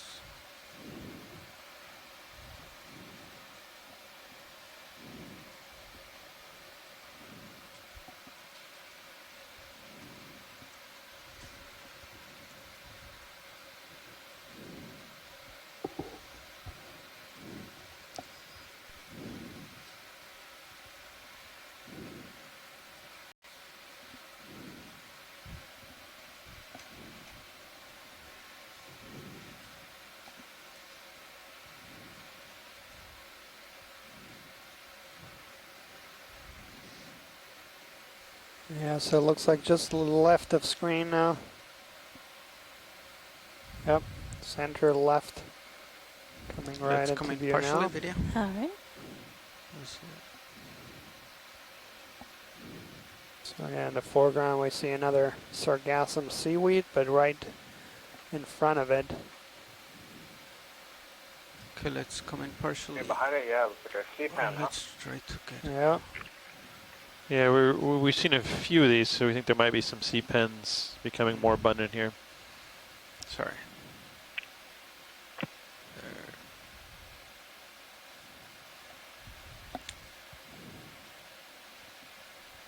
Let's come out. Okay.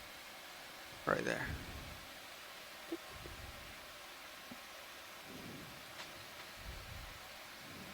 Are you still moving, Dave?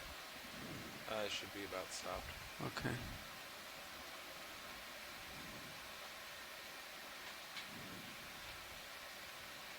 I don't yell. I need to do something.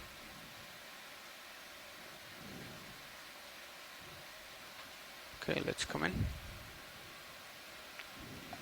Right there, hold.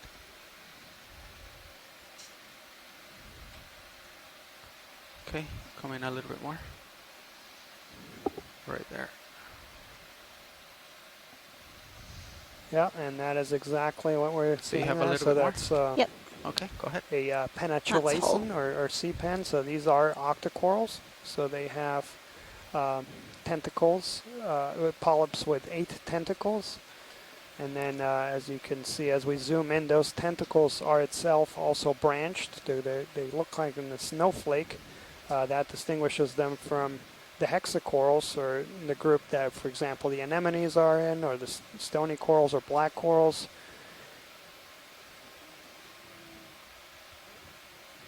And I'm looking here through all right, let me know when you're good, video. penetrations that have been described from the Gulf of Mexico. And go ahead. I think the video is good. I'm not that familiar with this group, right. but it looks like within this deeper depth Well, range, actually, are we good with this? is. Yeah, So sure. there's, Come out Scott, partially, do you video. know a little bit about the differences between protoptilum and antoptilum? Yeah, the difference is you would have to have a specimen in your Still hand swinging, and Dave, be or looking all right. at the sclerites and whether Let's they come have out. sclerites Okay. in all parts of the tissue or not. So I'm not sure That's that full we can wide. do it right All here. right, thank you. Looks like a pretty small one. The other thing I was going to note that when you were zoomed in, it looked like there were lots of black dots on the surface of the tissue between the polyps.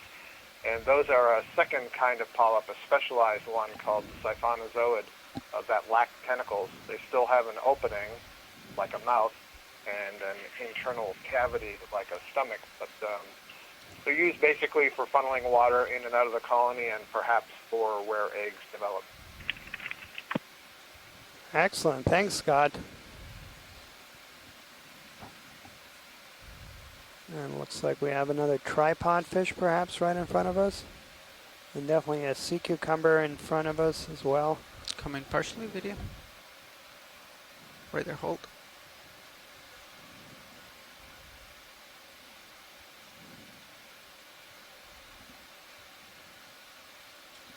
All right. Come in. So again, this is another tripod fish. This is going to be in the genus Bathypterois. And it looks... Yeah.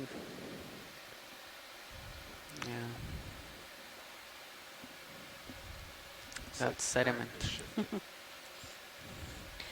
I think video is good. All right, let's come out.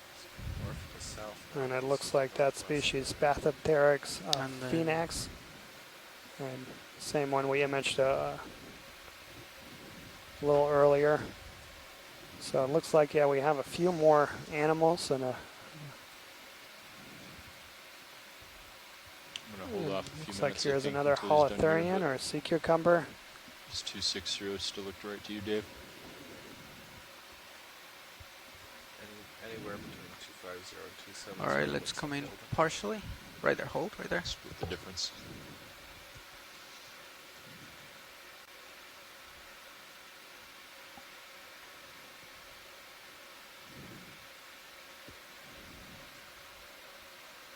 Let's come in a little bit more. Right there, hold. It's a really remarkable form of locomotion.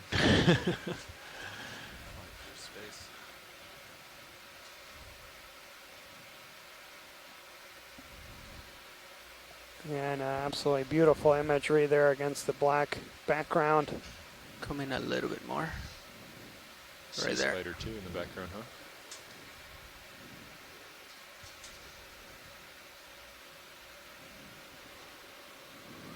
Let's come out a little bit before I lose him. There you go, hold right there.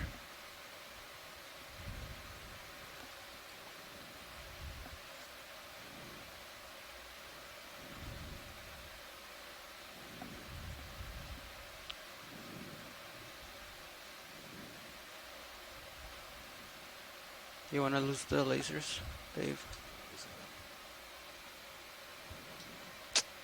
Okay, let's come out. Or full wide. Copy.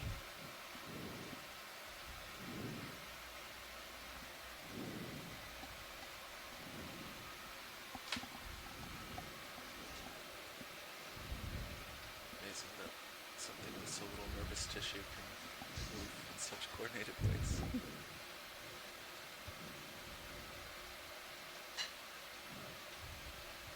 All right.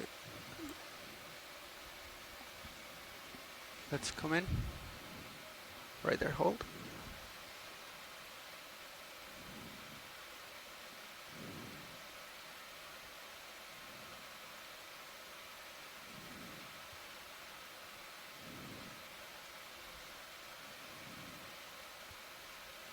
All right, let's come in. Hold right there.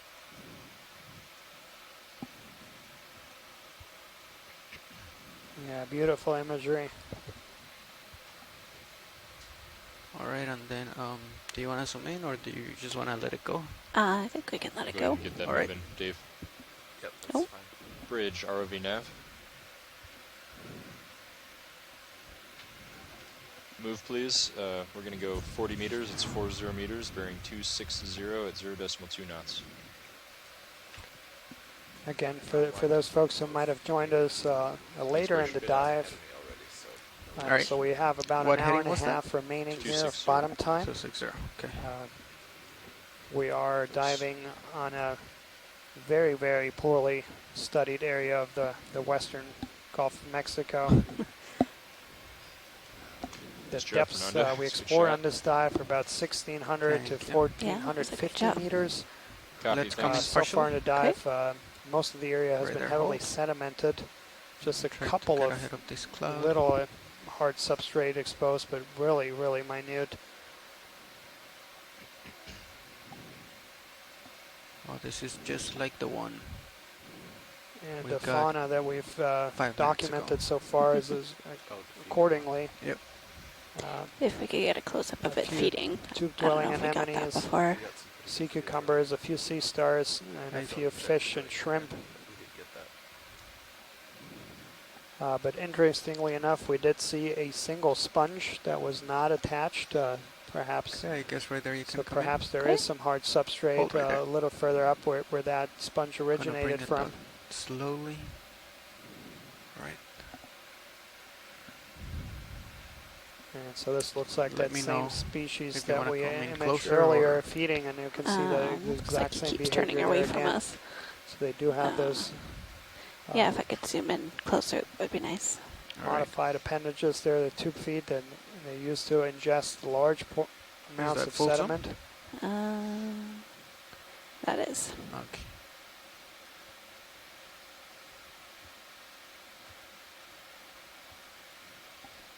I'm going to come out just a teeny bit to frame it. Yeah, go ahead.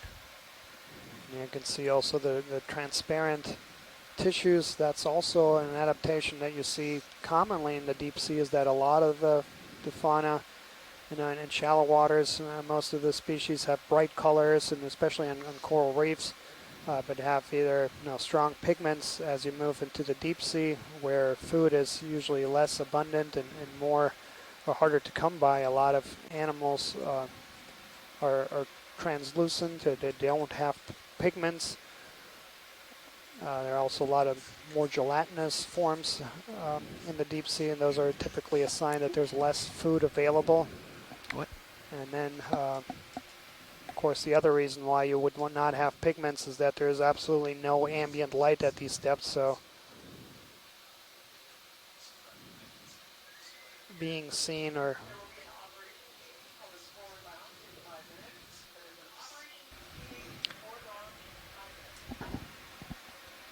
All right, video.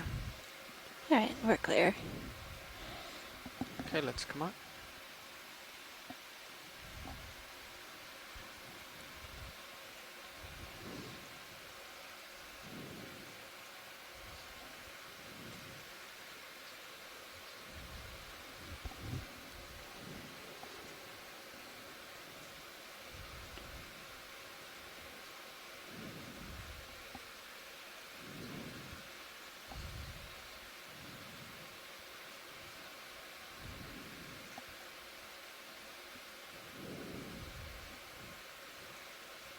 Ooh.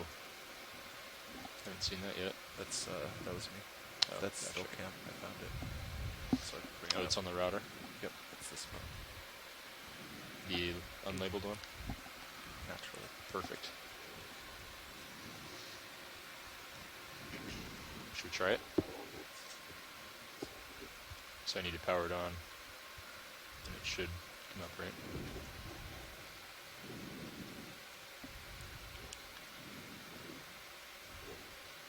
Or not? Might not be it. I don't think that's it, dude.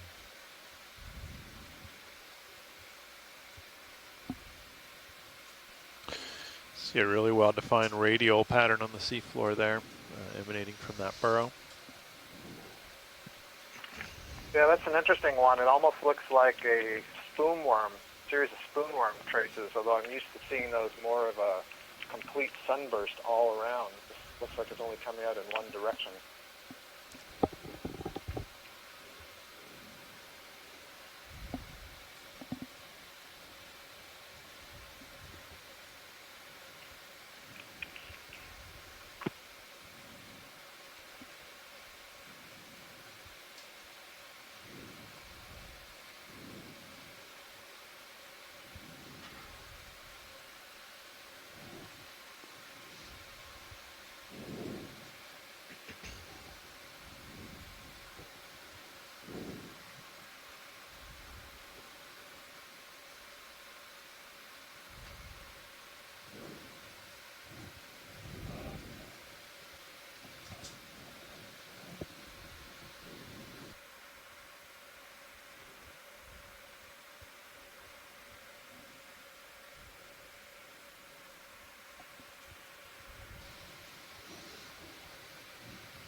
To go in that move.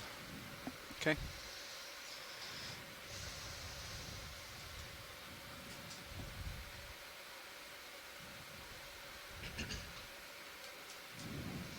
While we're cruising along, would you do me a favor, Dave, and it's all right with Fernando? I'd like to exercise the drawer a few times. Maybe after he's done imaging this.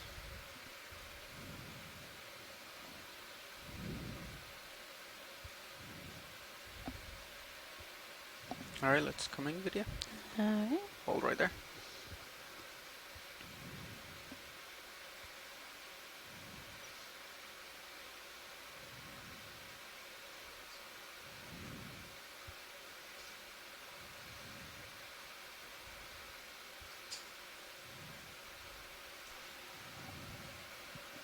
Oh, let's come up. That's full wide.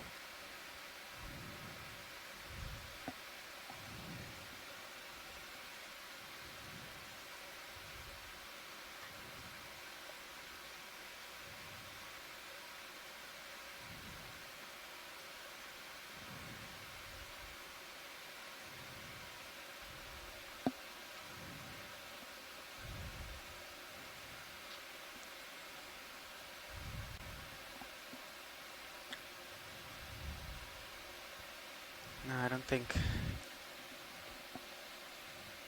Okay, maybe. He's getting really close.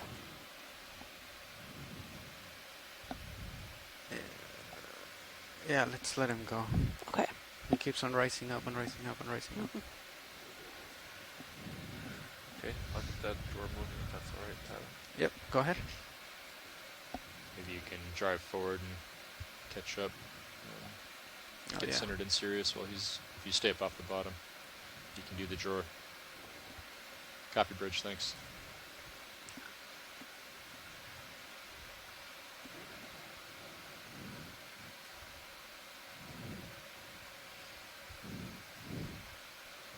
So our current depth here is 1,466 meters. We just want to get oil moving. And we have a salinity here of that 35, and I bring this up because there's actually quite a few brine pools just south of us and that have been surveyed before. And in some of these brine pools, there's salinities of 270 you can do it a little quicker, and above have been recorded. There we go. So yes, Adam mentioned earlier in the dive, Stops at full speed. these kind of salt tectonics are really responsible for the geomorphology that we see here. Sure.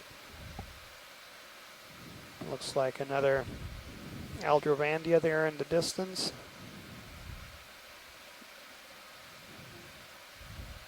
Did you back off the control there, or was it a little sticky at that point? I backed off. Okay. I don't want to hit the stops at full speed. As well as a polychaete worm right in front of the camera. Oh no, sorry, it's another ctenophore. Thanks. Yes, that's the comb jelly. That ship move is complete. Just a couple minutes of swing on Sirius.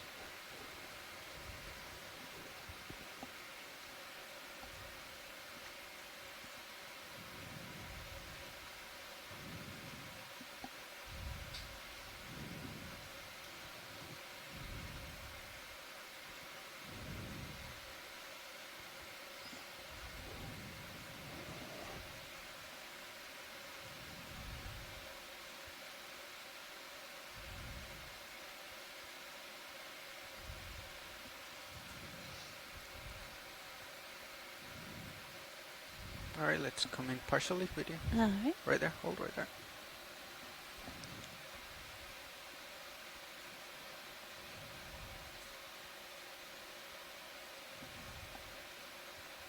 So this once again is one of these lizard fishes.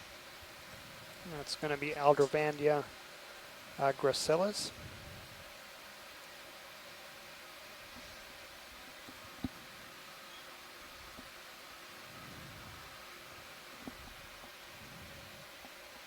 Let's come in a little bit more. Right there, hold.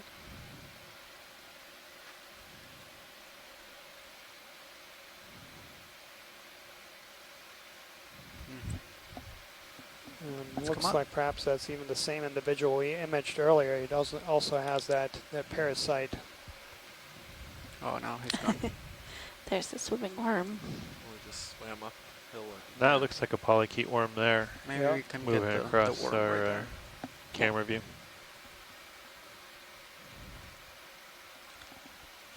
Let's come in.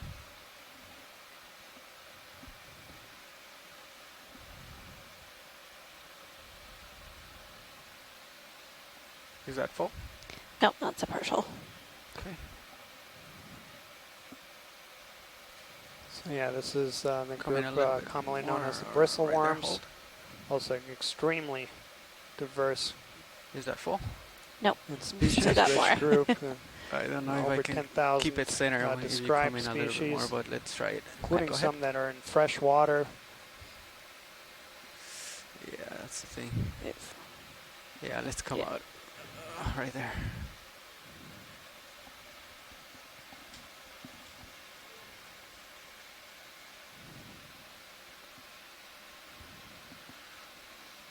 Yeah, let's keeps on coming up. You can see the bristles on this worm are very long relative to the width of the body, which suggests that this is a species that is adapted to live in the water column, as opposed to one that would normally be crawling and has just been disturbed from the bottom and is in the water column briefly. All right. Excellent. Thanks. Let's let him go. okay. Can we let him swim out the top?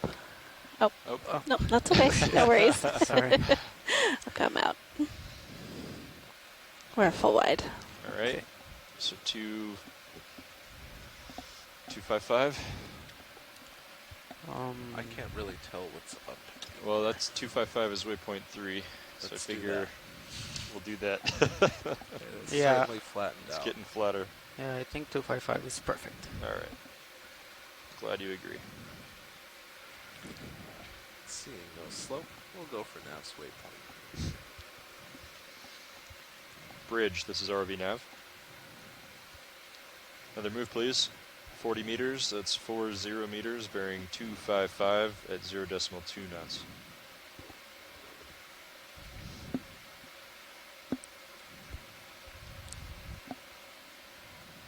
Good copy.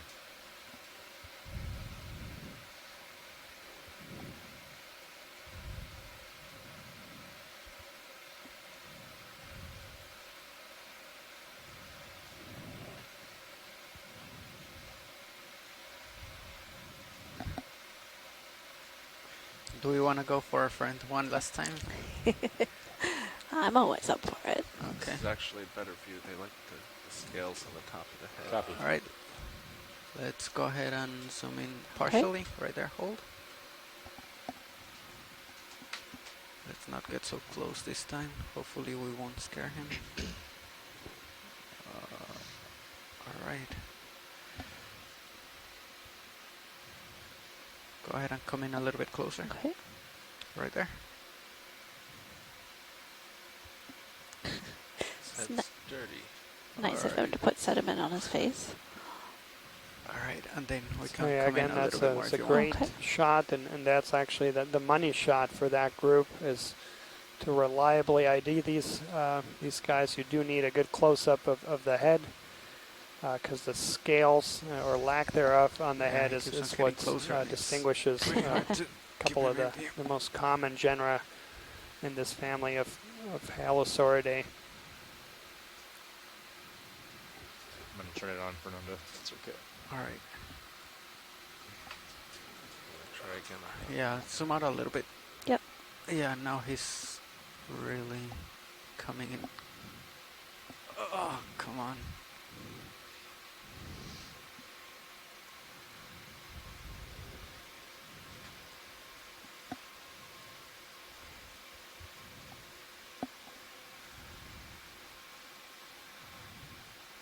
Wait for it, wait for it. Oh no.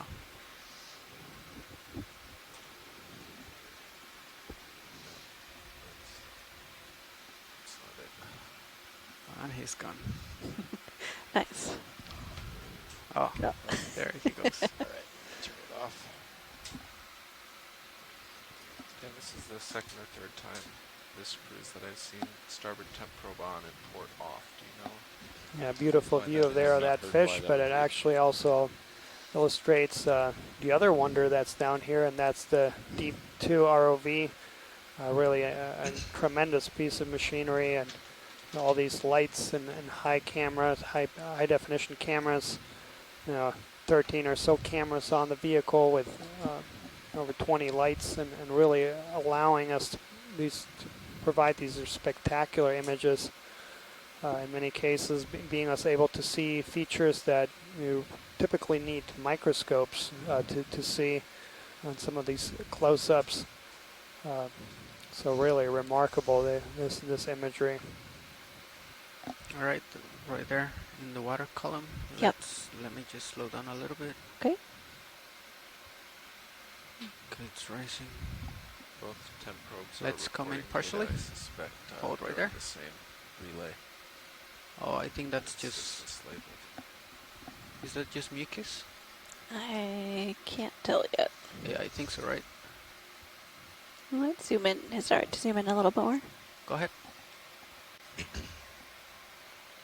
Yeah, I think it's mucus. All right. Okay, we can come out then. Full wide. Thank you. So just to update, the folks have been kind of following along with the track. So we have now reached a depth of 1,465 meters. So we've, in essence, climbed the entire ridge feature that we were targeting for this dive. We still have about an hour and 20 minutes remaining in the dive. There is another kind of ridge feature here in the top, and we'll continue moving along it towards the northwest and documenting any biology that we see along the ridge.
Noticing some linear scrape marks on the seafloor here. Not exactly sure what might have caused that, but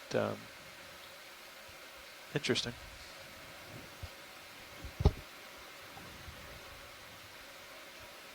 Yeah, and we saw that just a couple minutes ago.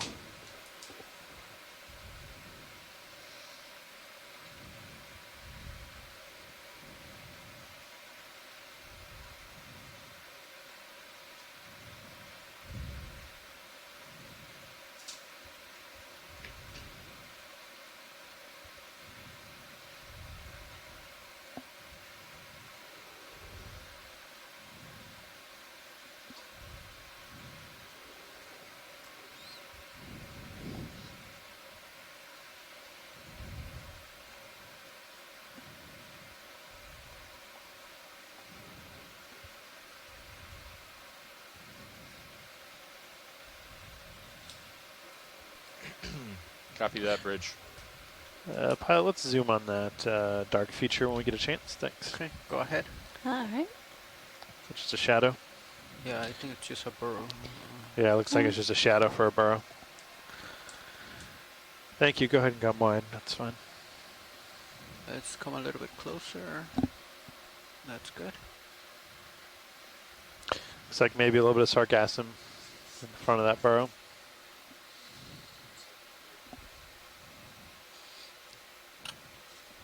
All right, video's good. Okay. Yeah, but I couldn't see anything inside the barrel.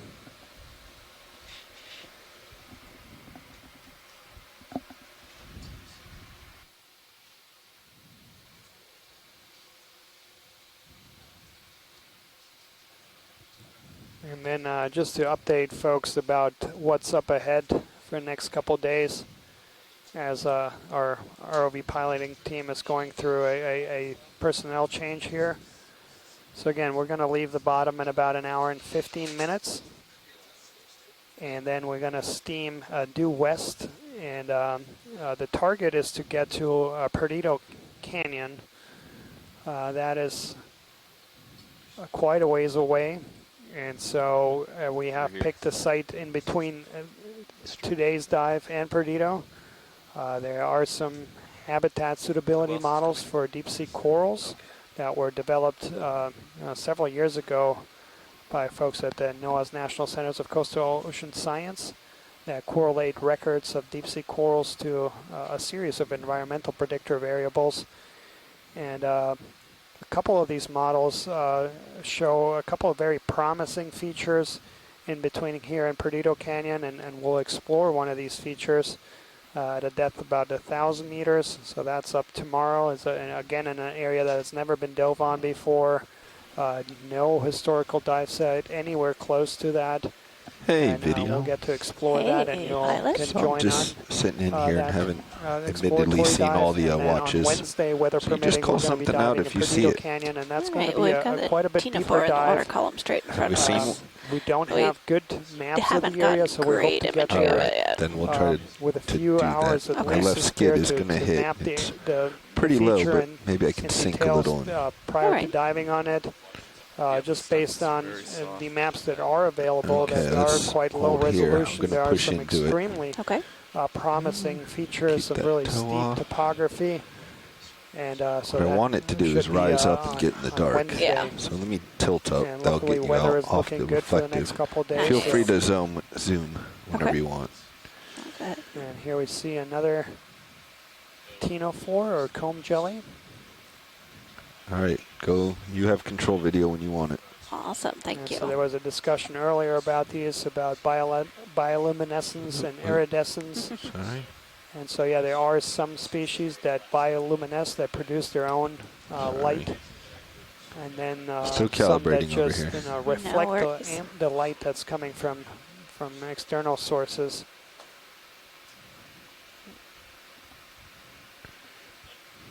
All right, go ahead. This is a truly spectacular image, and you're looking at this Bring it one up with a the little. mouth oriented upwards, and where you see those bright white lines all converging at the base. Those are the tops of the comb rows, pirouette. and That usually they helps me converge on something called the apical balance out. sense organ. It'll come out And a little bit for one that. of the functions of that is How's to that? detect That's the fine. orientation of the animal. There's a small concretion in there, A little kind of horizontal like a little usually calcareous ball Yeah. smooths that out the moves part. around Gosh, and touches Nando on had his cilia that are Z associated with very nerve high, I cells, think. so that the animal can understand in some respects what Oh, way the body I is do not oriented like with that. its surroundings. All right, Excellent. we're Thank going to you, lose Scott. it in some dust here. Sorry, Yeah. video. No worries. Guess we can say this is another lobate ctenophore. You see those very large lobes that are extending, in this case, Alright. upwards, Alright. and they're muscular and they can help I need maneuver to food into the mouth. Move on Yeah, back into view and away from the mud. We're full wide. Because you note that's very different from the sidipid one we saw earlier, the sea gooseberries that had those very long tentacles. Hey, Dan. Those guys had a Z bias way up. What was it up to? 30? a little bit over 30. That's a group of animals Dave that C. we just know very admitted he little likes to sink. about. As they are gelatinous and very Not for me. difficult to sample. Yeah, I'm ready for one. Also quite diverse. There are even some benthic forms. Another 40 meters at 255. Sure. Yep. Okay. Okay, let's get up high and out of this. Tilting up just a touch. I'm at Bridge, 30 degrees looking down at you. Hey, we'd like to put in a ship move, 40 meters at 255 degrees. Yeah, look at it coming off the vehicle. Good copy. I'm going to come back towards you, Dan. That sounds good. Clean off this vehicle a little bit. Watch lead, pilot. We're waiting on a ship move, so in the meantime I'm getting rid of some of this dust so it doesn't continue to bother our view. Copy. Cover to starboard. Nope. Watch the... Should be okay. I'm gonna come up a bit.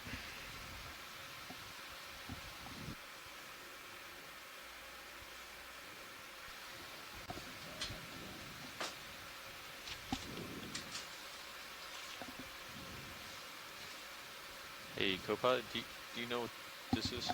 This note? So that is a note that was given to us this morning by a fan on shore. We answered those questions during descent. It says repeat. Yeah, I wrote that in there. I think it'd be good to kind of repeat the run through on the recovery if we have time and we don't overlap with the science debrief. debrief. For a ship move. And so once that is complete, A, in case he was listening, here. and B, it's good information to have out there. All right. That's So good we've enough, now so let's head reached back down the here. depth of 1,456 meters. Hey, Nav, when you get a chance, could you So move we your actually mic closer? started the dive just over Copy 100 that. Is this meters better? That's great, deeper thank than you. we are right now. So camera's at 30 degrees. And for those that follow along on the dive plan, we are now past, or very close to waypoint 3, I should say. Just a few degrees off my bearing. And once we reach waypoint 3, we'll continue following on the top of this feature. It flattens out at about 1,450 meters or so. There is another kind of ridge-like feature just heading northwest of here. All right, I got some of the Again, dirt those off, folks not who all might of have it, joined but later let's see if in the that dive. works a little bit better. This is the third dive of the 2018 expedition aboard NOAA ship Okeanos Explorer. I'm guilty of it too. The purpose of this 23-day expedition Looks like we got is about to an hour survey left on bottom as of right now. unexplored areas of the Gulf of Mexico. Co-pilot, And so we issue did a with couple shipwreck where we dives were? I didn't last understand what you were week. saying earlier. Then unfortunately had a couple weather days, When I switched but with I'm Dan. back on track today. Oh, no. Oh, we're good. And weather permitting, we'll be diving every day. Is this just a shrimp from here video? through May 2nd. I shouldn't say just a, but Exploring a Looks variety like of it might different be. themes, including a few dives. Looking I at haven't been deep-sea in the coral seat very long, gardens, so I don't others know what looking they've at seen. all right, well, we'll go for it because this Okay. is the first thing. But just couple wait, I'm dives kind of looking out at on my tether, and midwater. it's far away. Yeah. And then also an archaeology dive again later in the cruise. Yeah, I'm off So I'll heading. try to get a good zoom there. We'll watch leads now. Hey, just wanted to give you a heads up. We're approaching that 100-meter target. I was told to give you updates every 100 meters. Also, it appears we have a shrimp here for you guys.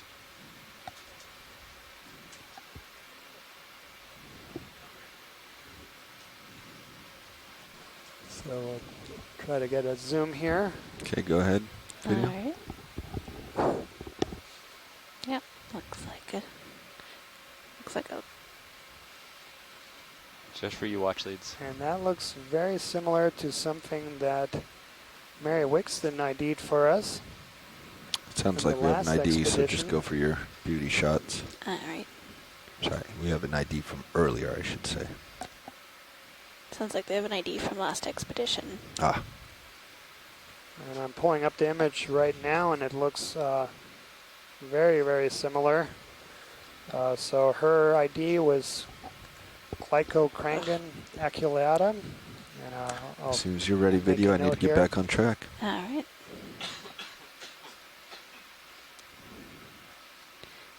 Let's see if I can do this nice and gently.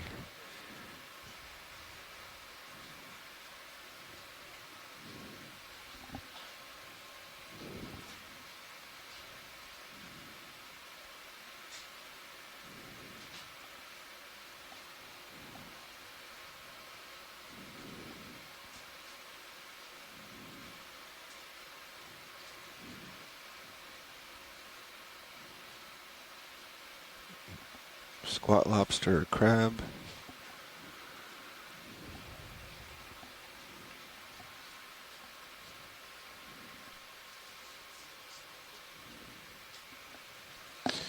A very large depression here at the top of this feature.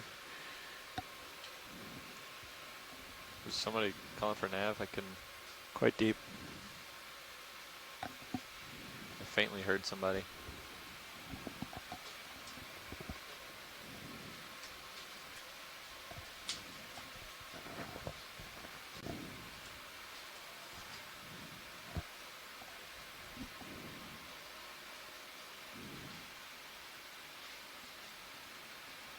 Starting to catch up a little, coming up.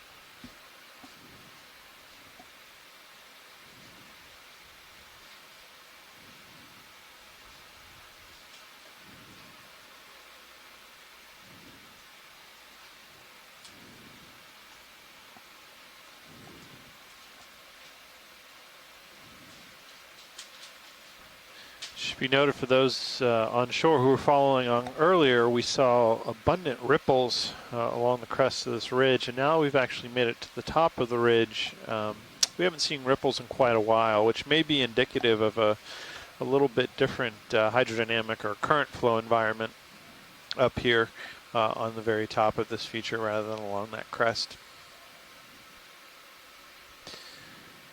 Pilots, let's zoom on that object if we can. Go for it, video. We'll do it as we pass by. Hey, watch lead, this is Nav. Hey, for our continuing movement Sorry here, to take a bit more zoom. Yeah, go ahead. do you want us to That continue looks like it may be to a up top of this scapopod ridge, or you kind of want to shell, settle along the side almost a here? Shell. And George Matsumoto was noting earlier that he thought he saw one. So maybe not. Maybe as we rotate around here, maybe it's solid. Maybe it's some kind of a Sounds spine good. or I'll feature call off the next vegetation. 100 meters.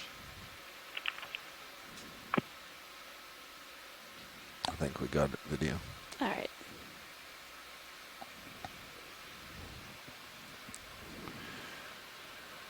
All right, carry on. Looks on the edge there that it might be solid, in which case it's not a scapopod tube. It's probably some piece of a stalk or blade of some sargassum or something, or related seaweed.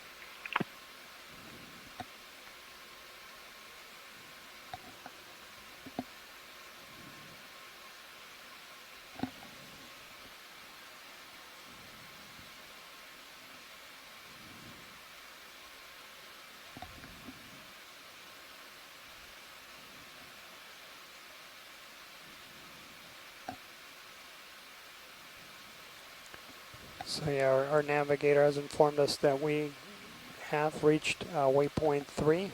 So we completed another 100-meter transect. So we'll have a little over an hour remaining of dive time, and so for the remainder of the dive, we'll follow this smaller ridge here on the top, kind of looking for this steeper slope and seeing if we see any animals up here.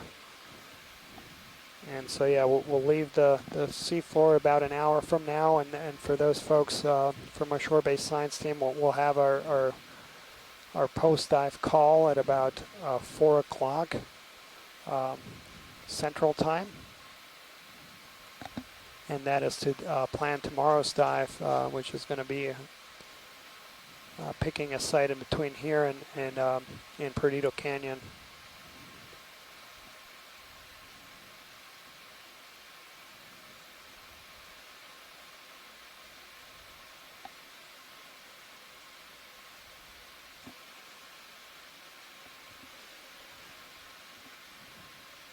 Let's get a snap down here video. All right.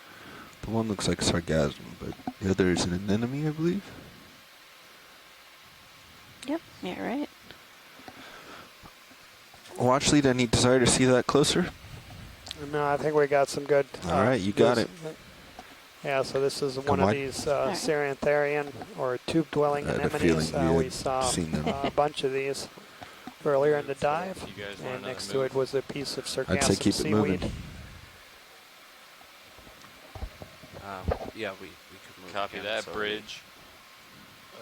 My last move was at 255. You guys want to do the same? I don't see much slope anymore. It's kind of flattened out, so yeah, we can continue that way. That'd be all right with me. For some reason, I cannot hear you hardly at all. Is this better now? Oh, yeah. Let's go in on the floating. I was saying I don't see much slope anymore. Bridge, RV nav. 255 looks okay to me. Oh, we got one of these earlier. It's a Tina 4. Okay, we'd like to get another ship come move wide in. then. It's going to be the same as the last. 40 Looks like that meters, was another one of the 255, Tina 4s we saw 0.2 knots. earlier. Good copy. And I think there was a fish just left of screen. Yeah. Yeah, down in the sediment. There were two of these here. I think Yeah. these are those blind I think blind so. fish. It looks like a very distinctive genus. We have Hypnops. Okay, go ahead. We'll just get it from here.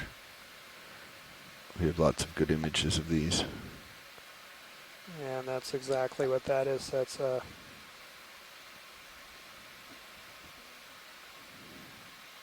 Hypnops, and the species is Murray.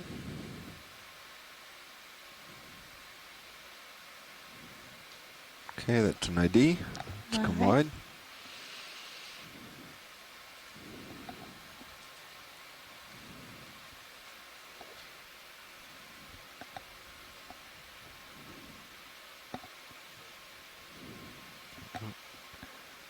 Cut more left.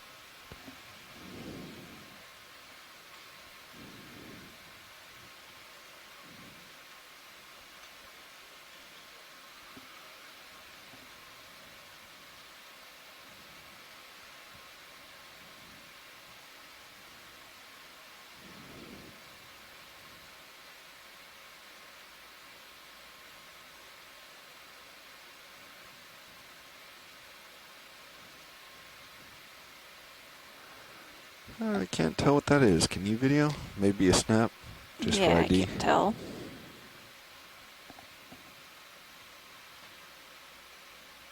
Shell. Go ahead for more. All right. Yeah, it looks like a shell with a squat lobster on the other side. Yep. Okay, I think we can come wide.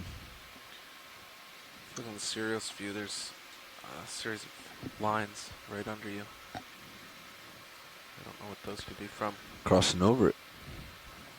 Hey, Oh, can't shadows. hardly tell Yeah. from here. It's definitely a pattern.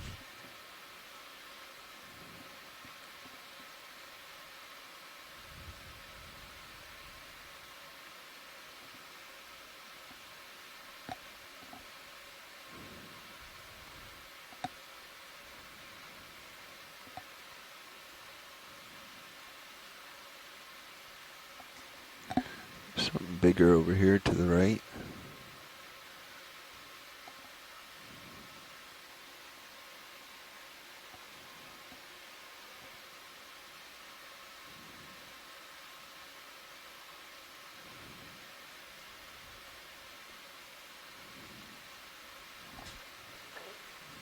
And so Mind you, there's seeing a things request here in the chat room that if we see another one of these dark colored Tina 4s to get some good close-up video.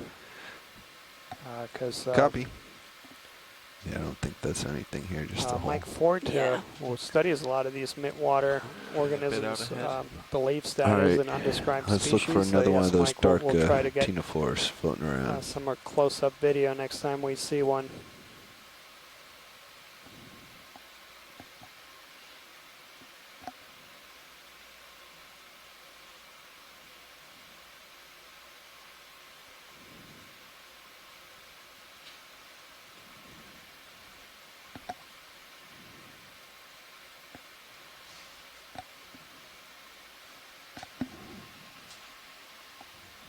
That's something.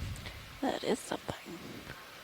Co-pilot, I'm going to puppy dog off on you, as Dave Wright used to say. Oh, and I think that's another Tina 4.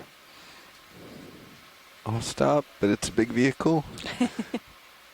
Yeah, so if we can get some good video of that guy. Go ahead. I'm going to try to keep it up some. Not so that's on. Yep. Yep. I So have this to get looks in the water similar to the one column we've with them. Go previously ahead. seen Some with the more. long tentacle stretching out on either side. Do you want a light background or a dark background for this one? I think a dark might be better. Okay, let me come down. Okay. Just come partial. Yeah. Yeah, the dark background's going to show the tentacles a little bit better. All right. Yeah, I didn't realize it had all the tentacles at first. Yeah. All right, let's try that, and if you can crush the blacks or want to, go right for it. Sounds good. Oh, sorry, stand by. There you go. Ah, beautiful imagery.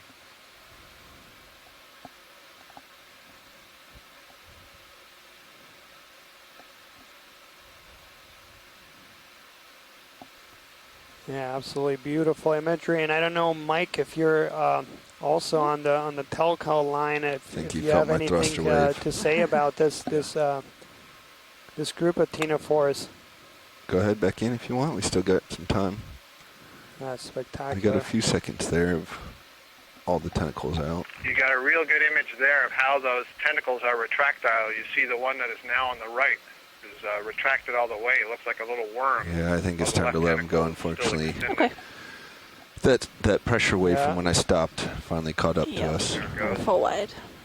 So when they capture things on those tentacles, they can Racing retract over them to this pull the thing, prey whatever it was. towards the mouth. And I should note that unlike the jellyfish and the corals and the sea anemones, they don't have stinging cells. Copy. Instead, they have cells that are kind of sticky sea cucumber. kind of like a glue. That's So what it's it thought looks that prey may be getting stuck I to think the we tentacles just need to get as opposed to being pierced enough for a good paralyzed. ID. We've seen these guys fly before. Yeah. So go ahead. Yeah, we have another holothurian sea cucumber here using its tube feet to feed and move across the seafloor there. Whenever you're ready, Okay. let me know. I could either zoom in more or we can Up be to you. done. They always turn their back when we zoom in. Well, let me see if I can correct that.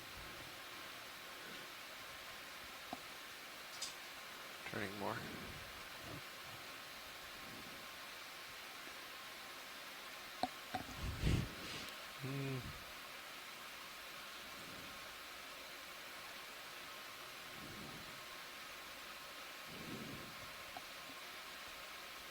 Feel free to zoom if you want it. Cool. Thank you.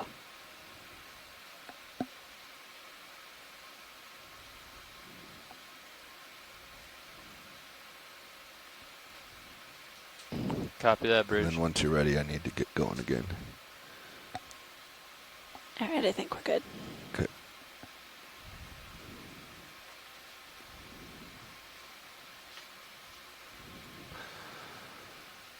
All right.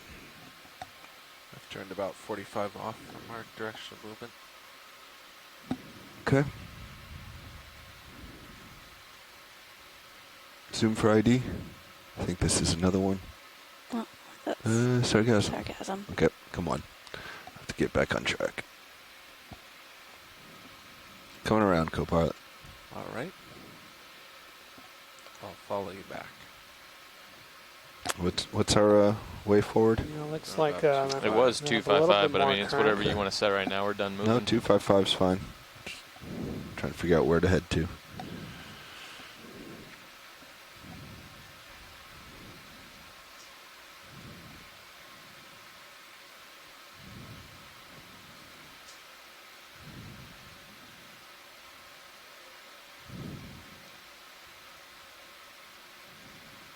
Back on heading.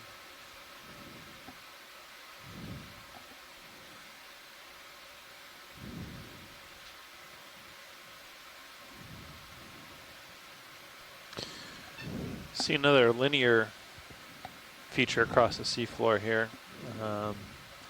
Conspicuously straight. So it's interesting to kind of think about what might have caused that. Rarely do we see organism paths that wide and that straight. So it's fairly conspicuous. Not sure exactly what the source would be.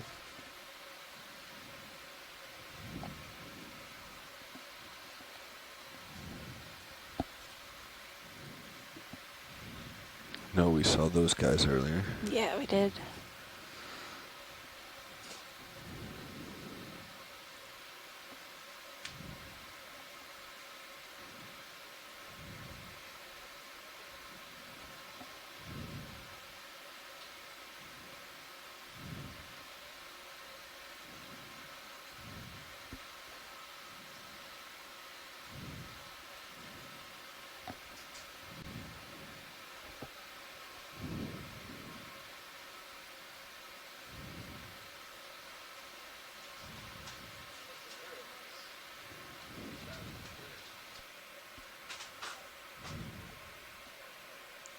You guys about ready for another ship move?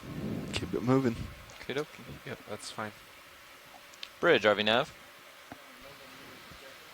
Ready for another ship move. Same as before. 40 meters, 255, 0.2 knots. So for those folks who might be watching this video footage at one of the many live public feeds that have been set up around the country, perhaps at the Moody Gardens Aquarium in Galveston, Texas, welcome.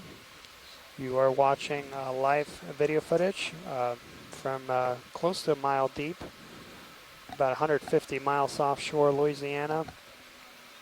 This is part of a 23-day expedition aboard NOAA ship Okeanos Explorer, exploring completely unexplored areas of the Gulf of Mexico, such as this one. And you will be able to watch these live video feeds for the next 2.5 weeks, not just at these public displays, but also broadcast over the internet at oceanexplorer.noaa.gov/Okeanos.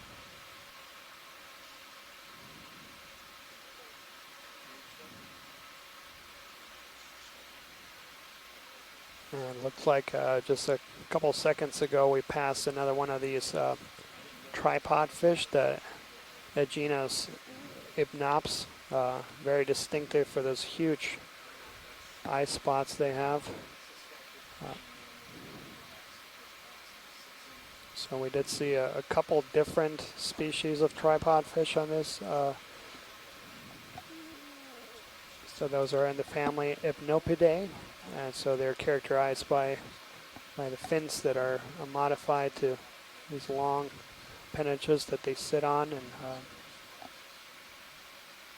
fairly common on soft sediments of the deep sea.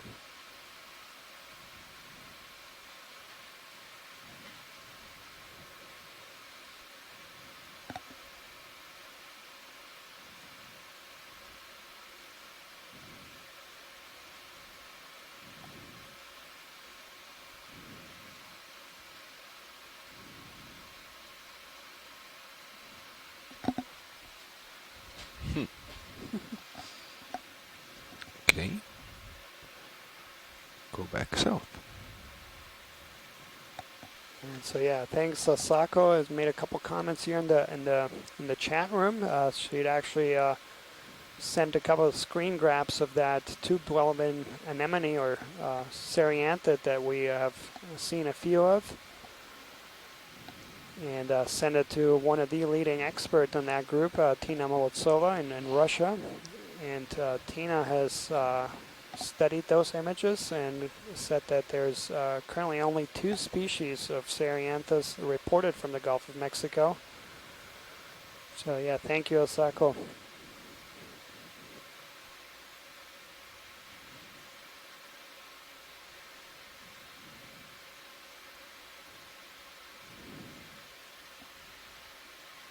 Is that a shrimp?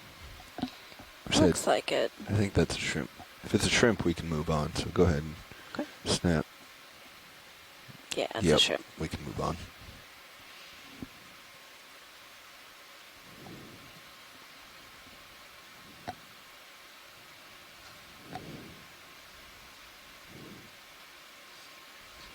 about those anemones. So the scarcity On the hunt of for records another we have T4. is likely a factor of difficulty of sampling these organisms. They are very, very difficult to sample. Bridge, RV now. Yeah, go ahead. Hey, let's go ahead and keep that ship moving at the end here with another 40 meters, 255, 0.2 knots. Tripod fish I was referring to earlier, so that's again in the family Hypnopidae. Good and that's going to be in the genus Hypnops, and the species is Hypnops murrayi. Fairly distinctive and fairly common also. Can you show me the map further west a little bit? Let's come on. Okay. Can you show me the map a little further west? Sure.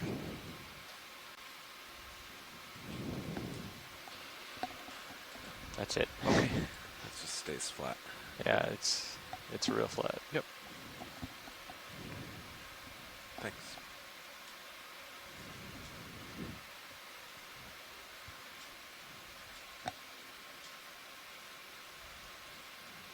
Thanks, Bridge. I think that was one that just went by. It was moving awfully fast. It was.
So I was talking about that that anemone, the tube-dwelling anemone that we have very few records about, know very little about, and this is also a common phenomena, is that the amount of information we have about certain taxa is not necessarily related to their abundance.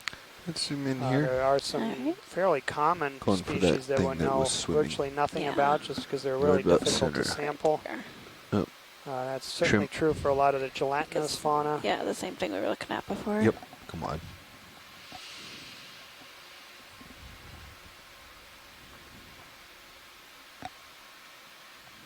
Watch leads us as nav. Hey, giving you an update. We are at the next 100 meters. So navigators informed us that we've completed another 100-meter transit.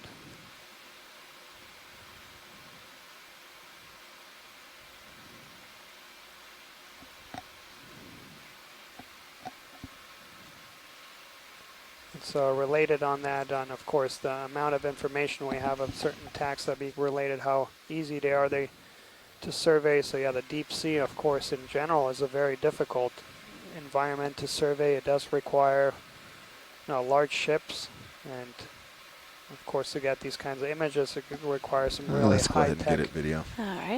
technologies. If I can line it up for you. But the study of the deep sea is not new.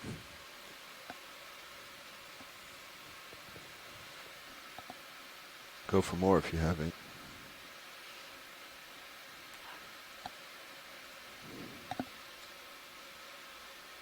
All right, let it go.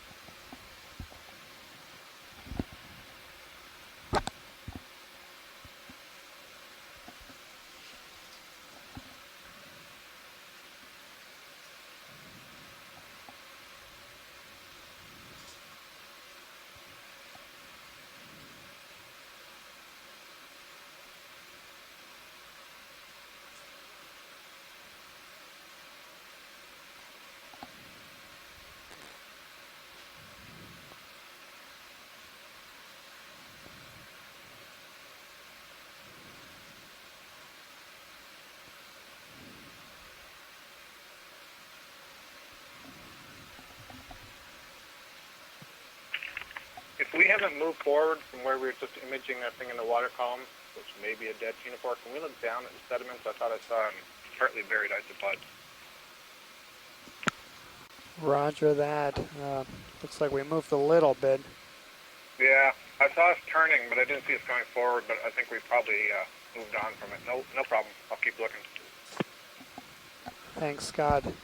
I couldn't quite Yeah, hear that keep watch an eye lead. out for that as well. What's that we're looking for, watch lead? There was perhaps something buried in the sediment, but it's behind us now, Okay. so we'll keep an eye open and let you know.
This.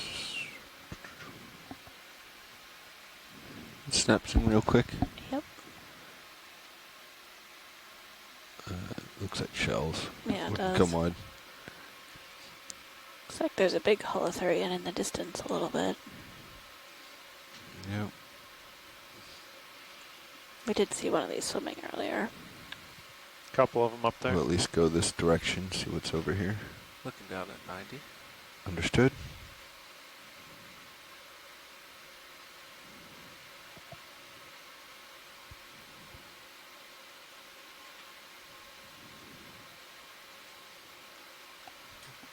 We're stopped, by the way, but Okay. we're kind of like right in the middle of everything. So if you guys want to change a different direction, if anything It's up looks to watch different lead. on sonar. Yeah, I think that's up to watch lead where they want to head from here. Sure. I guess every direction looks the same on sonar. Does it? There might actually be a little bit more behind us. We might have passed, but Hey, pilots. Pretty flat. Swatch lead 2. Did I hear you were discussing direction from here? Yes, this is Nav. We were wondering which, everything looks pretty similar in most directions here, so I was wondering if you wanted to change directions or you had any particular direction you wanted to go. Yeah, I think we'll move to the north, which is the direction ROV's pointing right now. If we move up towards maybe between the two contour lines, and then work to the west between the two contour lines, that might be our best bet based on what we saw earlier. However, given the topography here, I'm not sure we can expect to see much different from what Well, we're we seeing can here. get you on up there, and we'll take a look. Thank you. Make it so. All right, I'm going to start following you. All right, I'm Starboard. going to move in due north then. Bridge, RV Nav.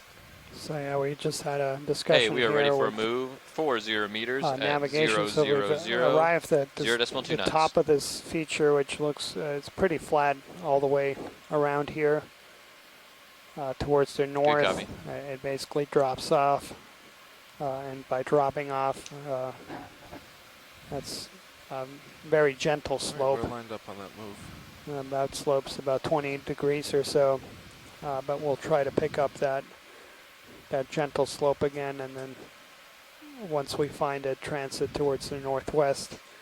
We have about half an hour left in this dive. We did cover quite a bit of ground, which is great. Copy.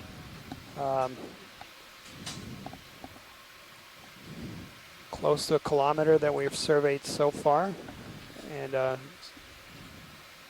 we'll cover some more ground here in the last half an hour. And so yeah, we'll leave the seafloor around 3:45 Central Time. Then we'll take a short break, and we'll have our post-dive call at 4 o'clock Central Time to discuss tomorrow's call. That's going to happen due west of here, and it'll be a slightly shallower dive. We're looking at about 1,000 meters. There's a couple places that are, well, the whole area is actually unexplored, but there's a few areas where habitat suitability models for deep sea corals predict high likelihood of encountering these corals. And so that will be the theme for tomorrow's dive. Basically going to a place that has never been dove on before, but where we predict could be some good coral habitat. And as we're coming up on this another Tino 4. And then we're going to shift focus a little bit on Wednesday, so that's going to look at a completely different structure. So we'll dive in Perdido Canyon. Pretty stretched out. And that will be the most western point on this expedition, and we'll start transiting back towards the middle of the Gulf.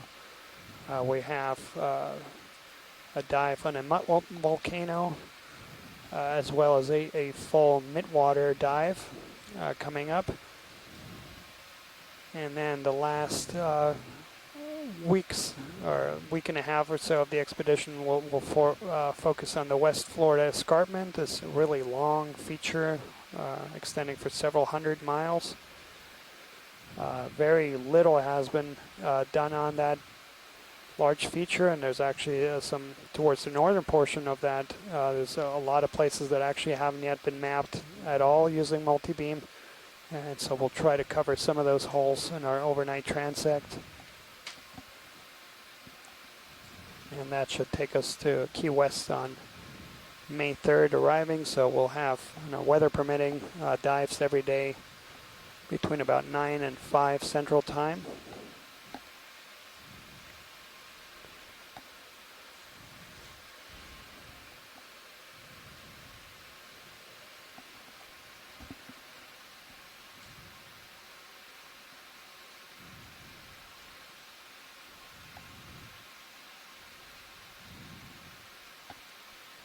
And also, in addition to that full midwater dive, we'll have a couple of dive towards the end of the cruise focused on, we're going to start on the seafloor and then end looking at the water column just above the seafloor. And that's something that, if you might have followed today's dive, is you see that there's actually quite a few midwater animals or swimming right above the seafloor. Okay, and let's so go we'll partial. have a couple right. portions of dives dedicated to that portion. And so this is another Helosaurid. That's going to be Okay, go if you have Alderbandia more. gracilis. And we got some great imagery of these guys earlier. In terms of fish diversity today, we haven't seen that much, so we've seen a couple of tripod fish and some halosaurids. That's come wide.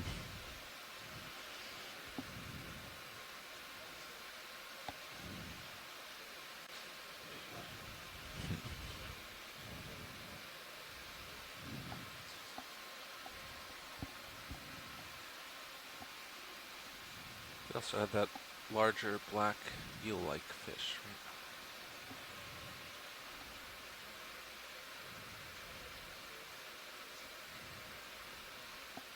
Yeah.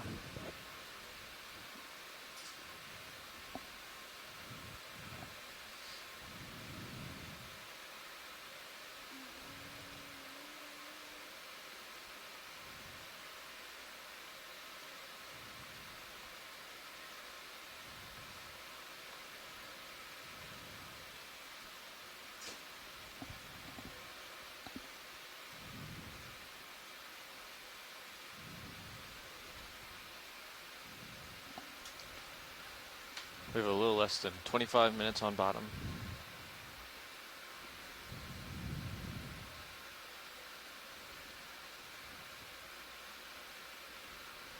Something new? Is it what's making those tracks? You can see here a holothurian in the trail that's left behind as it's traveled across the seafloor feeding. You get a little bit of the path left by that organism.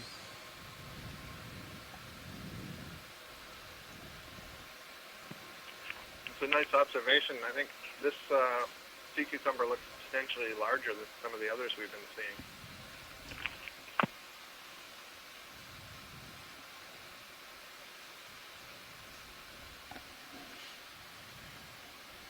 Do you want any close-ups video? Maybe just a snap. All right. At least for this species, that trace is helpful because now we know what end is the head end and what end is the back end. That's a good point. It gives a sense of direction. All right, video's good. That's come on. Sure.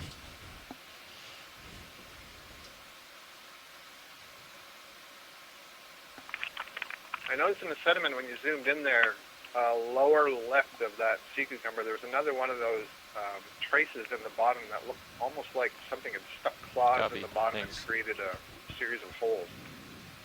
Let's go in on the sediment, see what Scott was up. Yep. I think it's right. The footprint. Bug print.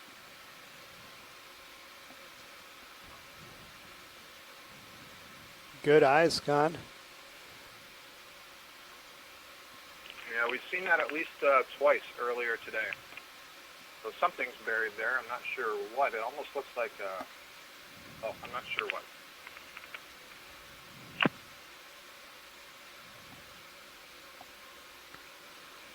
All right, let's come on.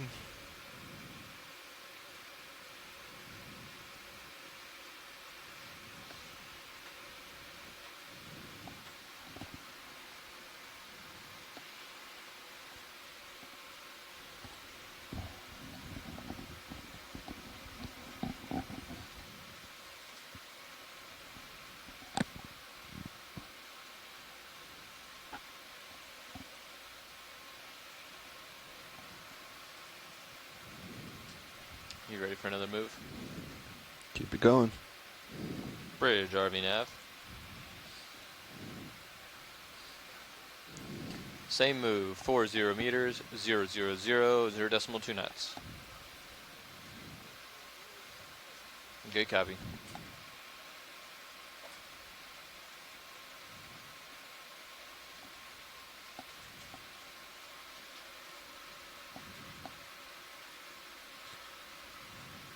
That'll take us, looks like, to that edge. It'll put me there.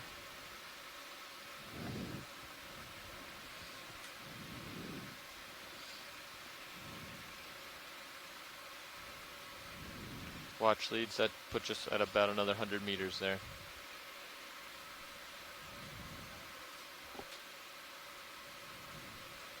So we've covered another 100 meters.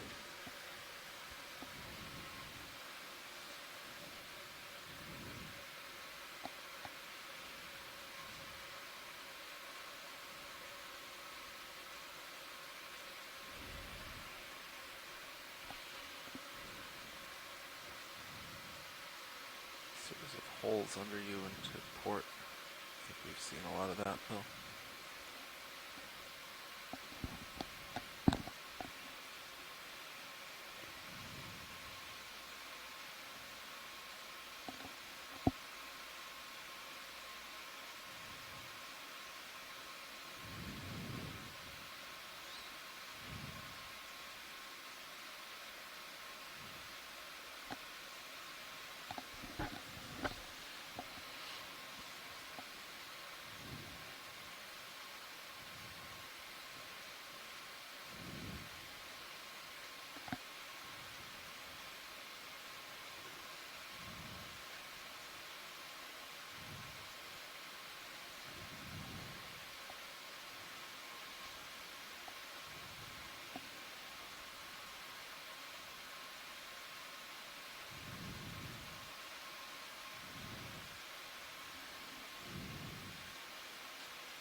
Here's a look east.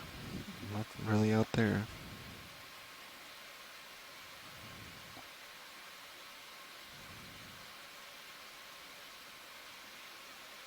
Turn back west.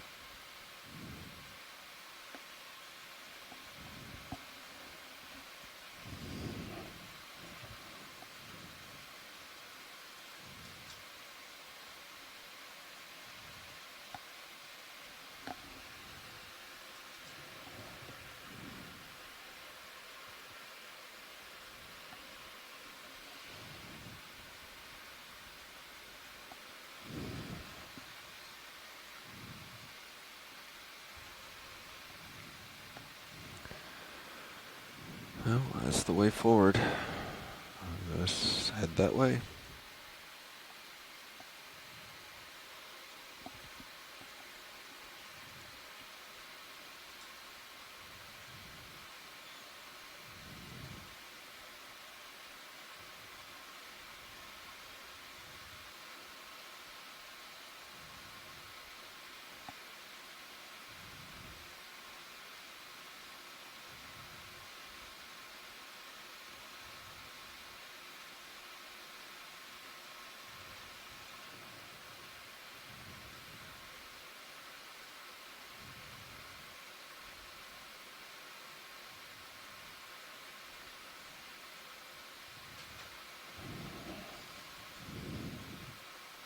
There we have a copepod on the screen.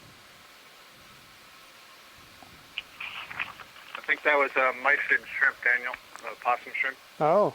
We're definitely on the downward slope here. So I should probably work my way back uphill a little, and you will turn west.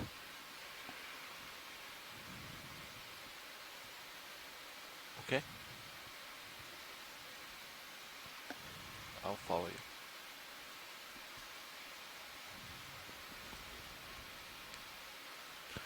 That way we'll be just on the downward slope rather than way down it.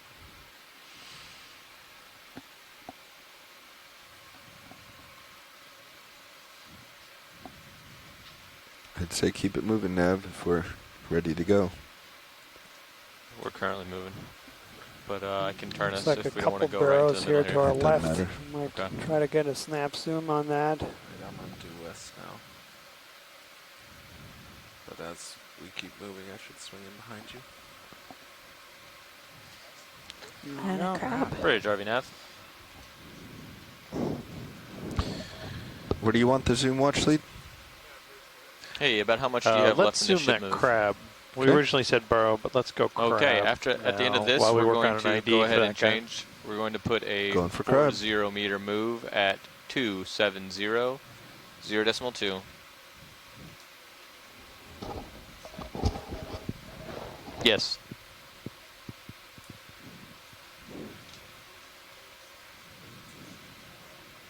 Good copy.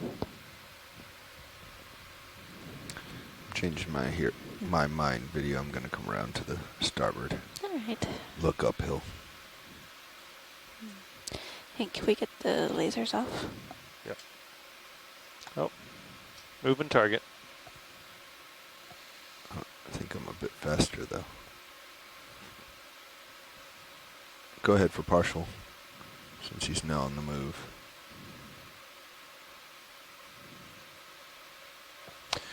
Judging by his shell, he was previously in one of those burrows.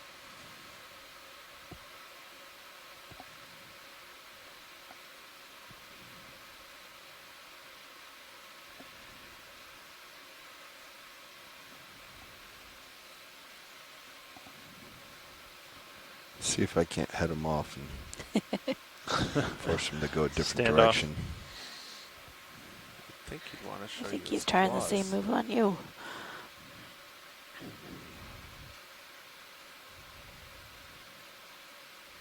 Where's he gonna go?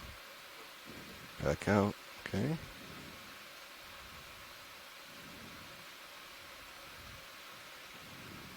Let's just keep following him. Copy that.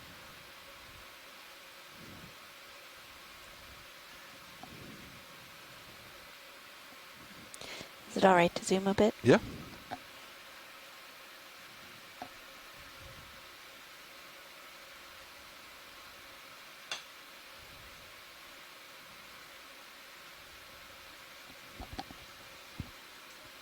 Video, you're probably pretty busy, but we have the Yeah, same looking chase through top guides down here, on and serials. I don't find anything resembling this guy.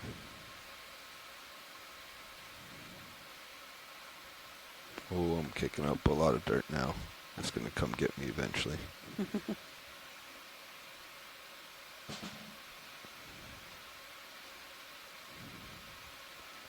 All right, it's time to let him go. Yep. He's going deep. Yeah, we'll need help from shore. And we will turn to the right.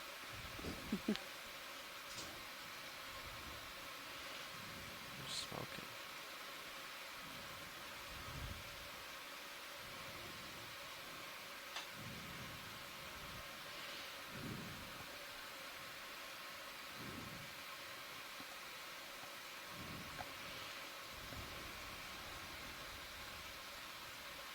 All right, I'm right on our direction of movement.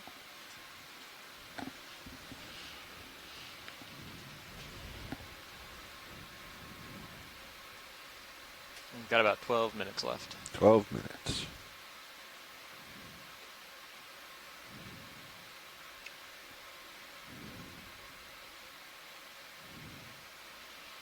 Something's been digging out a lot on this It does burrow. appear like on this part there's a lot more of these barrows. We did see a couple of these earlier in the dive, but this portion of the ridge looks like there's a lot of them.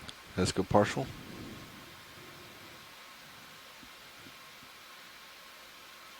Looks like there's somebody in there. Is there anyone home? There's a little turbidity Can we around tell the who's mouth of home? that burrow there, suggesting somebody's in there. Go ahead, video.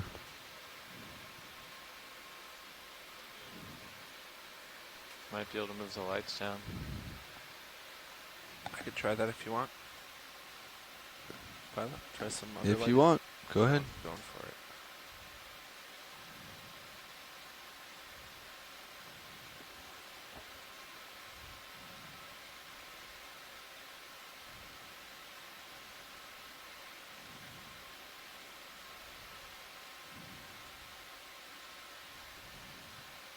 Not much improvement. Yeah, you'd have to bring them down and in.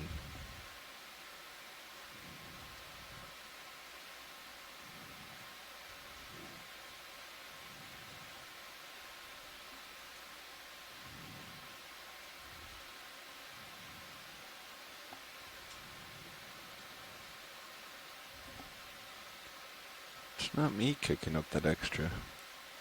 No, I think it's coming out from inside the burrow.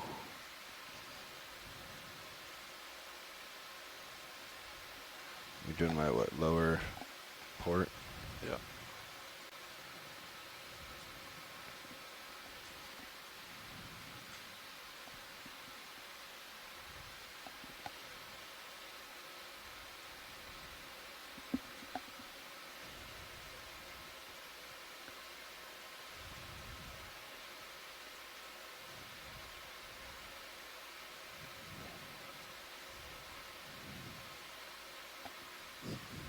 Current depth here is 1,458 meters.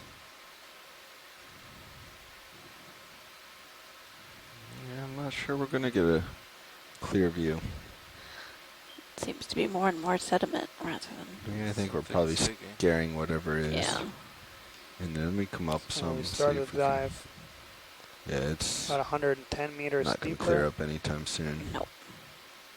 And yeah, throughout the dive, we've been seeing a really heavy sedimented area. Maybe it went saw run quite into a one few of the other. All right. of these barrows more recently, and in the beginning portion of the dive, saw quite a few of the tube-dwelling anemones. Can probably go ahead and start. A couple of anemones. There stowing was them. actually just 2 pieces of what looked like hard substrate, but they were like single rock. Seen a few of these long-legged shrimp in the genus Nematocarcinus.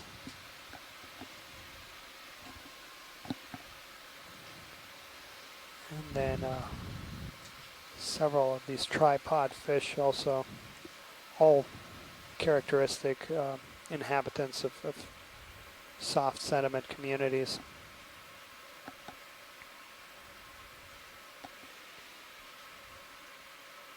And then what a few folks here in the chat room are particularly excited are a few of these comb jellies or ctenophores.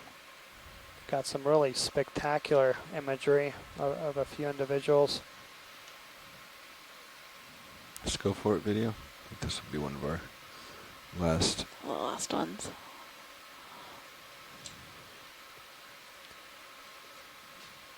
Yeah, so that. It's like a low bait ctenophore. Getting closer, closer. Yep, trying to come around to the sign. Drop and bring it up into the dark. Okay, gonna try to hold that.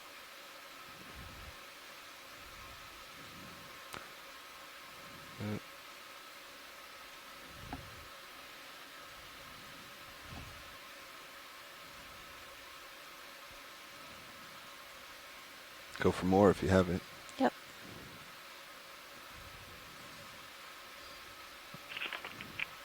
It's interesting. I think all the ones of these we've seen today are floats upside down. The mouth is pointed upwards. Kind of see it as a little bit of a flap there, just above that dark red structure. Copy and that. It's between About these 2 bulbous 3, lobes.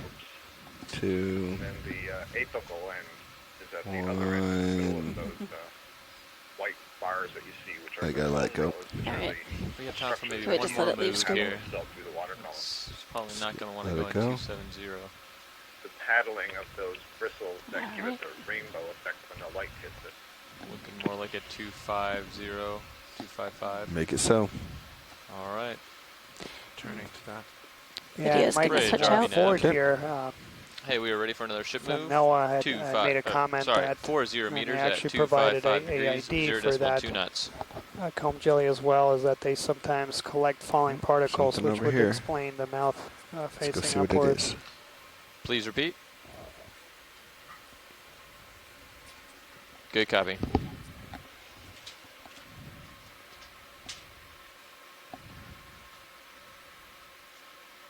Thank you, video. He wants to fight. I've got another crab here. Let's go in here, video, see if we can get the angle we missed on the last one. What I assume is a defensive position. Oh, maybe eggs on that one? Is that a female? Yeah, this is definitely a female, and these crabs brood their eggs on the structures, the leg-like structures that are on the abdomen. So her abdomen is flipped down. Let's come a little partial. Those sort of brownish structures. Sorry, look video, like I messed berries that one are up. the clusters of eggs that are being held under the abdomen, and the females will routinely sort of open the abdomen up, flip it down in order to aerate, get oxygen into the egg. Sure. See how far it went. I should see it. Is it completely out of here? I think so. And yeah, that one definitely did look like Chasion, the red crab, Bummer. Chasion quinquidens.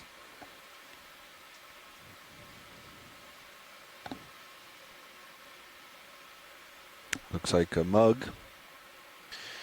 And we've got a little debris here. Looks like a coffee mug, perhaps. Let's come back to right. I think there was a holothurian. Do a passover. And another holothurian here on the seafloor. You can go ahead and take the skids out video.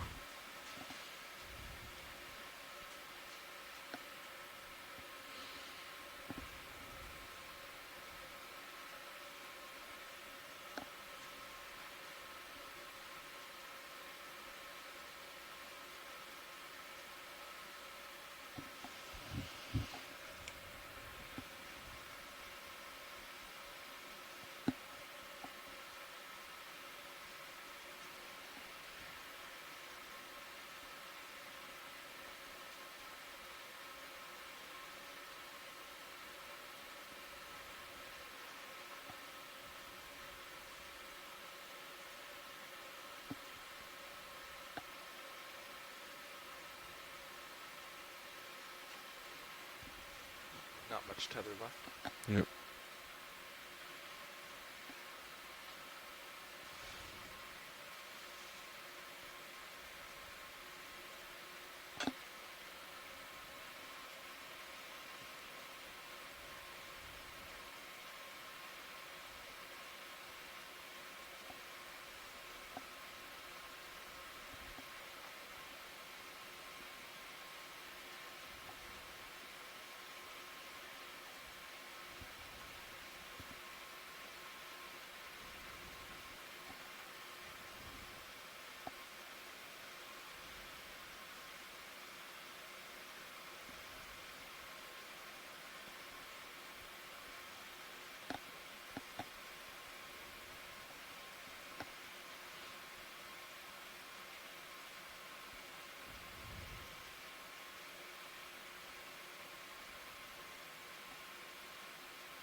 See if I can get one more shot here.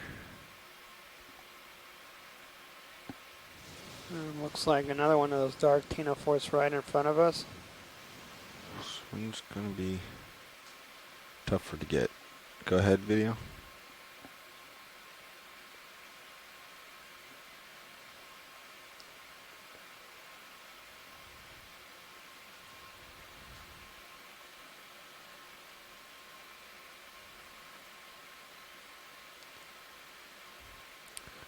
Gonna let it keep coming up into really the dark. Excited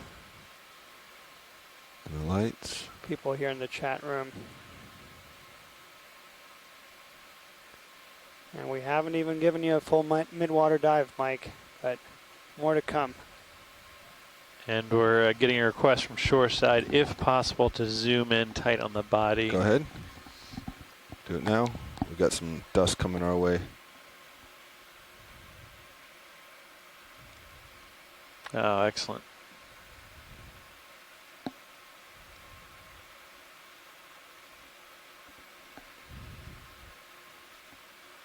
Stand by. Coming back. Yeah, spectacular imagery. Nav, how are we doing on time? We're doing good, really good. We have just a couple more minutes here. Sorry, video. It's a combination of my toe hitting. I'm trying to keep it in the blue water. I'm going to come up some. It's coming a little partial again. Hey, Daniel. It's Mike Ford from Noah Fisheries. How are you? Hey, Mike. Welcome. All right, go in Thanks. to the center. Thanks a lot for the fantastic imagery of the ctenophores today.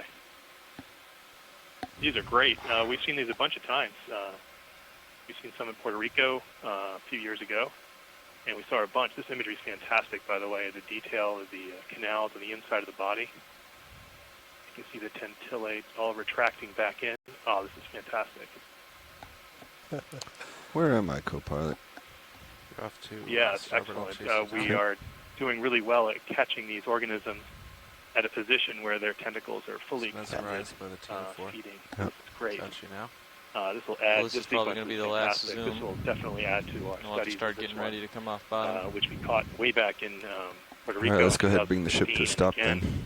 Last year, a few times in the Pacific. All right, I think we're going to let it go. Great if a shot of the top end of the organism there, which could possibly be an area How far that do you have left in opens the up ship a move? mouth, like some of the Barroian Copy that. spores that you see in the coast. That was beautiful. Thank you. Hey, Mike, it's Scott France. One of the things I noticed on that image we were just looking at and that we saw earlier is that after it retracted its tentacles and then it began to swim upwards, it looked like the tentacles were almost being relaxed and extended that way. And I'd never really thought about how they extend tentacles. I'd only thought about how they retract tentacles. It's obvious for, you know, the musculature to reel it in a contractile fashion. But that was really cool because it seems like maybe it's a little bit more passive. You relax the contraction and swim away and let them drift behind. Nice job on that, Bob. Yeah, that's probably good. true. And really cool to see the internal Sorry, I couldn't give you a little more on my left toe. store those tentacles and how they kind I of can't, but pull back rather good job. quickly. The last one we just, observed on this dive, we saw you're a very quick close to retraction right. I have and about then a full the turn animal in. accelerating off. Full positive turn. Very interesting, and that internal morphology, all the structure inside that semi-clear body is extremely useful for us to take a look at. I need to come to As we port. describe this species more and more. It's possible this is the same type of thing that we were seeing in Puerto Rico, the same type of thing we were seeing over the musician seamounts out in the Pacific. So it's kind of great. All right, to see so them you kind want of to do all your over the full place. turn? Yep. Are you ready? They have a really interesting ecology. The bush predator hanging out here just above the bottom, and it makes us ask a lot of questions about what exactly they're feeding on and how that actually all works. So it's also going to put a turn in our tether, isn't it? Yeah, really exciting dive for me anyway. Excellent. And one quick question, Mike. So Yep, what there are we the go. primary taxonomic characters that are used to differentiate at a lower level at species and genus? For this one, it gets kind of complicated. Other than the positioning of where the tentacles insert into the body is certainly one that helps us out. Sort of where that is up and down on the body as we're Start looking pushing at out. that video sequence. So you're closing in your last quarter So turn. the tentacles were fully extended, and there were smaller tentacles extending from the long ones. And those tentillae are also characters that we look at. What appeared today looked like to be fairly simple tentillae. That is, streaming off of the main tentacles were straight tentillae going down. Then the other characters that we look for are sort of a patterning of the canals inside the body. Ctenophores have kind of an elaborate network of different canals inside, and the mapping of that can tell us a little bit about the going off on fisheye. Google, an expert out in Japan, has written a few Coming up. papers on the patterning there. And then, of course, the very basic thing, that we can key on really quickly is Pseudopatenophore, which have those 8 rows all around the body that are refracting the ROV lights back at it. So yeah, we'll probably watch that little video sequence a couple of hundred times to tease out every possible detail we can. It's starting to come into tether Excellent. cams. Thanks, Mike. For everyone, Delta so we are 14. just leaving bottom here. The ahead. final depth was right around 1,470 meters. Thanks to everyone for joining us. good. For our shore-based scientists that are interested, particularly in tomorrow's dive, we will have our call at 4 o'clock Central Time, so just about 15 minutes from now. I'm just letting you know we are so off bottom. for the rest, thank you so much for joining us. Weather permitting, again, we'll be diving tomorrow. Taking out Z-bias. And yeah, just thanks right so now much I'll for call joining up. us. You want to take out... you can leave auto head in for the moment. Are we ready for me to have ship come ahead, Yeah. half knot over ground? I think It's we're clear ready. in front of us. As far as terrain. Delta's about Not 0. sure about I'm wheel routes. starting to I will come up. ask. Yep. Pushing on my Z. Bridge, We're RV winding